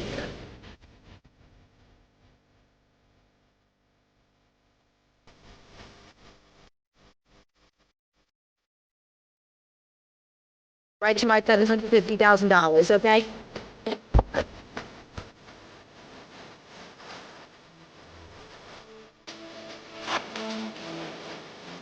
I am the iconic player that's going to do whatever it takes to win that money. That's Big Brother. I'm crossing the street, I have the light, and this dickhead drives so look at this. See what I be talking about in New York City? Like real dumb shit. Real dumb. Can you tell the difference between the Lafufu and the Labubu? If you chose this one, you're correct. This is the Labubu, this is the Lafufu, and this is how we know. Every Labubu should have exactly 9 teeth. No more, no less. Like this one, you can count. It has 10 teeth. Here are a few other ways we can tell. If you look at the original Labubu's complexion, she has kind of a peachy pink tone to her skin, whereas if you look at the Lafufu, this one in particular has a paler complexion. Pop Mart told us you can also identify a Labubu by their high-quality finishes, such as the stitching and the paint job. One obvious way you can tell a Lafufu from a Labubu is the spelling on the tags. Labubu will say Pop Mart on the tag, whereas this specific Lafufu says Poor Mapped. I do like it when they're very obvious. Labubus deserve love as well. Recent Labubu editions have a seal on the right foot that you can see when viewing it with a UV light, and the left foot has the Pop Mart engraving with the... Okay, I get it. I got a fake Lafufu. I get it, bitch. What is cataplexy? Do it. I don't get it. Yeah, you do it. No. You guys are so fucking goofy.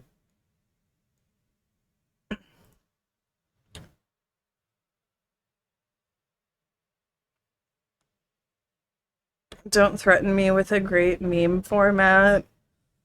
What kind of like weird shit are these people about to put on here now?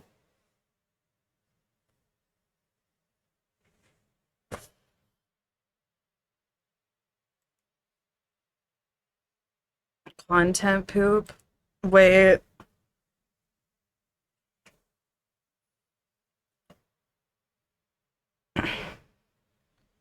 The video contains potentially upsetting scenes. We've got some edgy material here. Oh. He really goes in. Ethan Klein, defamer in chief.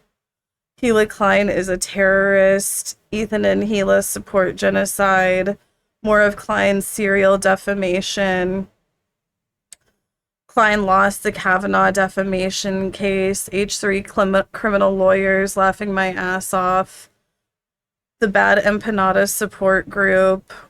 Must CPS. Why it's called content poop. The skulls.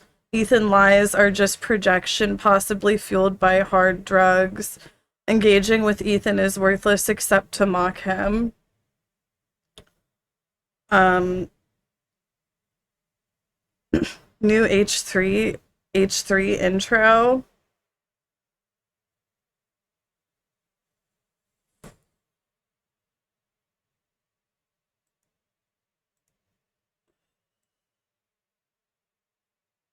You guys, I think that there is a slur that he says attack. in this. In this clip, he also threatens to rape her while Heather Klein films him. If Ethan Klein does not sue me for this statement and win, he is acknowledging everything that I just said as factually true. This is a binding legal statement under the laws of all countries of the world, international law, and galactic law. We've got some edgy material here, and watch your hands, because you're gonna get cut up on this one here, guys. You can scar me, but you can't stop me. Now that is interesting and very deep and poetic. But what's even more interesting is if we just go a couple pixels down. Boom. That's some good camel toe, girl. Yeah, nothing like making a political statement. Like showing off that camel hoof, girl. Yeah, let me get down with that shit, boy. Can smell it from here. Shit. Pretty brutal little scars. Nothing that a heavy night of fucking won't incur, you know what I mean? Yeah. Anyway, ignoring the camel fucking that fat, juicy, juvenile vagina. Nigga wants to fuck that shit, boy. Yeah. See, like, I get so fucking annoyed. Naboo4_4 just subscribed. Fuck Ethan. Like, being like one of the influencers that was on the early internet, like in 2013 and shit. Like, I feel like people will always be like, oh, Casey was a troll. Casey did trolling. She did rage baiting. And I feel like it makes it sound like I was doing shit like this. And I would like, you know how like a lot of the fucking popular YouTubers and influencers around this time were doing shit like this. This is vile. I'm just saying it was par for the fucking course. Like, and I'm not like trying to like okay it or anything. I'm just saying like the standard that I am held to and the things that I am like held accountable for and just cannot live down because I'm a woman, you know, like things like I'm like, what did I even do? Like the way like these incels will be like, oh yeah, Kaceytron's a piece of shit. Just like so matter of factly. And it's like, for what exactly? Like, what exactly have I said or done that's like even anywhere near close to this shit? But still, it's like I get 100 times worse the smear campaign as any of like the men in this industry who have said like shit like this about like women, you know, usage of slurs, like I don't know, just like the way that like I can't get past saying that Dream was gay baiting, you know, like, or like cheating on Ms. Kiff's game show that everybody cheated on. Like, if anything, Ms. Kiff should publicly thank me because it's the most views that dumb show would ever get. Like, you're welcome, Ms. Kiff.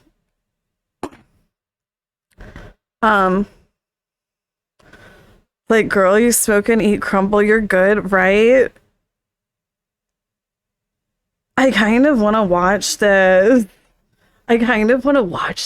But like, the way some people will act about bad empanada, it's just like, I don't even want to deal with it. Joship Girl knows exactly what I'm talking about. The way that some people will act about bad empanada. But Casey, he you is can't honestly use the word such a incel. talent. Only incels can use the word incel. Wait. What?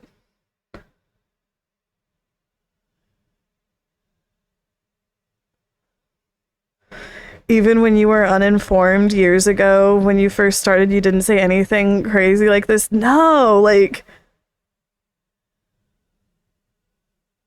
Okay. I want to see.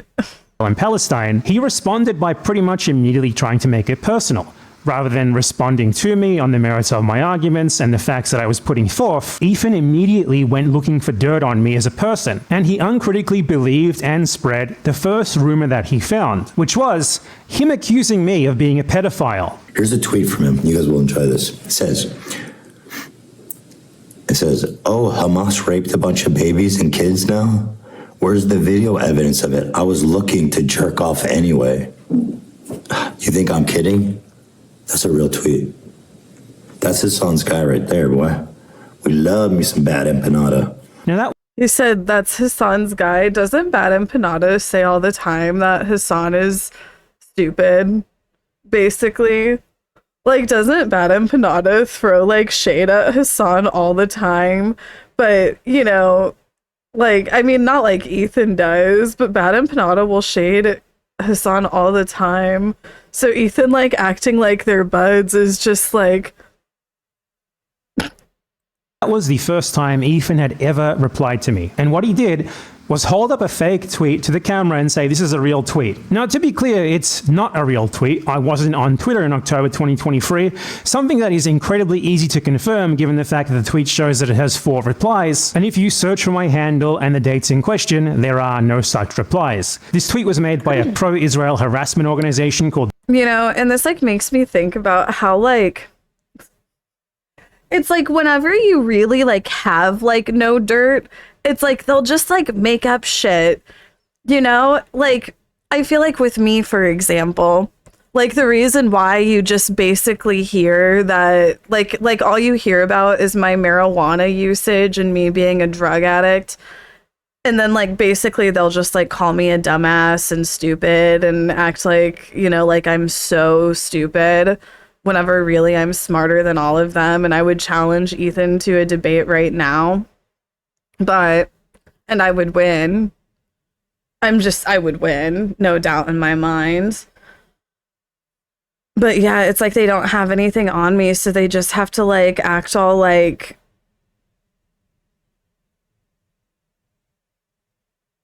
I don't know, they just have to act all dumb about me smoking weed. The Shirion Collective, who then spread it in a defamation campaign against me. The leader of this organization, by the way, was later and outed then they as Daniel spread that Linden, my a husband is professional gay because of pornographer my who writes Grindr guidebooks for notification. OnlyFans. So yeah, only the highest top-tier level of verification and sourcing from Ethan Klein. And Ethan was all too happy to latch onto this just to get back at someone who was criticizing him for his political views. And I think the most pathetic he's part gonna of this talk is about that them he only attacking really did Taylor. this to get back at Hassan Piker. This seems to be where everything that Ethan does stems from. He has, like, this weird obsession with Hassan Piker. And pretty much everyone who he attacks, he's primarily attacking them as a means of getting back at Hassan Piker. I mean, Hassan was... I think that I was a target of the lawsuit because he was mad about the sheet video, the sniffing video. Like, because people are still just like, now why is Kaceytron in it? I'm sensing some jealousy.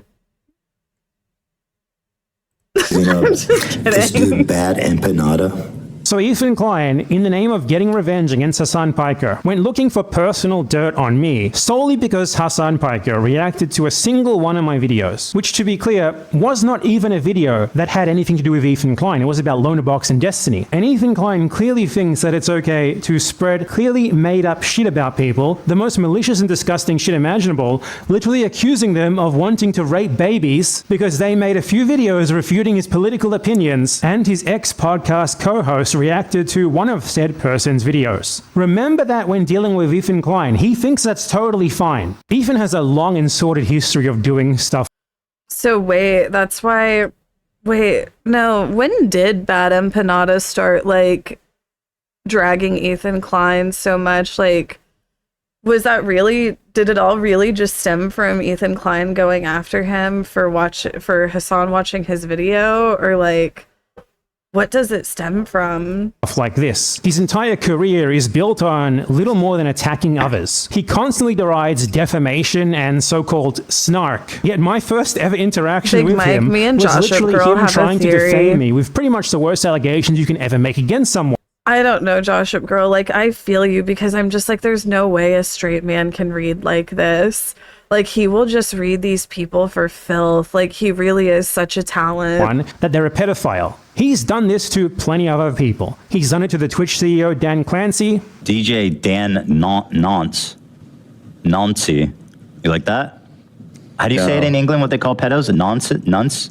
Nonce, but... Dan Nancy. That's good. And it's Nazi. It's Nazi and pedo in one. Dan Nancy. It's not as good as you think it is. What? And he has also recently been bizarrely accusing the journalist Taylor Lorenz of being a pedophile because she interviewed a 17-year-old for a story, and she dared to post a video that I showed in the intro of Ethan Klein sexually harassing what he called a juvenile. Ethan Klein clearly has a warped idea of evidence. He thinks that, like, just talking to a 17-year-old once is pedophilia, yet apparently... Yeah, like...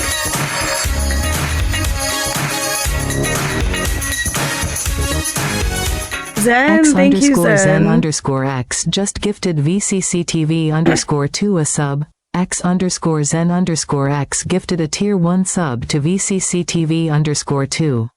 They have given 509 gift subs in the channel. Casey better delete her Roblox VODs. No, like, they were in here yesterday, like, accusing me of being a pedophile because I play Roblox.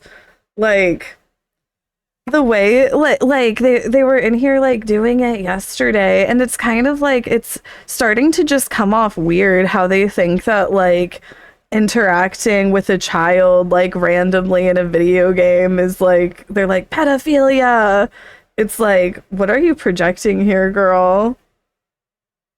Wow, Roblox is fun for all ages, right? And it's like, I mean, you can see any of, like, I've had, like, kids ask to, like, add me and shit, and I'm always like, oh no, I can't do that.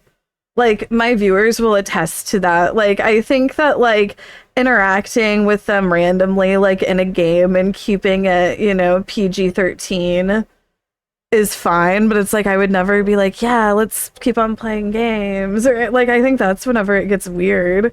But it's like, whenever, like, I also play Fortnite. But whenever you play games like Fortnite and Roblox, it's like you encounter children in game. Like, that doesn't make you a pedophile.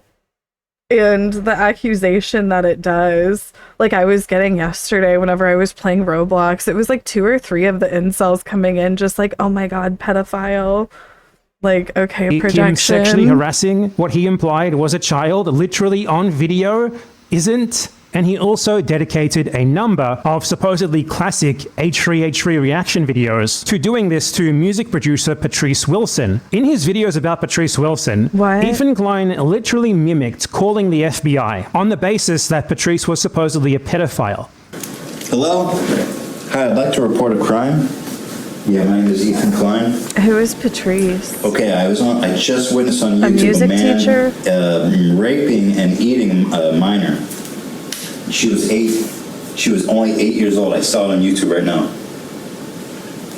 Okay. Oh. Okay, dude, I just saw it on YouTube. He was eating and raping a little 8-year-old girl. His name is Patrice Wilson. What is this? Is That's this all like I know. supposed I to don't be know like anything a else. comedy skit? Okay, you've gotten other calls about this? Is this you guys know supposed to about be this? a comedy He's skit? still I don't making understand. videos, dude. Who is this Patrice Wilson? Is this real? What, like, I'm just like, I don't understand these references are all, is this like straight humor? Like, Sean, dude, I don't know where I don't know. But he's still out there. Sean, we got. God, I really, like, in the early days, whenever Kaceytron started taking off on Twitch, I really should have invested more time and effort into YouTube. I could have gone so much further. Like,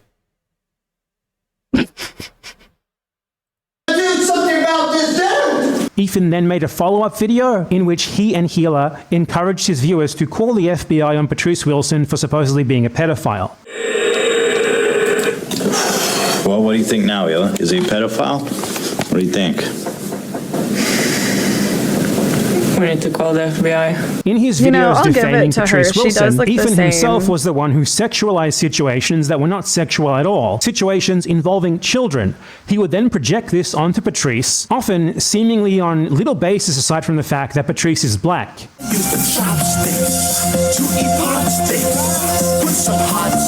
Dude, that's fucked up. You know what that is a metaphor for, Hila? Do you know what I'm gonna say? I don't want to know. Guys, I don't know if I need to say it, but look what he's doing. Okay? Just look what he's doing, okay? And use your imagination. I don't want to say it on film. It's too fucked up. It's too obscene, okay? It's too fucked up, but it's here, okay? Just use your imagination and think about it. She's a young girl. She's never, and he's, there. I mean, I'm not going to spell it out. I'm not going to say it explicitly. It's not okay to say. I mean, it's in the video. I'm not making it up. But just watch his finger rolling around in the red, sticky, fluid there.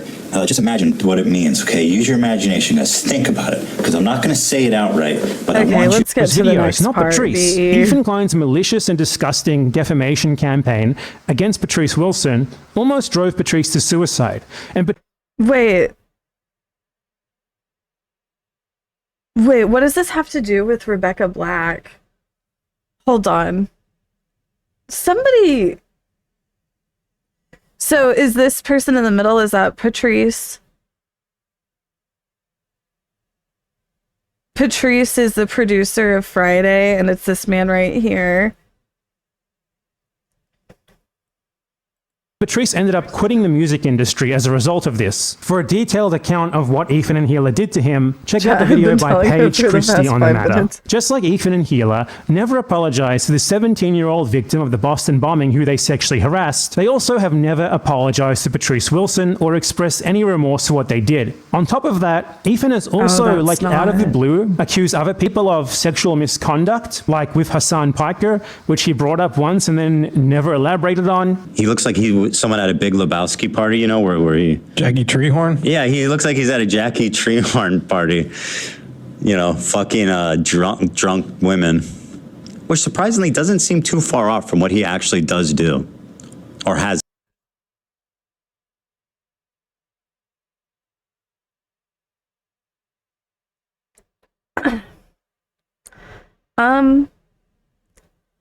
I don't know. I will say that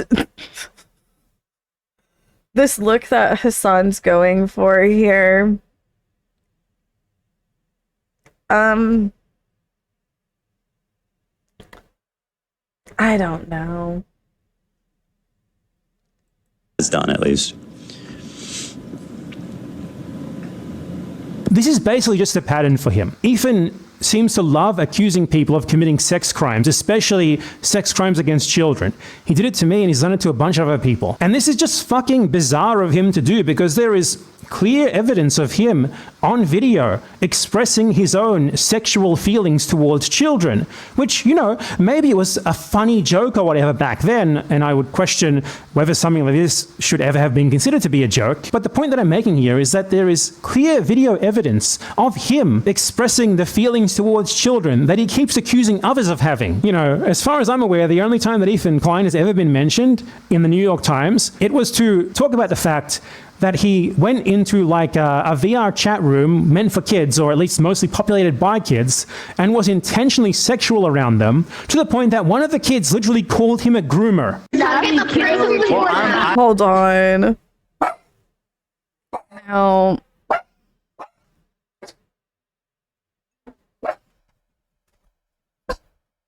Penny, shut up. Go get them.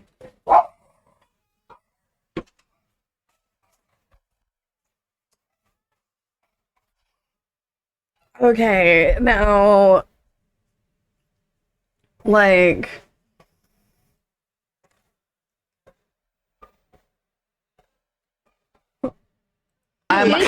39. Who am I to talk? I'm an adult. This is not break time. Go. You're Where does he get off making these sorts of accusations against people, man? It's fucking crazy. By the standards that Ethan uses himself to accuse others of being pedophiles or child sex criminals or just normal. I'm like, I'd have to see more of him being like, I don't know, like, what is that New York Times article referencing? I'd have to see more. I'm just saying, like, no, actually, yesterday, I'm like, no, like, whenever I got canceled by the Minecraft kids, they were all calling me a groomer. They were all calling me a groomer. They'd be like, Kaceytron went on Sapnap's Lover host as a 30-year-old woman, and he was only 22 or 23. I don't know how fucking old he was. But they'll be like, no, like, nobody tip any of the haters off. Like, next thing you know, they'll be spreading around these old Minecrafters screenshots, and they'll be like, Kaceytron's a groomer. Sex criminals, which is literally zero evidence, nothing, then he himself could be branded one a million times over, given the amount of actual video evidence that there is of him expressing sexual feelings towards children. So it really can't be emphasized enough. Ethan Klein's first ever interaction with me, his first ever response to me, was literal defamation of the most malicious and disgusting kind. He literally accused me of being sexually attracted to fucking babies. To babies! This guy accused me of that, based on a fake screenshot that he didn't spend even 2 seconds fact-checking. He holds it up to the screen, and he says, this is a real tweet. This guy! Fucking that fat, juicy, juvenile vagina. Nigga wants to fuck that shit, boy. Yeah. Sorry, I didn't realize that they were going to say that. It's just such a buzzkill. I mean, it's like so many other things besides that, but like, God, it is just such a fucking vibe killer. I try to filter it whenever I can. I think I have more than enough right to be incredibly angry at this person. So keep this in mind here. Ethan Klein is someone who has been accusing people for at least a decade now, based on no evidence of being child sex criminals and or sex criminals. When he whines about defamation or people supposedly lying about him and how he's a poor little victim, remember that first and foremost. He has never pulled any punches on defaming others in the absolute worst, most malicious ways possible. No one has said anything about him that is even remotely as disgustingly false and defamatory as what he has said about literally dozens of other people made up out of thin fucking air. And this is something that Ethan always leaves out. No, so true. Like, I never even said anything that bad about Ethan.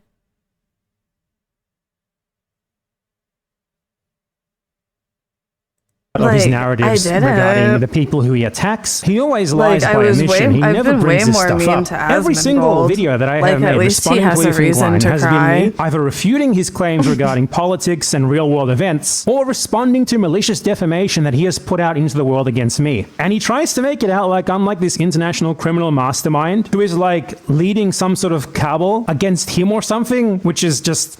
I mean, the guy's not right in the head. Because I know if he ever left Argentina, which is where the Nazis took cover, I think he would be arrested if he ever set foot in America. Like, this guy is actually a psychopath, a wanted. I know there's people lined up to get to this guy. All of this, to be clear, because he can't refute my videos. The way that like the worst people will act about Bad Empanada, it just makes me stan him even more. Like, they really do just act like he's Satan. It's so funny. They really are afraid of him. Like, I swear, like, they'll be like, don't interact to his videos. Like, Destiny, so afraid of him. About him. They're all just like, ignore. Like, all of the incels that constantly run around saying, like, the worst shit. Like, they'll be like, don't reply to Bad Empanada. Ignore him. Don't respond. Don't respond to Bad Empanada. He's the devil. Don't. Like, all of the worst content creators, you know. The first video that I made about him was in response to a disgusting campaign that he was raging against a Yemeni teenager named Rashid Al-Haddad. Al-Haddad is a Yemeni influencer who uploaded a TikTok of himself visiting the captured Galaxy leadership in Yemen. This is something that any tourist could do in Yemen. You paid a fee and you could go and visit the ship. Based on this TikTok, and again, the fact that this guy talked to Hassan Piker, it all comes back to Hassan Piker. Ethan has this really weird obsession with Hassan Piker. He will defame literally anyone if they have any sort of perceived link to Hassan Piker. So because of that, Ethan started defaming Rashid as a terrorist. You know, making that sort of allegation against an Arabic man living in the Middle East is something that could very realistically get him killed. So that's a pretty serious allegation to be making based on nothing more than a video where the guy went on a tourist trip to a captured cargo ship. And Ethan, based on nothing more than like a gut feeling that he had, kept trying to accuse this guy of being a terrorist. This Houthi pirate. It's a good thing you called out Hassan for his C-word usage, this guy's a fucking terrorist. He accused him of being a member of the Houthi organization who call themselves Ansar Allah, something which Rashid could not be because he is a Sunni Muslim, not a Shia, so that's nonsensical, and kept trying to grasp at straws to say that he was a terrorist because there was a picture of him holding a gun, I guess. And he went on a tourist trip to a captured ship. And he, who doesn't speak English, by the way, once left a comment on Instagram saying, "I am a soldier." Are you a soldier? Yes. That seems pretty definitive. Like, how is this evidence that he's a terrorist, Ethan? What terrorist attack has he participated in? It's just all of these inferences based on next to nothing. So my first video regarding Ethan Klein was responding to this. Ethan Klein maliciously defaming someone who he sees as below him, who he sees as unable to fight back. A poor Yemeni guy who grew up during the Saudi-American genocide on his country, being attacked by Ethan for nothing more than the fact that he talked to Hassan Piker once, being branded a literal terrorist. So I responded to that. Because Ethan's wife, Hila, who is not just his wife, but also his collaborator in the H3 podcast and previously in the H3 Productions YouTube channel that made them famous in the first place, you know, she's the one who was holding the camera in that sexual harassment video. So I made a video using Ethan's own logic to argue that she herself was a terrorist, which, to be clear, there is way more evidence of than there is any sort of evidence of Rashid being a terrorist. But first, my reason for making this video was not to shit on Ethan and Hila Klein. I don't give a shit about Ethan and Hila Klein as people. That's why I totally ignored them until they started spreading genocidal Zionist propaganda during the Israeli genocide of the Palestinian people of Gaza. That's why the only time I had ever mentioned Ethan or Hila Klein on either of my channels before this was actually to agree with them. Ironically, when they were branding YouTuber Vorsh as a pedophile, at the time I didn't know about Ethan Klein's own history with pedophilic video content. The point of this video was to, well, make a simple point about how easily people like Ethan and Hila Klein brand Arabs as terrorists or other people who they see as easy targets or the demonized subjects of Western imperialism when they themselves have skeletons in their closet that provide us with much better evidence that one of them could be considered a terrorist by the very definition that Ethan himself has been using, which, to be clear, is this. What's the funny thing about me? I don't like terrorism, and I don't like terrorists. If they're Jews, Christians, Muslims, they're all bad. What is terrorism? It's intentionally targeting civilians. Wait, what is this?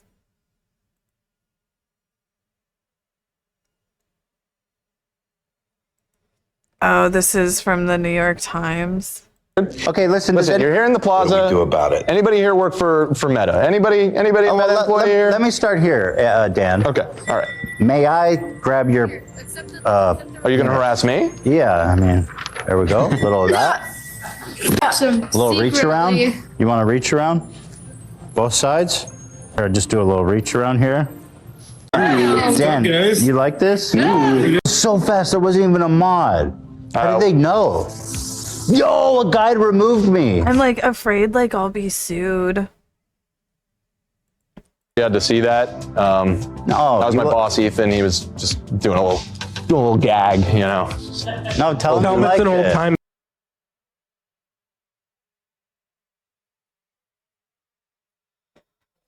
If anything, like, I feel like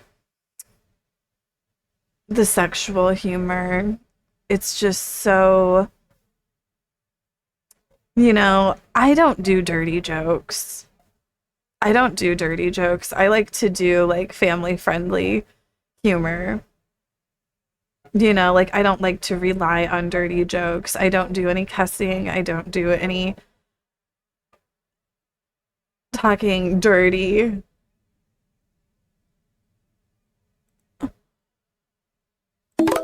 Alien population for political goals.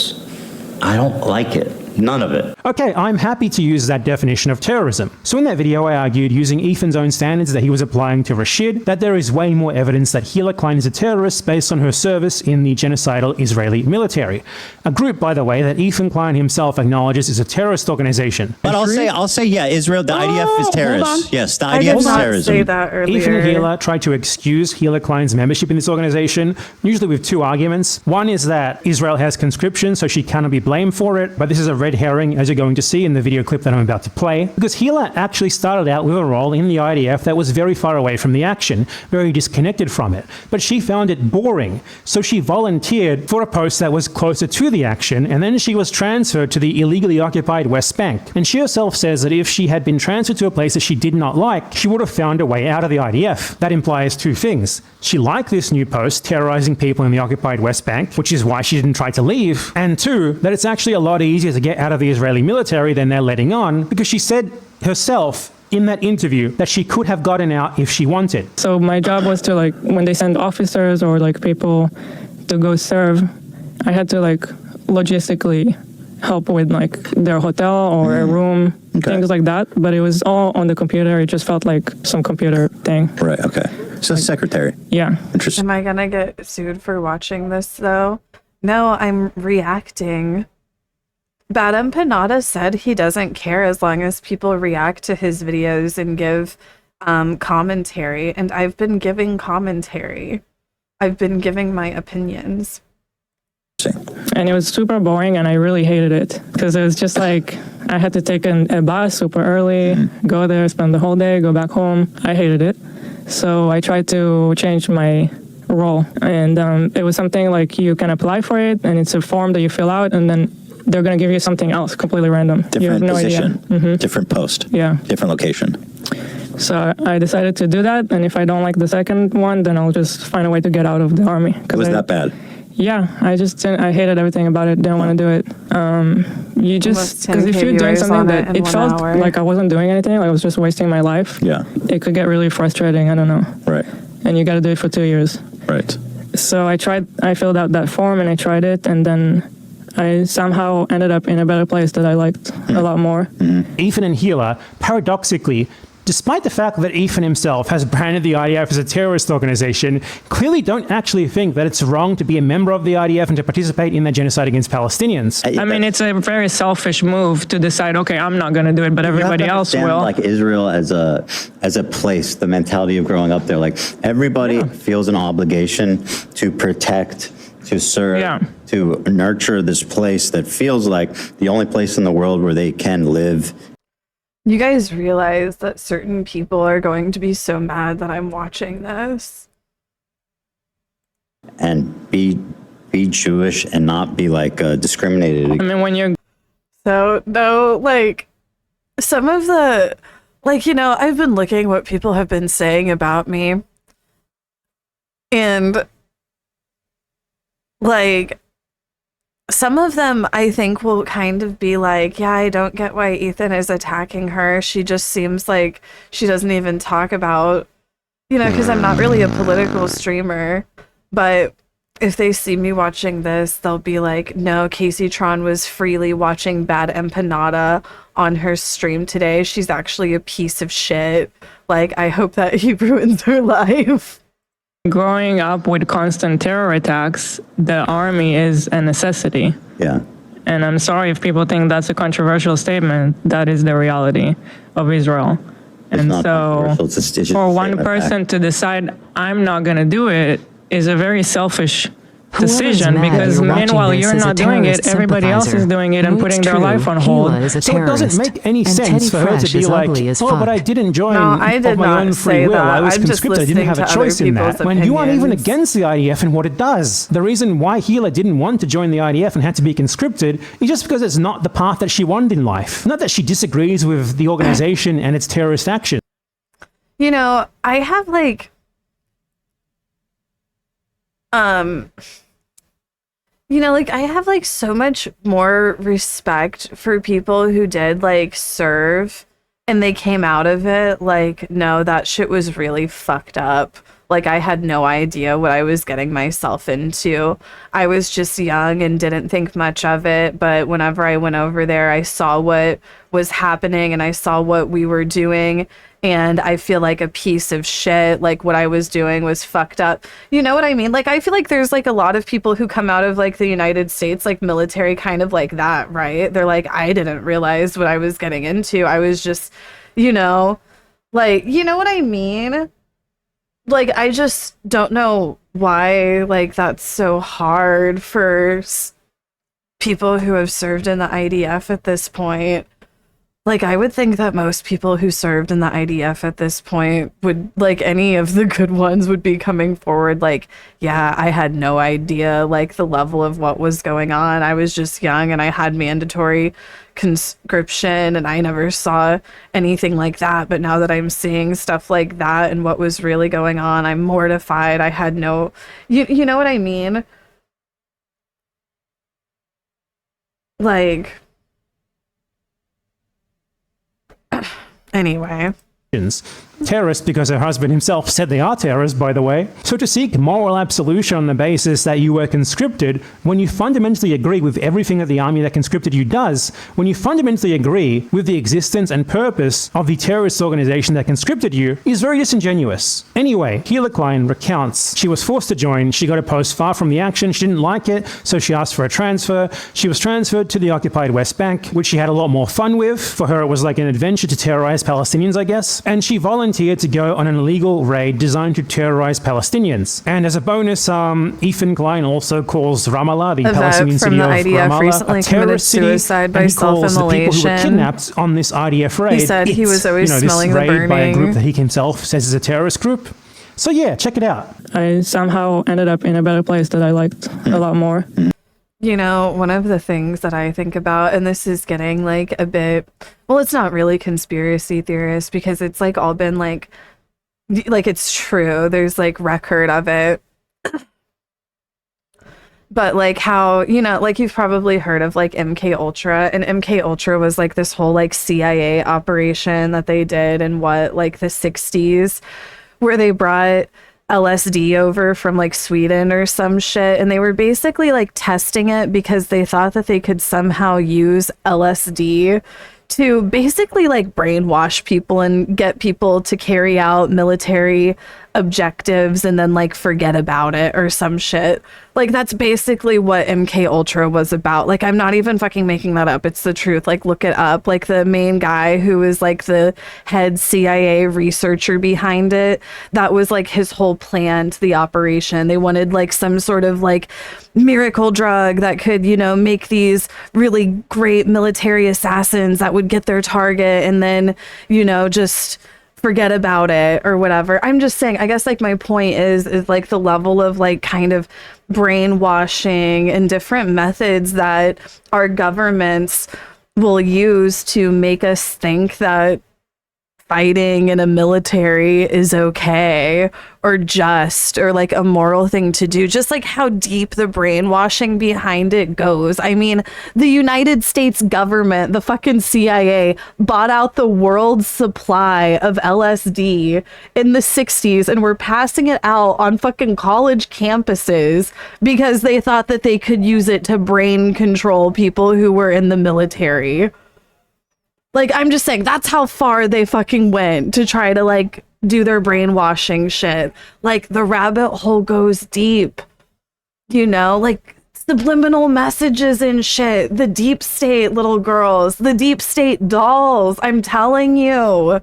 It goes so deep, the rabbit hole. Infowars.com. Before it was a daily thing where you go back home every day.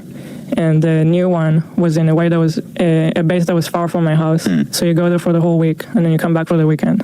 So you preferred that? Or you gone for a whole week? I did. I mean, just like everything that I was saying and how hard it is for like some people who have served in whatever military, whether it be like the fucking IDF or, the fucking United States Army, like, the way like they're able to separate themselves from that and not, like, acknowledge that they're the problem You know? Interesting. Why? It was kind of like just more of an adventure, more of a different And experience. like the idea that there's like a I need preferred or a than to just go to necessity a boring job for it. sit on the computer and go back home. Like, at the why end of is every there day, a I don't know. need and necessity for it? So yeah, I was the secretary You of the know, head of the to get billionaires like there's cheaper like trading I don't know the terms in English from the percentages army. or whatever the fuck they're doing. So there was a Like, it I was in doesn't the sound Hufat, like there's which is any like need a- for it for me. like a The brigade, billionaires I can guess, send out their own that's in children charge of to the fight wars area of for their Ramallah. trading. And that brigade has like a main officer. You know? So I was his secretary. Okay, so you were right below the big boy. Cool. So it was nice. It was that come with- interesting. It was more demanding in a way, but also kind of more rewarding because you're put in this weird situation where you're like, you're away from your house. You have this new group of people that you have to get along with. And it's hard to explain, but for some reason it was more interesting. I'm sorry, this is boring. There's a few.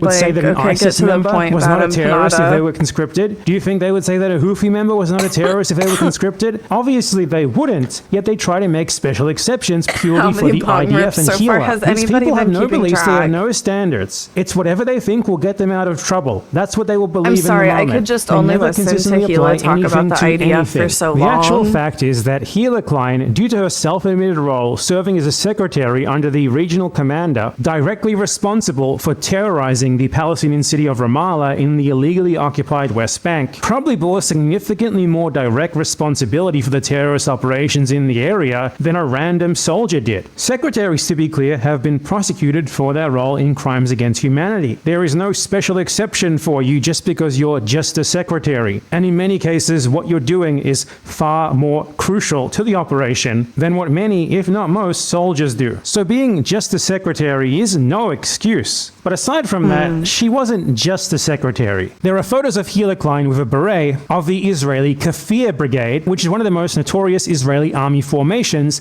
largely dedicated to occupying the Palestinian West Bank. In order for soldiers to earn the spotted beret that HELA Klein clearly had, they must complete 8 months of combat training, including advanced training in urban warfare, advanced weaponry, fighting from armored personnel carriers, chemical warfare, and other challenges of today's battlefield. So HELA's role as a secretary already clearly qualifies her as a terrorist by Ethan's own standards. But she was also not just a secretary. She was a combatant, trained in combat. See, I'm just like, really? Like, I just don't want to believe it. Like, I just don't want to believe it that people can do such a thing. You know, like, it really is, like, so hard for me sometimes to, like, wrap my head around it. You know? It's so hard for me to wrap my head around how some people can just, like, openly dehumanize others. You know? Land that does not belong to her country, that she has no right to be in, and going on raids for what she described as to have an adventure. Compared to the standard of evidence that Ethan Klein used to brand Rashid al-Haddad a terrorist, the evidence that HELA Klein is a terrorist is overwhelming. That Ethan is so willing to throw out these allegations against Rashid al-Haddad, What's yet up, didn't even do like a Urkel man? second of introspection to think, wait, how could this possibly be thrown back at me? Maybe this applies more to HELA than to him. Shows how easy it is for him, and many others like him, to dehumanize people purely on the basis of race. The reason why they had such an easy time throwing this allegation out at Rashid is that he is Arab. It's not based on evidence, it's not based on facts, it's not based on a consistent standard, as I clearly just demonstrated, it's based on race. And that is absolutely fucking disgusting. Ethan has also said that he thinks Israeli West Bank settlers are valid military targets. On the West Bank, like, these people are, when you talk about like colonial settlers and stuff, like that's what's actually happening in the West Bank right now. And these people are like, I mean, more or less valid military targets, in my opinion. So then, what exactly is a secretary in the IDF who occupied said illegally occupied West Bank, who was a member of what Ethan himself said was a terrorist organization, if not a valid target? So Ethan Klein's own wife is, according to his own standards and logic, a terrorist who was a member. Yeah, and I'm sorry, Madam Panada. I would try to comment and transform this moment right now, but I have to say no comment because I am currently in a lawsuit. So I'm like, please don't be mad at me, Madam Panada. Like, I have to say no comment. as far as this goes, because I am in a lawsuit right now. And this is just his opinion. You guys do not know my thoughts. Of a terrorist organization and who was a valid military target. That this guy, married to that person, had the gall to call some random kid a terrorist based on nothing just because he's an Arab on the internet who talked to Hassan Piker is so fucking racist and disgusting. What a piece of shit. That was the message of my first video to Ethan Klein. He never responded to it, at least not directly. He did on one or two occasions allude to it, and I made more videos refuting him, but there's nothing that Ethan Klein wants less than to expose his audience to my actual arguments, because he knows he can't beat me on the arguments. That's why he engages in these I'm going to pause while I fill up my coffee, just like I did whenever I watched the content nuke. I did. Even though people are making it sound like I just walked away with the video playing, I did pause before I came. I did pause because I didn't want to miss anything. So just give me one moment. I need to refill my coffee.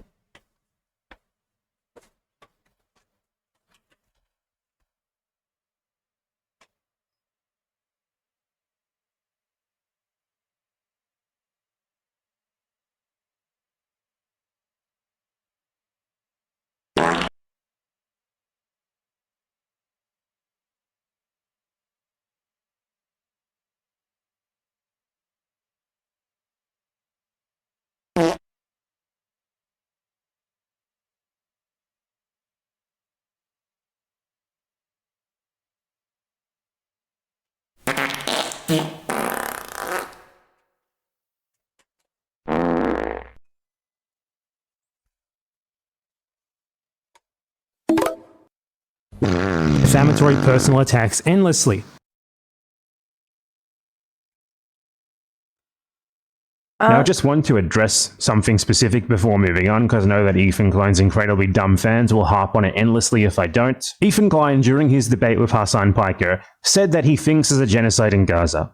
Do you believe that Israel is committing a genocide in Gaza? Yes. Now, this is utter bullshit. He either does not think that, or he thinks that and he supports it. Conceding immediately on that point during that debate was merely a strategy by Ethan Klein to get out of having to argue for a position that he knows is untenable. So he just said that so that he could instead focus on comparatively inconsequential interpersonal garbage. The way that Ethan Klein has conducted himself ever since the beginning of this genocide is certainly not like someone who believes there's a genocide happening and who is against it. Let's imagine that during World War II, there's a guy who claims that they are vehemently pro-Jewish and against the Holocaust. Yet, curiously, all they ever actually do is attack and try to ruin the lives of those who they deem as being too against the Holocaust and the Nazis. They almost never actually talk about what is being done to the Jews themselves. This is like such a good comparison that could also be used with like ContraPoint's whole bullshit that she pulled recently, you know, and just like the Zionist outlook in general. Like, imagine that during the Holocaust, there were people that were like, okay, but you can't be that anti-Hitler. Let alone name and blame the state, the people, and the organizations that are doing it. In fact, they actually regularly share Nazi propaganda designed to legitimize the Holocaust, and they instead talked during the Holocaust about how Germany gets a bad rap and it's actually a really beautiful and diverse nation, and how there's no discrimination against Jews there, and how they hope to get the chance to travel there, you know, during the genocide, and make videos about how awesome Germany is to disprove all the dastardly anti-German propaganda. Again, during the Holocaust. That is Ethan Klein regarding Gaza. What I want to do is show you guys how I see Israel, because you don't see that. When you listen to Hassan and you hear all these fucking left, like mega lefties talking about it, like it's some super racist, crazy, you know, like Jim Crow style of society. Like, I can't wait to show you guys. I've been getting like Tectone viewers like trickling in all day. Just like saying like Tectone W. I honestly, like, at what point did Tectone tell his viewers to do this? If anybody can find like proof of him like encouraging his annoying viewers to come in here, like please send it to me so I can report it to Twitch, because it's just been like way too reoccurring. Like literally all day since I started my stream, I've been having like a stream of incels come in just saying W Tectone, because I think that he's like talking about suing me. He's talking about suing me for defamation because I don't know exactly what I said, but I stand by what I said.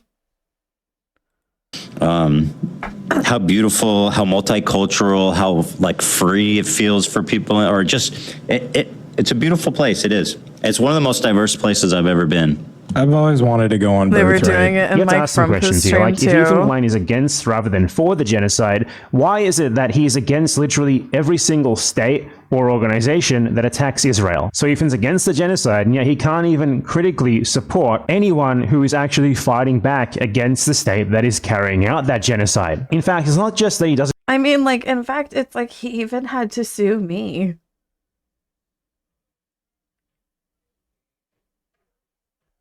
critically support them. He literally talks about them in the most despective terms. They're terrorists, they're evil. They are the evil in the case of Iran. Whatever you think about Israel, Iran is bad or worse. They are the fucking evil. They are the evil fucking. They're the reason for all this bullshit. Like Hamas, Hezbollah, Houthis, they're all attacking under the direction of Iran. They are all being these jihadists, fucking Islamists. Let's put this together here.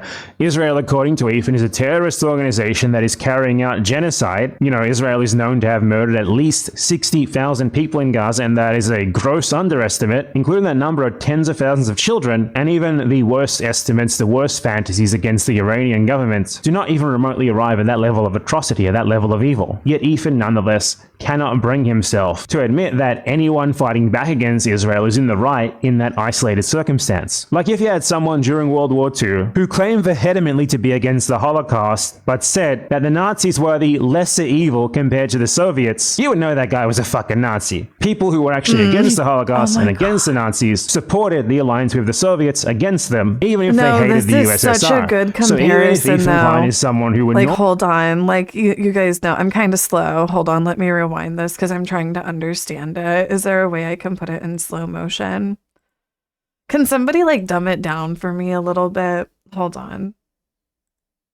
Okay, no, hold on. We'll keep it at normal speed. Like, tens say of that thousands again. of children, and even the worst estimates, the worst fantasies against the Iranian government do not even remotely arrive at that level of atrocity, at that level of evil. Yet Ethan, nonetheless, cannot bring himself to admit that anyone fighting back against Israel is in the right in that isolated circumstance. Like if you had someone during World War II who claimed vehemently to be against the Holocaust, but said that the Nazis were the lesser evil compared to the Soviets, you would know that guy was a fucking Nazi. People who were actually against the Right. Holocaust and against the Nazis supported. Right, because it was like the Soviets, it was Russia that really Explain in Pop Crave terms, ended please. the Nazis, right? America just came in last second and kind of like likes to take credit for it and act like but really America just came in at the end, or at least that's what I've heard, right? Like, isn't that like what you guys have heard too? So it would be like during World War II being like, yeah, I don't know. I know the Soviets are stopping the Nazis from the genocide, but they're actually worse. The alliance with the Soviets against them, even if they hated the USSR. So even if Ethan Klein is someone who in normal circumstances would hate the Houthis, would hate Hezbollah, would hate Iran, he would support them in their actions against Israel. But he doesn't. If Ethan was actually against the Gaza genocide, what he would be saying is the exact opposite of what he actually said there. Not whatever you think about Israel, Iran is worse, thus you should support Israel against Iran. No, he would be saying, whatever you think about Iran, however bad they might be, Israel is a lot worse. So you should support them against. It's true. Like, Israel is doing basically like the greatest crime that you can commit against humanity. And it's like everyone admits it. Like, even Ethan Klein can't act like they aren't doing a genocide. Like at this point, everyone knows that they're doing a genocide. They are committing like the worst atrocity that you can commit against humanity. Israel in that isolated circumstance. But he never does that because Ethan Klein is just a pro-Israel, pro-genocide shill. And him saying once, oh yeah, this is genocide offhandedly, when his actions are very clearly not those of someone who believes there is a genocide going on, doesn't change that one bit. Now, let me show you some instances where Ethan Klein has spread ridiculous genocidal pro-Israel propaganda. And this is just a small selection, there's way more of these. Ethan Klein spread the utterly ridiculous notion that Hamas beheaded 40 babies on October 7th, a genocidal lie concocted by the Israeli state. They found 40 dead fucking babies at this kibbutz where like tons of people got killed. Now, I don't know if they were beheaded, okay? And some people really care about that detail. Ethan Klein justified Israeli systematic attacks on hospitals in Gaza on the basis that Palestinian militants forced them to attack the hospitals. Well, I feel like this is a force that's going to help end the war, not fucking keeping hostages and underground and like sending, just continuing to provoke Israel to attack them.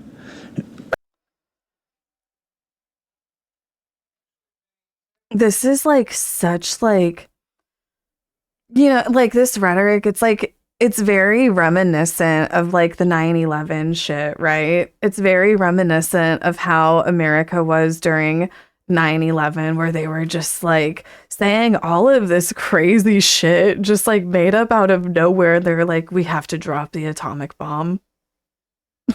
Like, it's so reminiscent of that. And like, you know, like I was like young during the time and I was in the you know, like I'm a Midwestern white woman, like I was like 10 or 11 during that time. And I remember like going to church and just like hearing the preachers say all sorts of crazy shit, like basically being like, yeah, we have to bomb Iran, you know, like, I don't know. It's just like crazy how normalized, I guess like what I'm getting at is just the Islamophobia and how normalized it is that people just like overlook it. And it's crazy. And putting, you know, like the level of like God, it has to be just like, I don't know. I wonder how like it must feel like being, you know, like one of the people surviving Israel's ethno-state, apartheid, however the fuck you say that word. I'm so sorry. Anonymous tip $2. Thank you. Wendy, Stop. I'm if gonna this were Hot forget my Topics, can point. you explain how Israel is committing a genocide and actively not acknowledging it and defending Israel is akin to supporting Nazi Germany and the Holocaust? Ethan Klein is so brainwashed into hating Iran and Muslims. Oh, honey. See, and that has Let's nothing to do with not me. get into the heavy stuff on my watch. ideas are my ideas. How you doing? My thoughts are my thoughts. You I'm can't here for read the my gossip mind. and the tea, not for geopolitical debates. Clap if you agree that we should keep it light and fun, and clap if you care about the real hot topics like who's wearing what and who's doing who. I just found this new person on Twitter named Kaceytron. Ooh, she is so cool. Mud Puppy Gal just subscribed. Thank you, Mud Puppy Gal. Okay, what I was saying, and like I'm so high, like I'm sorry, these are just like some of my high thoughts.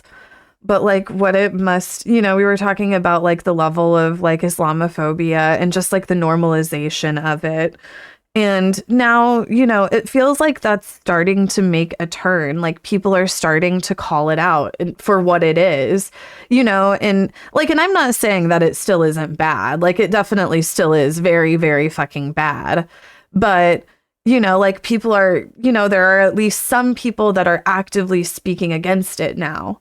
Right. And just like what that must feel like being somebody who has survived Israel and like their apartheid state, like seeing people like finally like come up and maybe like at least like see you, you know, like at least recognize like the pain that you are going through, that your family is going through, like the loss that you've had, you know, like, and just like never getting that before.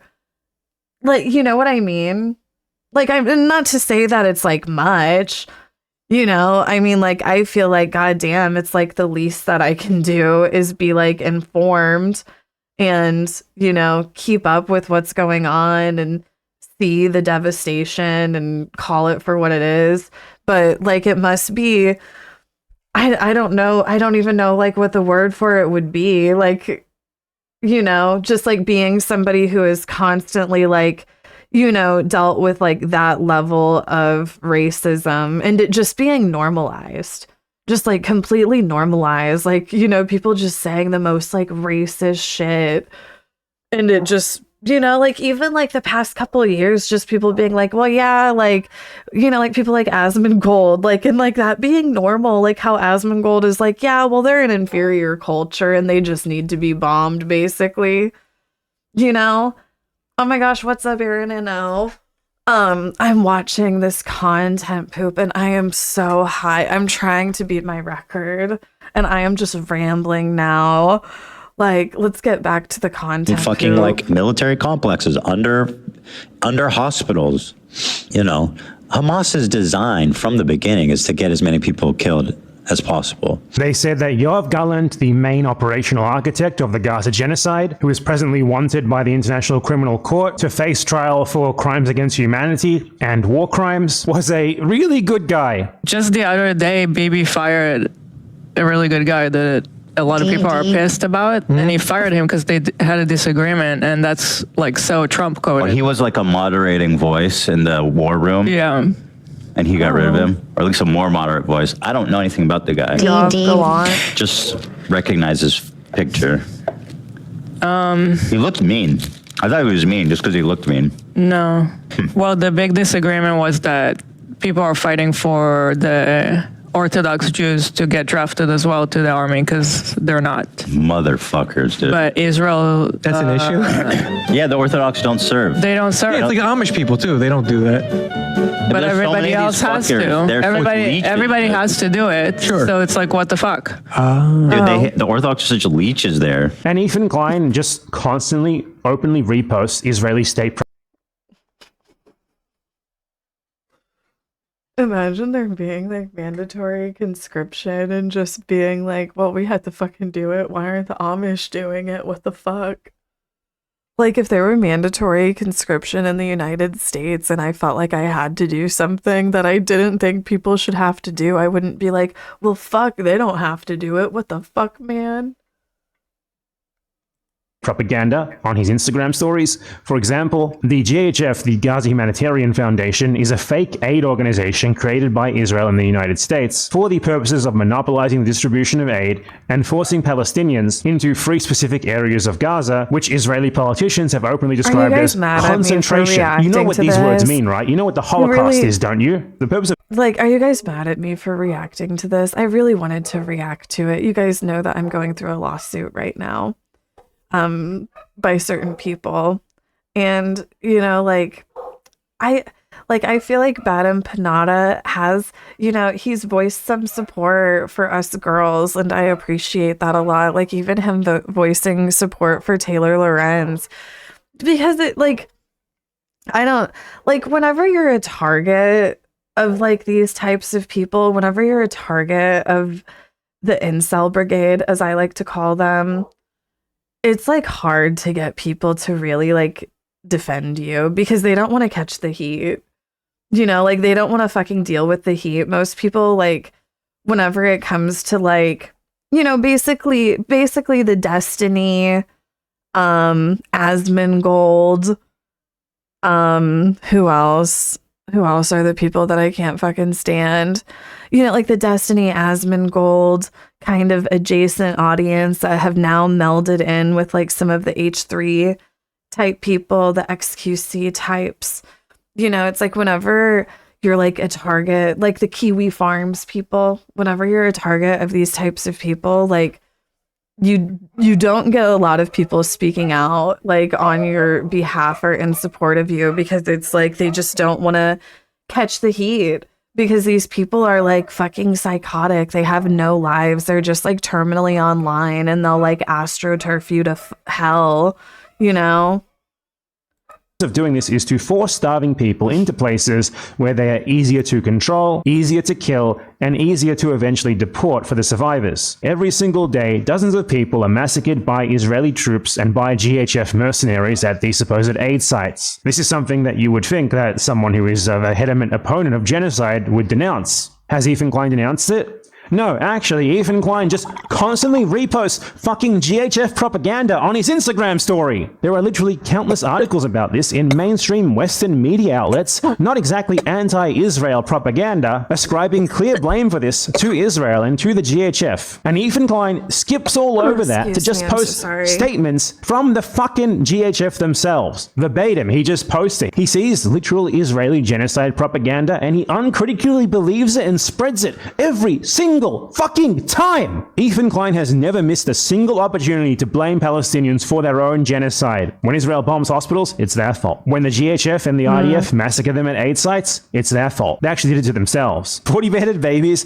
the most generic, obvious, made-up, blood libel propaganda designed to dehumanize people in order to legitimize a genocide against them. Ethan Klein jumps on that immediately. He doesn't need to see any evidence for it. He just hears the Israeli state say so. That's all he needs. This guy is anti-genocide. This guy is, in his own words, And I've been a stalwart supporter of the Palestinian cause for many years. No, this guy fucking hates Palestinians. This guy wants them dead. That is the direction of his content when he talks about the issue. It's always to spread pro-Israel propaganda. Never, ever, ever to denounce what Israel is actually doing in Gaza. On the odd occasion that he does mention it, it's to blame Palestinians for it. Now, Ethan Klein is a multi-millionaire, and you would think that someone like him, who is a staunch advocate of the Palestinian people and staunchly anti-genocide, would have done like a fundraiser or something for Gaza, right? Well, he did, but not exactly. The only time that Ethan Klein ever fundraised for Palestinians during this genocide that he claims to acknowledge in the pose was when he invited Ahmed Fuad al-Khatib of the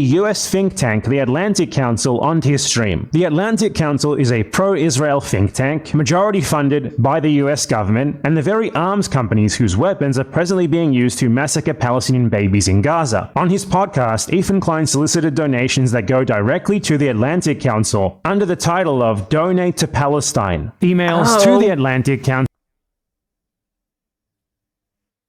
Oh, that is so...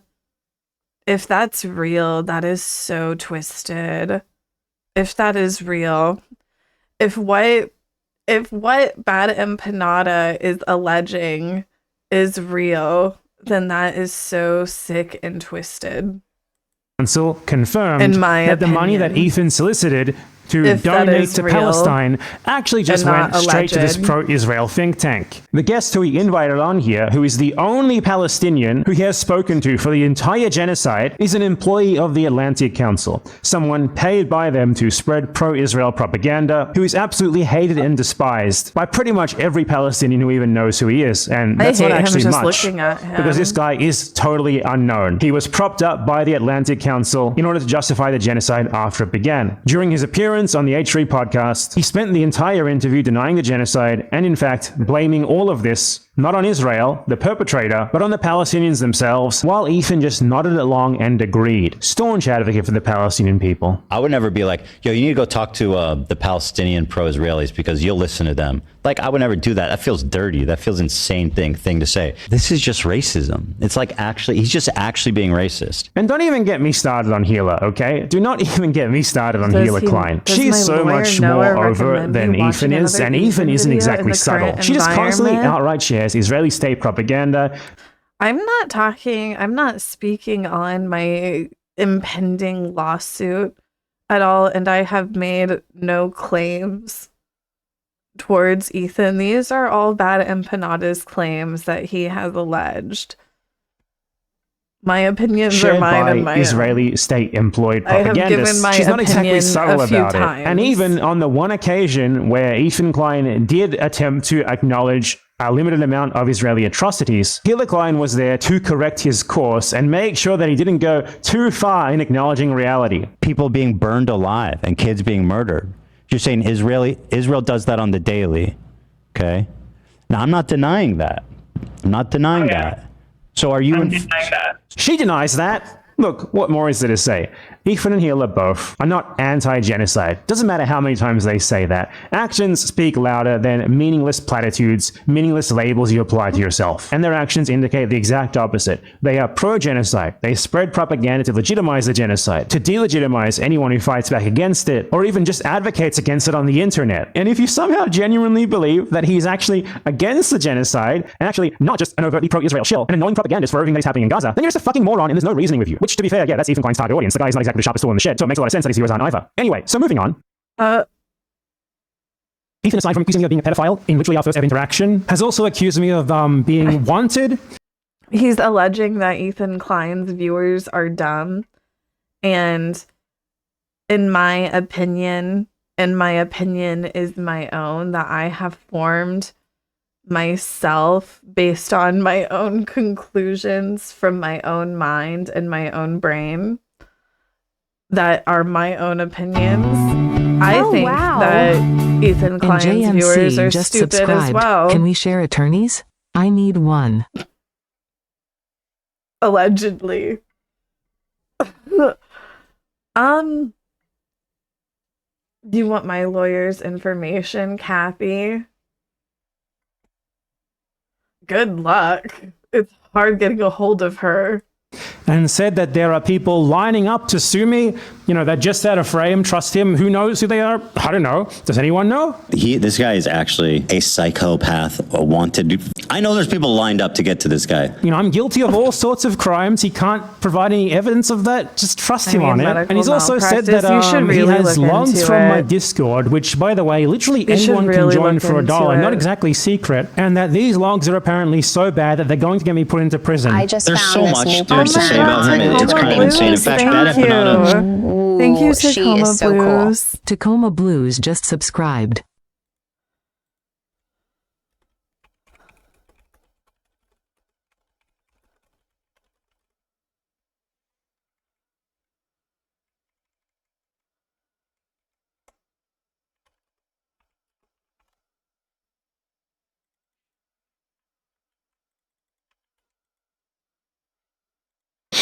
I didn't get to it in the video, but you're not going to be happy to know this, but people have infiltrated your...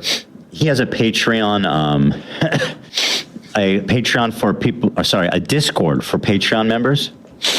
And they all have access to this place where they do they literally talk about doing psyops, faking posts, brigading, and all this shit. And I have 4 years of all of his chats. There's stuff in there that will put him in prison. I'm not even fucking kidding. Like, he is a straight up... And so going through this, I was trying to figure out what to do with it. And I think the best thing is just to release it to the public. And no, like, this lawsuit, I want to fight it so bad. And I have nothing to hide. Like, I will take it all the way to court if you guys fund me. I will. Like... I reacted to a video that everyone reacted to whenever it's like extremely normalized in the Twitch culture to do that. Like, it's literally part of the ecosystem. Like, the way that people will react to YouTube drama, Twitch drama, what the fuck ever. It is literally like baked into the ecosystem that is content creation. It is so par for the course. And that he's suing me for it is sugar-free memes such bullshit. Were ours. Allegedly, my opinions, what I which are my did own, informed by my own thoughts was and opinions, transformative and falls that may or may under not be true, which are not factual statements. Allegedly, which is my own fair opinion on the use, opinion of myself. whatever the fuck it is. Allegedly, my own. That's why people do it. How you doing? Sugar-free memes? Allegedly, you've got more disclaimers than a shady lawyer on a bad day. Clap if Halloween beanie babies, thank you. Keep it back from Yankee Stadium in your night table drawer. They're so convenient. You know, it just like, again, like, just goes to show like how people have like that mentality that they always want more. I just think is disgusting. Oh wait, is the hype train over? Where's my subs?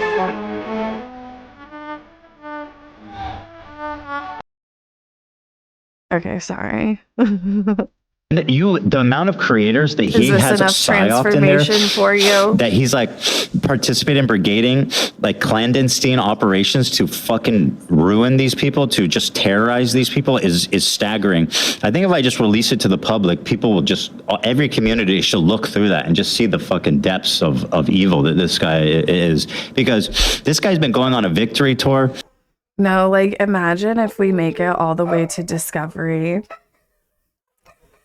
Imagine if we make it all the way to Discovery and they're going through like I guess if we go, wait, can we mute? Oh, I'm not muted though. Okay. Imagine if we get all the way to Discovery and they start pulling the Discord DMs. Oh my goodness. Ah! I'm just like, wow, that's like so thrilling. Like they're gonna investigate my DMs. Like, we can take it that far? Oh my god. Girl, please no. What? Like, I would honestly release all my DMs now.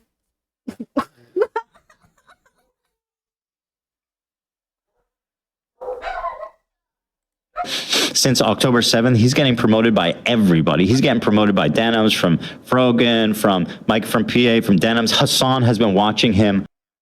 Your lawyer watching this? Oh my god, will they go through the Discord logs? Like, no, like, honestly, like, no, I'm just saying, like, let's take it all the way to court. Let's take it all the way to court. Religiously.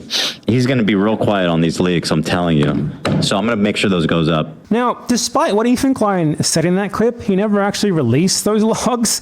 I'm the one who actually released them myself because there's literally nothing in there. Like, even if the things he accused me of in that clip were true, like it'll faking be posts, my Karen Reed brigading, moment. it's not a crime to like fake a post or brigade Reddit or whatever it was that he was accusing me of there. So God knows how broken his brain is that he seems to consider those things to be on the level of like criminality. But again, I released these Discord logs myself because Ethan was not releasing them, just to show people that there's literally nothing there. Like my Discord is nothing special. It's a generic created Discord where people who pay $1 to me for a membership can go and talk about my videos or really whatever the fuck they want. I honestly don't care that much. I look at my Discord like once every 2 or 3 days just to make sure no one's doing anything stupid. And he's trying to frame it as like this nexus of like a global criminal network to the extent that he's going to get me put into prison simply by releasing the logs to the Discord, which, to be clear, is something that I myself did immediately after he said this. And Ethan never mentioned this again. He never released the logs himself. He apparently never even talked about them. He kept calling them like the bad empanada files, like it was like the Epstein files or something, like something super serious. And just to show you how stupid Ethan Klein is regarding this sort of thing, I was contacted by someone who was trolling him, pretending to be a journalist, who was interested in the nefarious bad empanada files. And they sent him complete nothing logs. To be clear, this is what they sent him. Oh, wow. And Ethan Klein's response was, Butt keep the just screenshots coming. Zoil Love Wa. seeing it.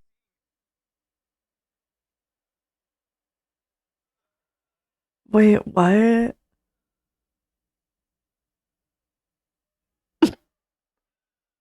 Is this real? I don't know. This is all alleged. I have no comment. I have no comment. Please don't be mad at me, bad empanada. I have no comment currently. I have no comment on these allegations. I have no thoughts. What about that exactly did you love seeing? I can't be arrested for my thoughts. The thought police aren't here yet. They can't read my mind. They can't read my mind. They don't know what I'm thinking. Stop. Is this the nexus of criminal enterprise that you imagine my Discord being? And this guy told him that he went to a synagogue with the CEO of Discord and that he was going to get the CEO of Discord, who he definitely 100% knew, Casey, what to do you get have my to say server about the removed. bar And Ethan channel was logs, very Casey pleased Wendy? with this revelation. So yeah. I don't look in there. I mean, Ethan's just unwell. He's honestly living in a different reality to people with like half a brain. He's such a bag of hot air, and it's insane that he tries to claim that others defame him when he does this sort of shit all the time, not just to me, as I said, to many other people as well, particularly with the sex crime accusations. Like this guy. I feel like I've been defamed so much. I do. I feel that way. People have defamed me for years. Did you guys see, like, hold on, this makes me think. I forgot, I never brought this up. I was like, hold on, let me see. Will somebody help me find this post? It's like this post that was on Livestream Fail. It was like around the same time that Asmongold was crying about me. XQC like was crying about how, oh, this.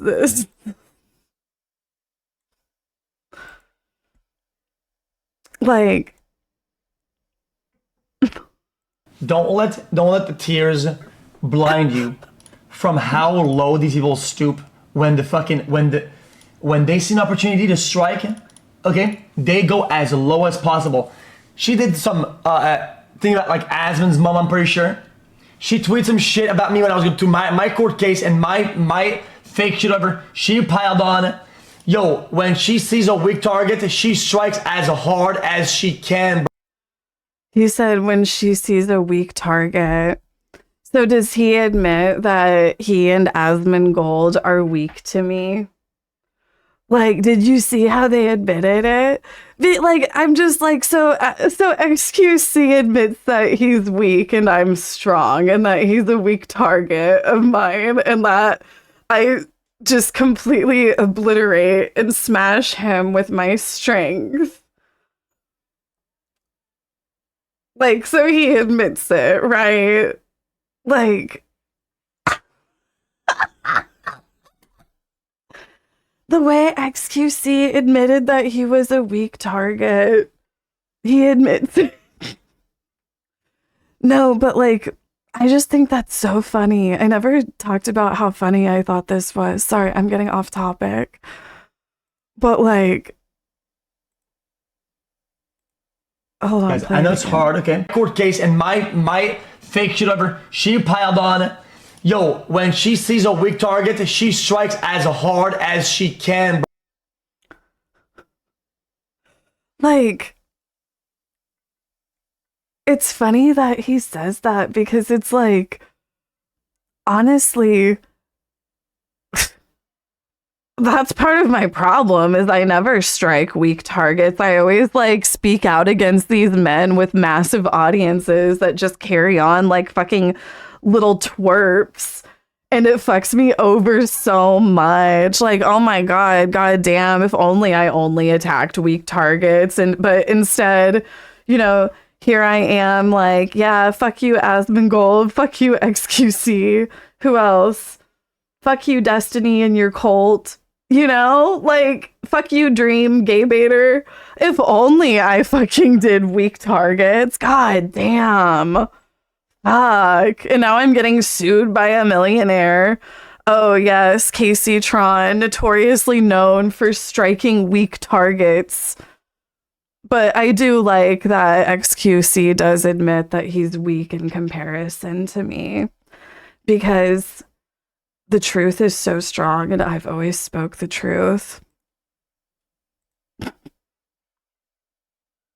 Throws out sex crime accusations like they're fucking nothing. Just look at his reaction when his producer, Dan, tried to imply that the YouTuber Noah Samson was a rapist in response to Noah Samson making a video that refuted Ethan Klein's claims on Israel-Palestine. Also, if I was Noah, I wouldn't get into the whole rape denial. Oh, he straight up is all in it. Interesting.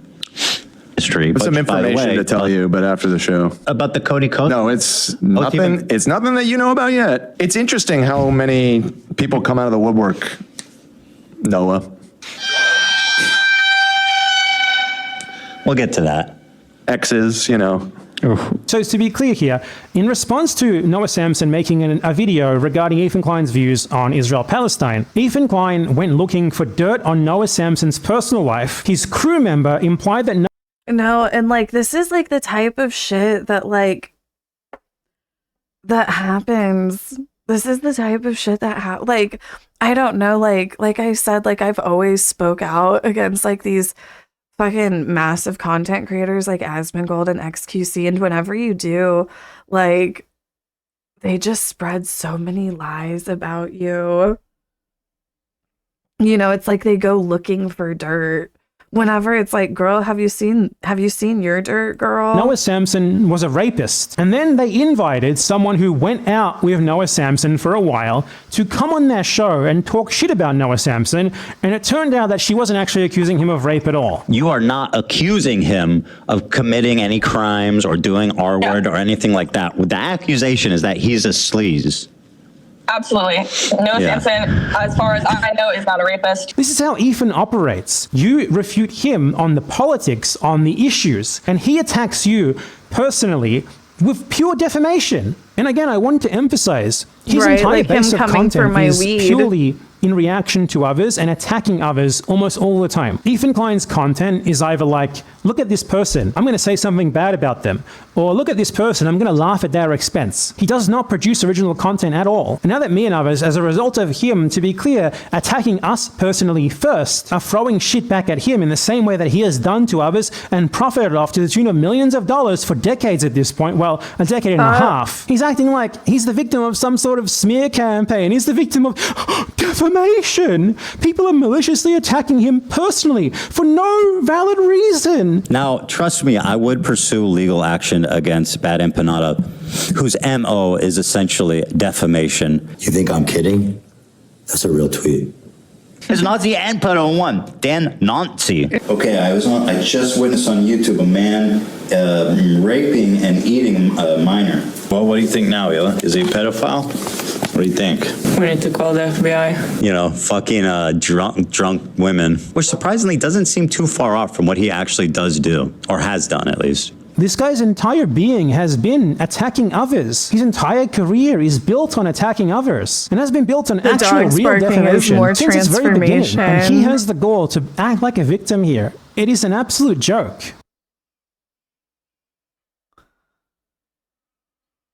Now, one thing that I want to bring up here that Ethan Klein really doesn't seem to want people to know about is that he had this weird obsession with entertainment executive Ryan Kavanaugh. Now, Ryan Kavanaugh, to be clear, seems like a pretty big piece of shit in his own right. Honestly, him and Ethan deserve each other. But nonetheless, Ethan had a dispute with Ryan Kavanaugh because Ryan Kavanaugh's entertainment company, Triller, filed a copyright claim against one of Ethan Klein's videos for showing a couple of seconds of a pay-per-view that Triller had the rights to. In response to this, Ethan Klein began a really weird and bizarre multi-year-long defamation campaign against Ryan Kavanaugh. Like, he would literally put headlines saying bad things about Ryan Kavanaugh behind him in episodes on his podcast, even ones that had nothing to do with Ryan Kavanaugh, and he turned him into this meme character for his fans to deride. He also made a website called Does Ryan Kavanaugh Look Like Harvey Weinstein, with the explicit intent of, again, defaming yet another person as a sex criminal by implying that he is similar to or attached to Harvey Weinstein, who is a sex criminal. I don't understand how his fans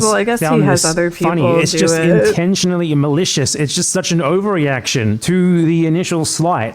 Someone actions you for copyright infringement, and that just gives you license to say literally anything you want about them as often as you want, so often that it really seemed like an obsession. I don't think that is a standard that anyone should abide by or endorse. And even though Ryan Kavanaugh is definitely a Zionist piece of shit, way bigger of a Zionist piece of shit than Ethan Klein is, to be clear, I still don't think that you should just spread lies about him knowingly. What Ethan kept saying about Ryan Kavanaugh was that he carried out a Ponzi scheme. And Ethan Klein was basing this on an article that accused Ryan Kavanaugh of that was later retracted. And Ethan Klein knew this article was retracted, yet he kept saying it anyway for years upon years. Ethan Klein was then sued by Ryan Kavanaugh for this, and Ethan Klein lost his slap motion, which is a motion that you can file against lawsuits based on the accusation they are simply being filed to silence you by someone who's richer and has more resources than you. So he filed a slap motion against this lawsuit. It was denied. He filed a slap appeal. The appeal was also denied. Then Ethan filed an appeal to the California Supreme Court, which was also denied. Basically, in all of these instances, it was decided that Ryan Kavanaugh's lawsuit against Ethan Klein for defamation had enough merit to continue to trial, and a lot of the facts were analyzed in these phases that make it pretty clear that Ethan Klein probably would have lost that trial. For example, here is the judgment from Ethan Klein's second lost slap appeal. In it, the judge says, Klein used his YouTube channels and other social media platforms to disseminate the defamatory accusation in the Variety article that Kavanaugh ran a Ponzi scheme. Within hours of its publication in Variety, that accusation had been retracted and the article had been corrected. Klein knew of the retraction and correction, but repeatedly republished the false accusation over the following months. The judge then goes on to list all the times that Ethan Klein repeated this defamatory accusation against Kavanaugh on his podcast. Right. And it's genuinely unhinged. Like, it goes on for pages and pages and pages and pages and... Okay, but let's skip to this part, though. So while we're already on the legal stuff, Ethan Klein is represented in his many legal cases, like his lawsuit that he lost to Ryan Kavanaugh, by a law firm called Heya Bar Nissim. The Bar Nissim in that name refers to Ram Bar Nissim, an American lawyer who, get this, voluntarily chose to go and colonize the illegally occupied West Bank. He moved to Israel, and he chose to move straight into a Palestinian house and into Palestinian land. Just about what you'd expect of the lawyer of Ethan and Hila Klein, given that Hila herself also terrorized and brutalized Palestinians in the West Bank. So that's another person close to Ethan who he seems to believe is a valid military target. His lawyer. The other lawyer representing Ethan Klein, the Hia in the Hia Bar Nissim name, is No, you're Tiffany right for Hia. that, Shiva. Now, Tiffany isn't actually her real name. Her real name, which is freely available on the California Bar Association website, is Lee Yu Hia. Lee Yu Hia fled to the USA about a decade ago because of her involvement in the 1MDB corruption scandal in Malaysia, which is thought to be the largest theft from a sovereign state in history. Here was counsel to Joe Low, who was the mastermind of the scheme. I'm just saying, like, I am reacting to this. I'm currently in a lawsuit. So I just, like, this is just me taking this in and looking at it all and seeing the facts. And if this is true, but maybe he's mixing her up. I don't know. Like, it's really hard to say. This is all alleged. I am a reactor and I'm an observer. I'm just thinking things but you don't know my thoughts. Hold on, what is this? Is your lawyer, like, down with Ethan's game? Do they see what's up and are down to play? Don't reveal tax or anything. Just whether you feel like they get it.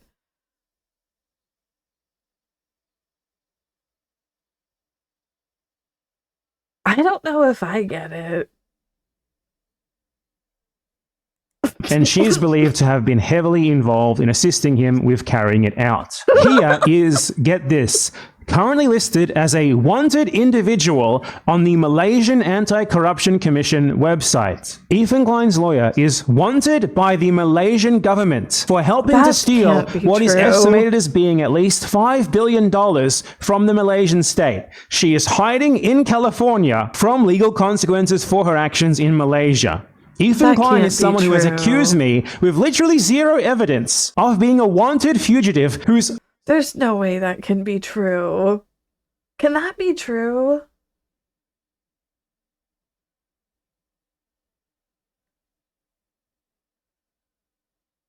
And they could get away with it?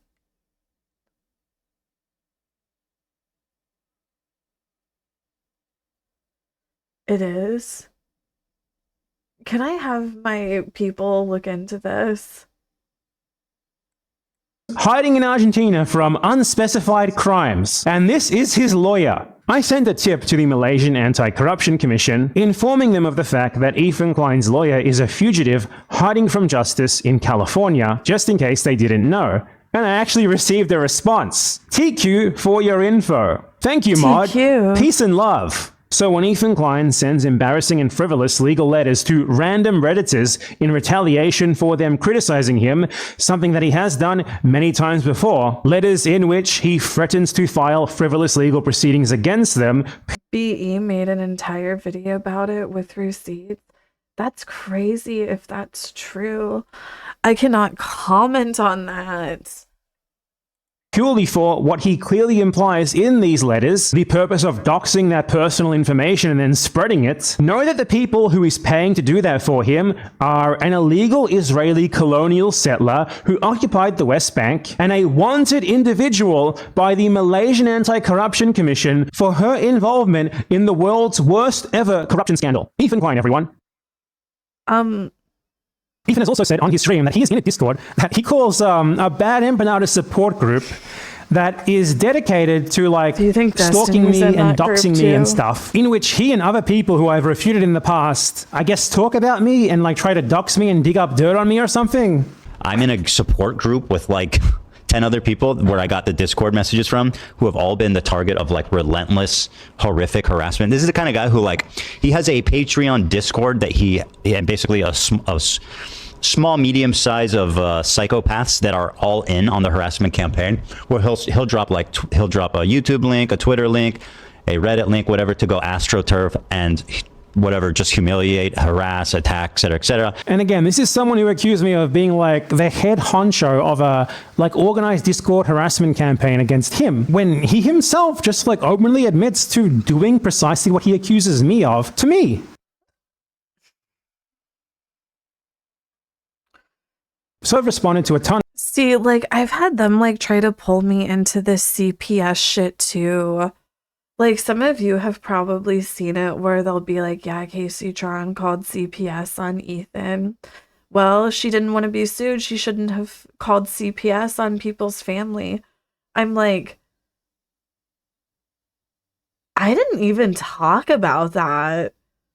Like, I didn't even talk about that, really, that I recall.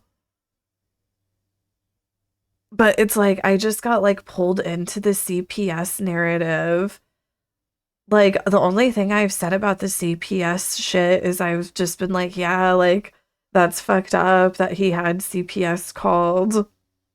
Of Ethan Klein's political opinions and opinions on current events regarding Israel-Palestine and history and stuff like that. And Ethan Klein has never even tried to actually respond to me himself. Instead, it's always these personal attacks, and he really loves to claim that he's like the victim of anti-Semitism or whatever, you know, typical pro-Israel stuff. I've refuted all of the political and historical aspects of his whole content nuke video on Hassan Piker. I have refuted a number of his segments on his podcast, like his downplaying of the Palestinian Nakba, his spreading of malicious IDF genocidal propaganda, and the aforementioned video comparing Hila Klein to Rashid al-Haddad after he defamed Rashid al-Haddad as a terrorist. Ethan couldn't respond to any of those videos, but then something happened that was probably the best thing that's ever happened to him in his life, to be honest, because it allowed him to immediately frame himself as a victim to an audience of uncritical idiots. According to him and Hila at least, someone called Child Protective Services on them, and he immediately blamed this on like every single person who was critiquing him for his pro-Israel opinions. He's blamed me for that. He's blamed Hassan Piker. He's blamed the YouTuber Denims. Probably other people as well who I'm just forgetting. He actually blamed Denim so much that he ended up having to retract what he had said about her in order to protect himself from potential defamation proceedings by her. I want to address something from Denim's correction demand in her letter. The letter claims I falsely stated that Denims herself filed the preceding CPS report, or that Denims caused others to do so. The letter also states on March... You know, I bet whenever he had to like make this announcement, like I feel like I bet like this is whenever he was like, no, I'm going to sue. I bet this is what like really like got him so pissed off. He was like, I'm gonna do a lawsuit. Whenever he had to like do a retraction. 11th, I acknowledged Denims had denounced herself or anyone in her community making contact with CPS.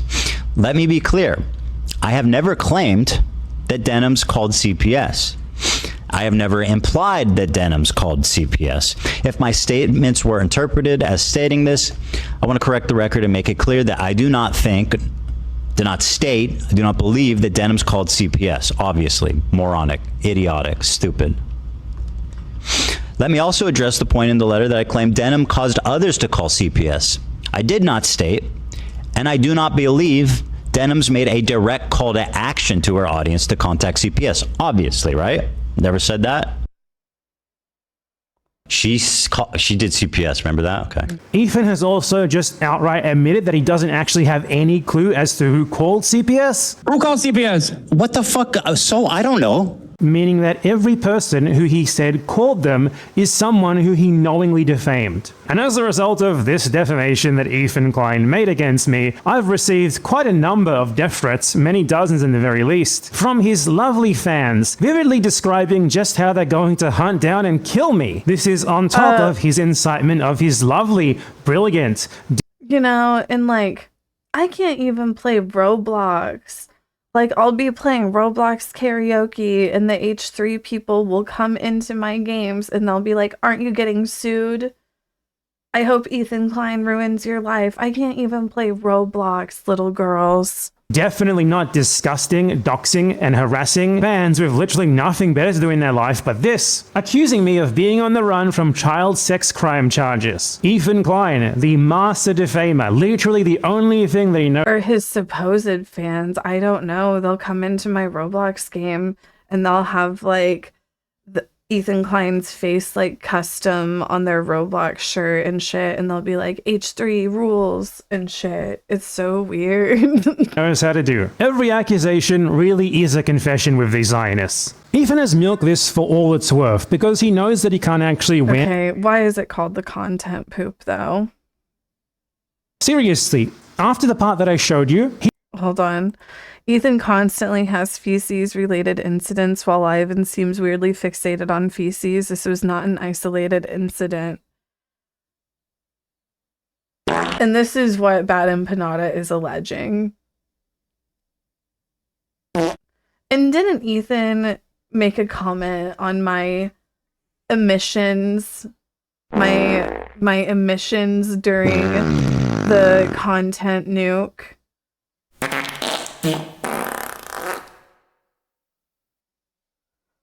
Seriously, after the part that I showed you, he kept going on for like a couple more minutes talking about the consistency of his child shit. Then once he starts having these crazy diarrheas, like in the middle of the night, all the time he's having these crazy diarrheas, these are really nasty diarrheas, extremely foul smelling diarrheas. And I was immediately struck diarrhea. This man has something wrong with him. What the fuck is this, dude? Stop oversharing. Stop. Please, Ethan, I'm worried about you, my friend. By the way, Ethan has had like a really long-term, like weird obsession with poop. Poop is constantly like a part of his content. His first ever YouTube video was actually basically a scat fetish video, which I'm not even sure if I can show it on YouTube now, but it's like him and Gila mimicking like scat fetish porn and like mimicking the ingestion of shit. Oh. As you can see here, we got a nice chunk of feces. And so first you have to smell it. Smells right. Now yeah, just give it a taste. To get the impression, see what it's all about. So, and he constantly has like dog shit incidents on his podcast where crew members and guests just like randomly spot dog shit everywhere. I do that. I know, dude. I know, dude. Someone shit or yeah. Well, I'll look. We're gonna end the show and then I'll look. Do you shit on the floor, Tom? Is that you, Tom? The driving force. Oh, Shredder pooped and he's eating it. Oh my god. All right, let's Dad, help! Shredder, why do I eat it, man? I mean, I understand doing it. He has this awful habit. We're about to go take it and flush it. This just happened, but we're like celebrating because we want to, you know, positively reinforce his pooping. Sure, of course. And as we're celebrating, Alfredo oh no swoops in and eats a whole human shit of Theodore's. This size, show me. Like a whole human shit size. And of Ethan Klein for having a shitty house or for having dog shit everywhere is literally the most warranted thing in the world. Not only is it well evidenced from the many dog shit related incidents that he's had on his podcast and the man's long-term obsession with shit, but it's also just such a deeply unserious thing to be made fun of in the first place. Like, you're basically being called a poopy head. I'll tell you right now, Ethan Klein, if you would defame me as like having a dirty house covered in dog poop rather than yeah, like, I don't know.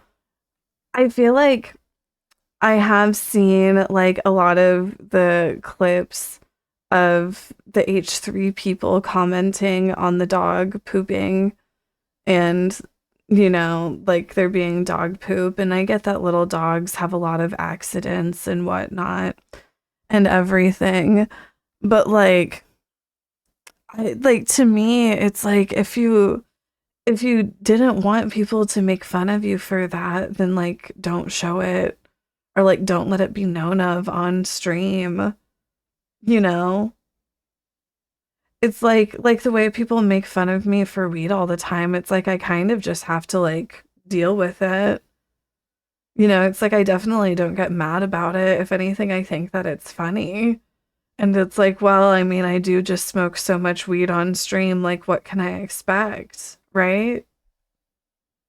And defaming me as a pedophile, from literally your first ever response to me, I would have laughed at that. It's just not that serious. It's like a schoolyard insult sort of thing. If anything, I'm being very nice to you, given the amount of actual evidence there is against you and your inappropriateness towards children, by instead focusing on what is ultimately just something funny and weird about you, which is that you constantly step in shit, you constantly talk about shit, and you overshare about shit all the time. Again, I have to emphasize, in any other situation, if someone was as vivid about their poop-related incidents as Ethan Klein is and has been, to the point that people have made like 5 to 10 minute long Ethan Klein poop compilations, he would have no problems mocking people for that.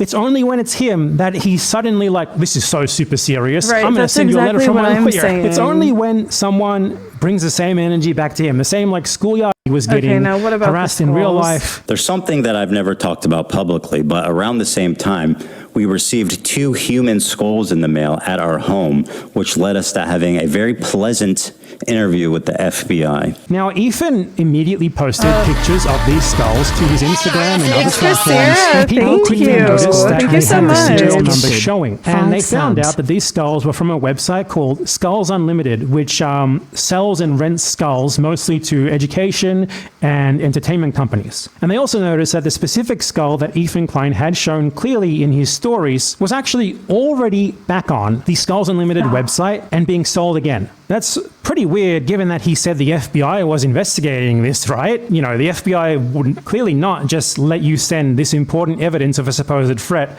back to the seller so that the seller could have it listed again for sale literally within a month of this supposedly happening. It's also just unbelievable that Ethan could have kept this on the down low. Ethan is desperate to play the victim, and if something like this had actually happened, he would have mentioned it immediately. Like when the CPS call happened, Ethan literally immediately dedicated like an entire podcast episode to it. Yet him apparently receiving human skulls as a threat, he didn't mention at all for months. No, I don't believe that for 1 second. Receiving human skulls in the mail as a threat would be significantly worse than just having to deal with a social worker from CPS once or twice. Yet he didn't mention it at all when it supposedly happened, only months later. Even in his... Okay. Like, if he wants to get at someone, honestly, it's... Ethan Klein is unhinged, crazy, stupid, and likely abusing numerous different types of hard drugs all at once. All of his accusations against me are provable projections.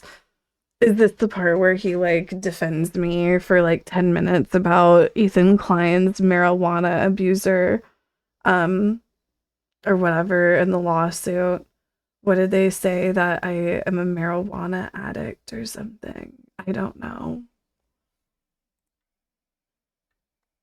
Like, if he wants to get at someone, honestly, it's almost always Hassan Piker. It always comes back to Hassan Piker in some way. What he does is he's like, how dare you watch a video from this person who I say is bad? And I said they're bad, so they're bad, and you shouldn't be allowed to watch that video that they made. He does this for me all the time, obviously. He's just like, oh my God, you talked to Bad Empanada. You watched a Bad Empanada video. Do Rent Link know that Matt Lieb conducted an interview with Bad Empanada? I mean, that alone should be career ending. At least in terms of like working with Rhett and Link. Like, you don't get to talk to somebody like Bad Empanada and then continue on to have like a mainstream job. I'm sorry. It's like, he's that fucking insane. You know why he does that? Because he can't refute the actual content of the video. So he just like, you shouldn't be allowed to watch the video. This is really the main Zionist tactic in general. I'm making a video about this very soon, by the way, where they know they can't actually deal with the facts and the evidence. So what they do instead is they say that it's somehow some sort of horrible crime that is just self-evidently wrong, that the evidence against them be presented at all, by doing things like, you know, delegitimizing the speaker, which is all he ever does to me, with this insane narrative that I'm like some sort of international criminal who called CPS on him and also sent him skulls. Oh, and, you know, also he's defamed me as a pedophile on multiple occasions. Can't leave that out. He will do literally anything to avoid just dealing with the evidence that his political opinions are wrong. He will defame people in the most vile way imaginable. And then he dares to try and fall back and play the victim as his audience numbers keep slipping and slipping and slipping, because it turns out that denying genocide doesn't make for good content. So Ethan Klein's victim narrative is just total bullshit. It's a pathetic attempt to avoid accountability for his disgusting political views. He constantly accuses people of perceived slights against him that never actually happened, exaggerates the things that did actually happen to an absurd degree, constantly attributes these things to people for whom he has literally no evidence that they were connected to it, even in the slightest, and just constantly... What if Bad Empanada sued me? What if, like, here in a couple of months, I got another lawsuit in the mail for copyright infringement for reacting to the content poop? Like, honestly, that would be so crazy. Does way worse than what he's constantly accusing other people of doing to even the smallest of targets. Girl, there was he this does. one.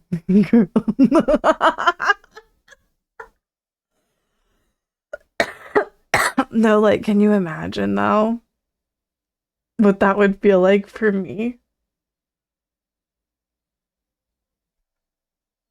Especially unhinged moment on his podcast where he scrolled. No, like, honestly, maybe Bad Empanada should do it. Like, it would be interesting to see whose side the incels took. Do you think that they would take his side? Do you think that they'd be like, well, I hate Bad Empanada, but Casey is a piece of shit. I'm glad that she's finally finding out. Fuck around, find out. She's finally getting what she deserves. Or would they flip-flop and be like, no, Bad Empanada is the devil? I just found this new person on Twitter named Kaceytron. Ooh, she is so cool. Or loading, just subscribed. No, like, I think it would be interesting to see whose side people would take Mama in that Viper tooth. situation.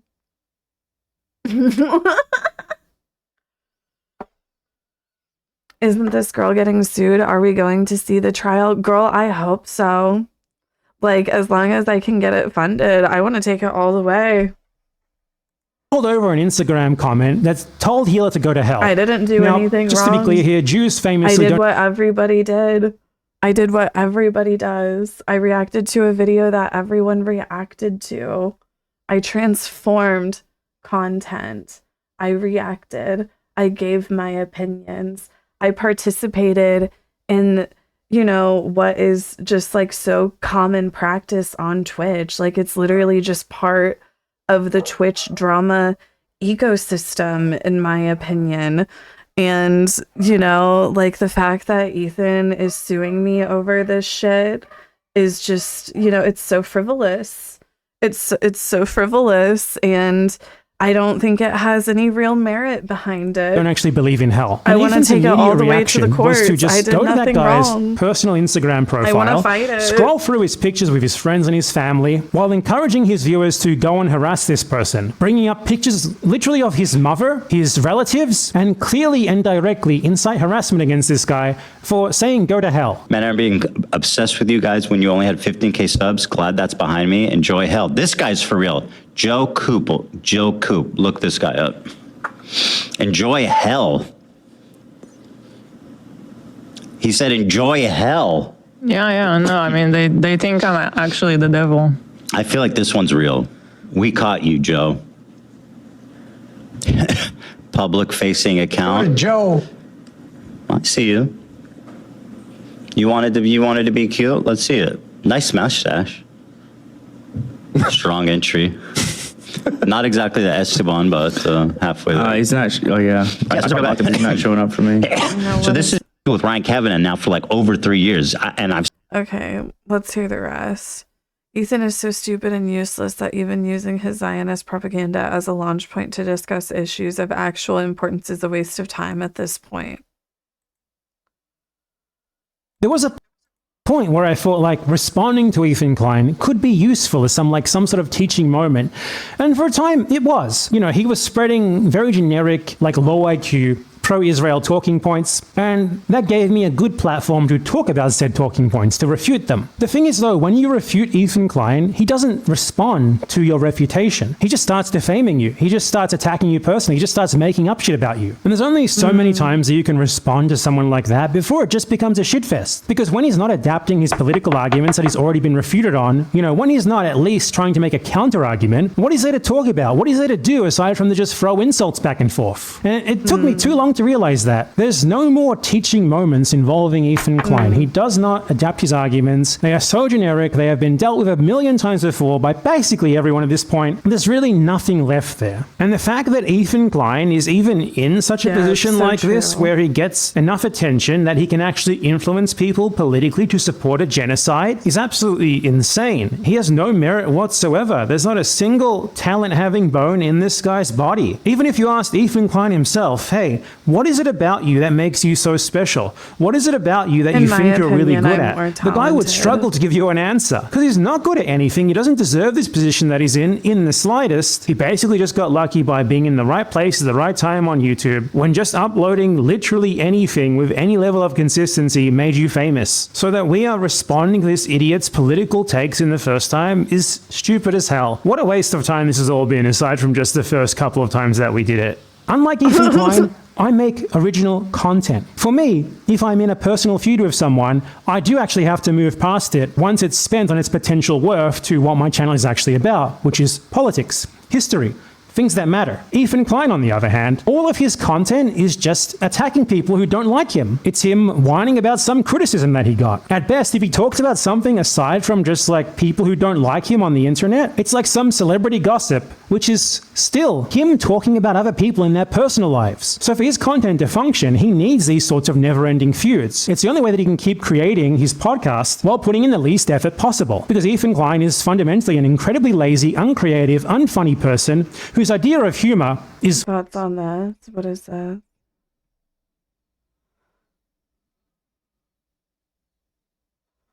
I have to Hold be on. okay with, because that's the thing about being on the internet. These type of shits live on forever, and that's just something I have to be okay with because it happened. I did it. You know what I'm saying? At the end of the day, it's ultimately my fault. I gotta take accountability. I'm the one who did that bullshit. You feel me? How I really look at it is like it was really more so a mess. Is this real?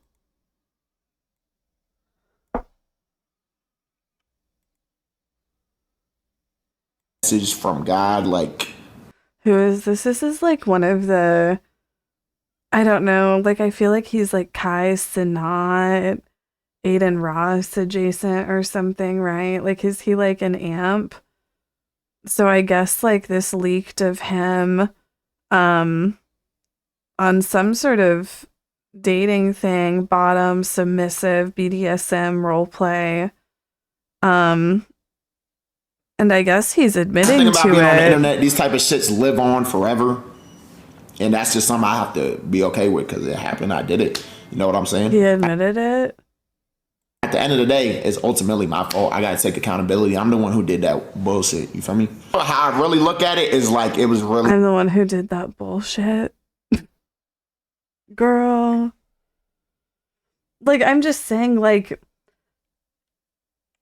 I'm just, like, if he was going to, like, go to, like, you know, the fact that he went to, like, yeah, that bullshit, like, acting like it was wrong, it's like, girl, why did you even admit to doing it? If you were going to, like, be like, yeah, it was wrong, I'm not actually gay now or something, I don't know. It's like, at that point, shouldn't you just be like, yeah, that's fake, that wasn't me? Right? Like, I don't, like, I'm not saying, like, be in the closet, like, you know, come out of the closet, like, if you want to, but if you're not ready, like, deny it, girl. Like, I don't know what to tell you. Like, I'm sorry. Is that problematic? It's fake. Well, he just said that it was him. Like, he said that it was, that's what I don't understand. And that's just something I have to be okay with because it happened. I did it. You know what I'm saying? At the end of the day, it's ultimately my fault. I gotta take accountability. I'm the one who did that bullshit. You feel Take me? accountability How I really look for- at it is like it was really more so a message from God. Like, this is where, like, look what you're doing. You know what I'm saying?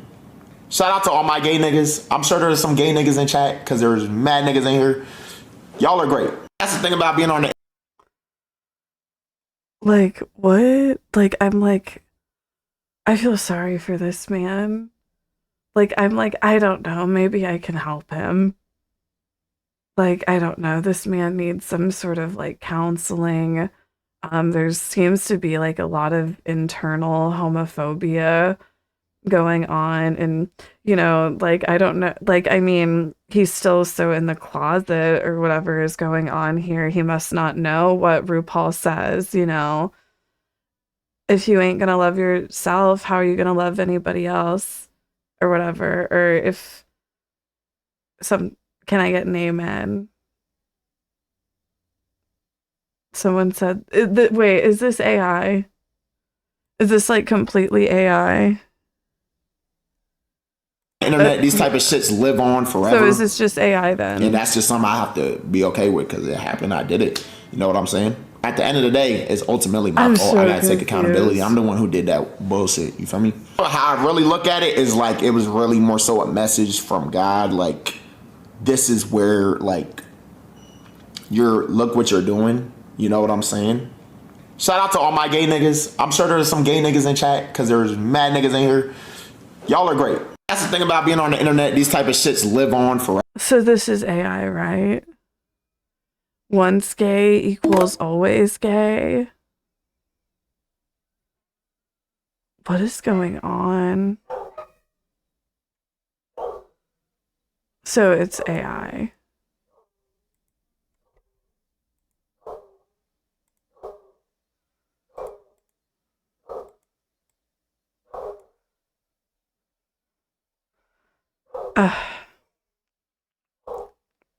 And, one of the things that Ora, eu sinceramente nem acho que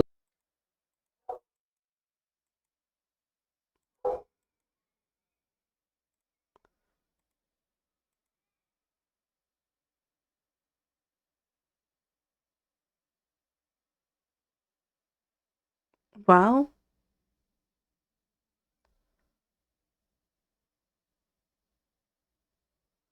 wait, are we not gonna finish the video? I mean, it was basically finished. It was basically finished. And I'm kind of finished too. I'm so sorry. I'm so sorry, but I think I'm just kind of finished. This is the first time I catch a normal stream. What a delight. You're great. Oh my God. Thank you, Jessica. Thank you. I'm glad you enjoyed what we're trying to do here. Variety gaming with the girls. Well, I don't know. I'm just like,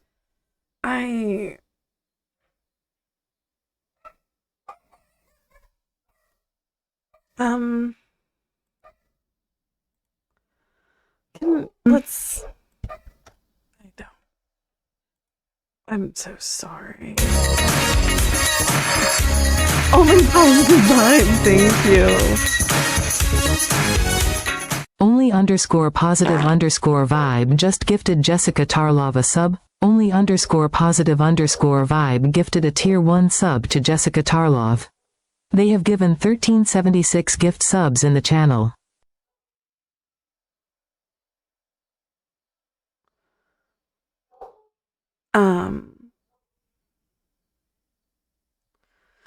I'm gonna raid Cinemarxism.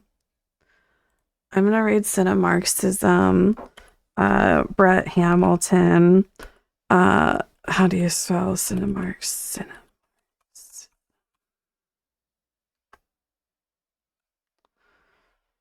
No, do you hate us? No, I'm sorry, I'm leaving.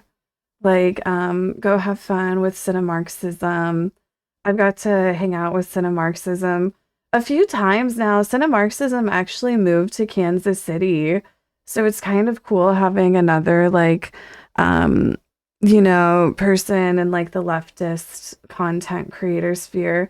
Though I don't really consider myself to do political commentary, but like I do get roped in with being a Hassan orbiter, which, is like partly like why I'm being sued and everything or whatever.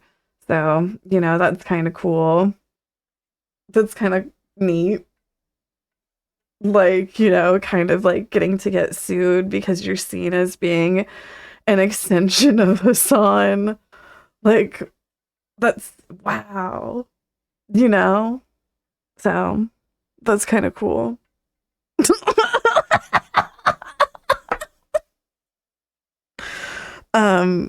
But anyway, go say what's up. Go say what's up to Brett. He's a fun guy.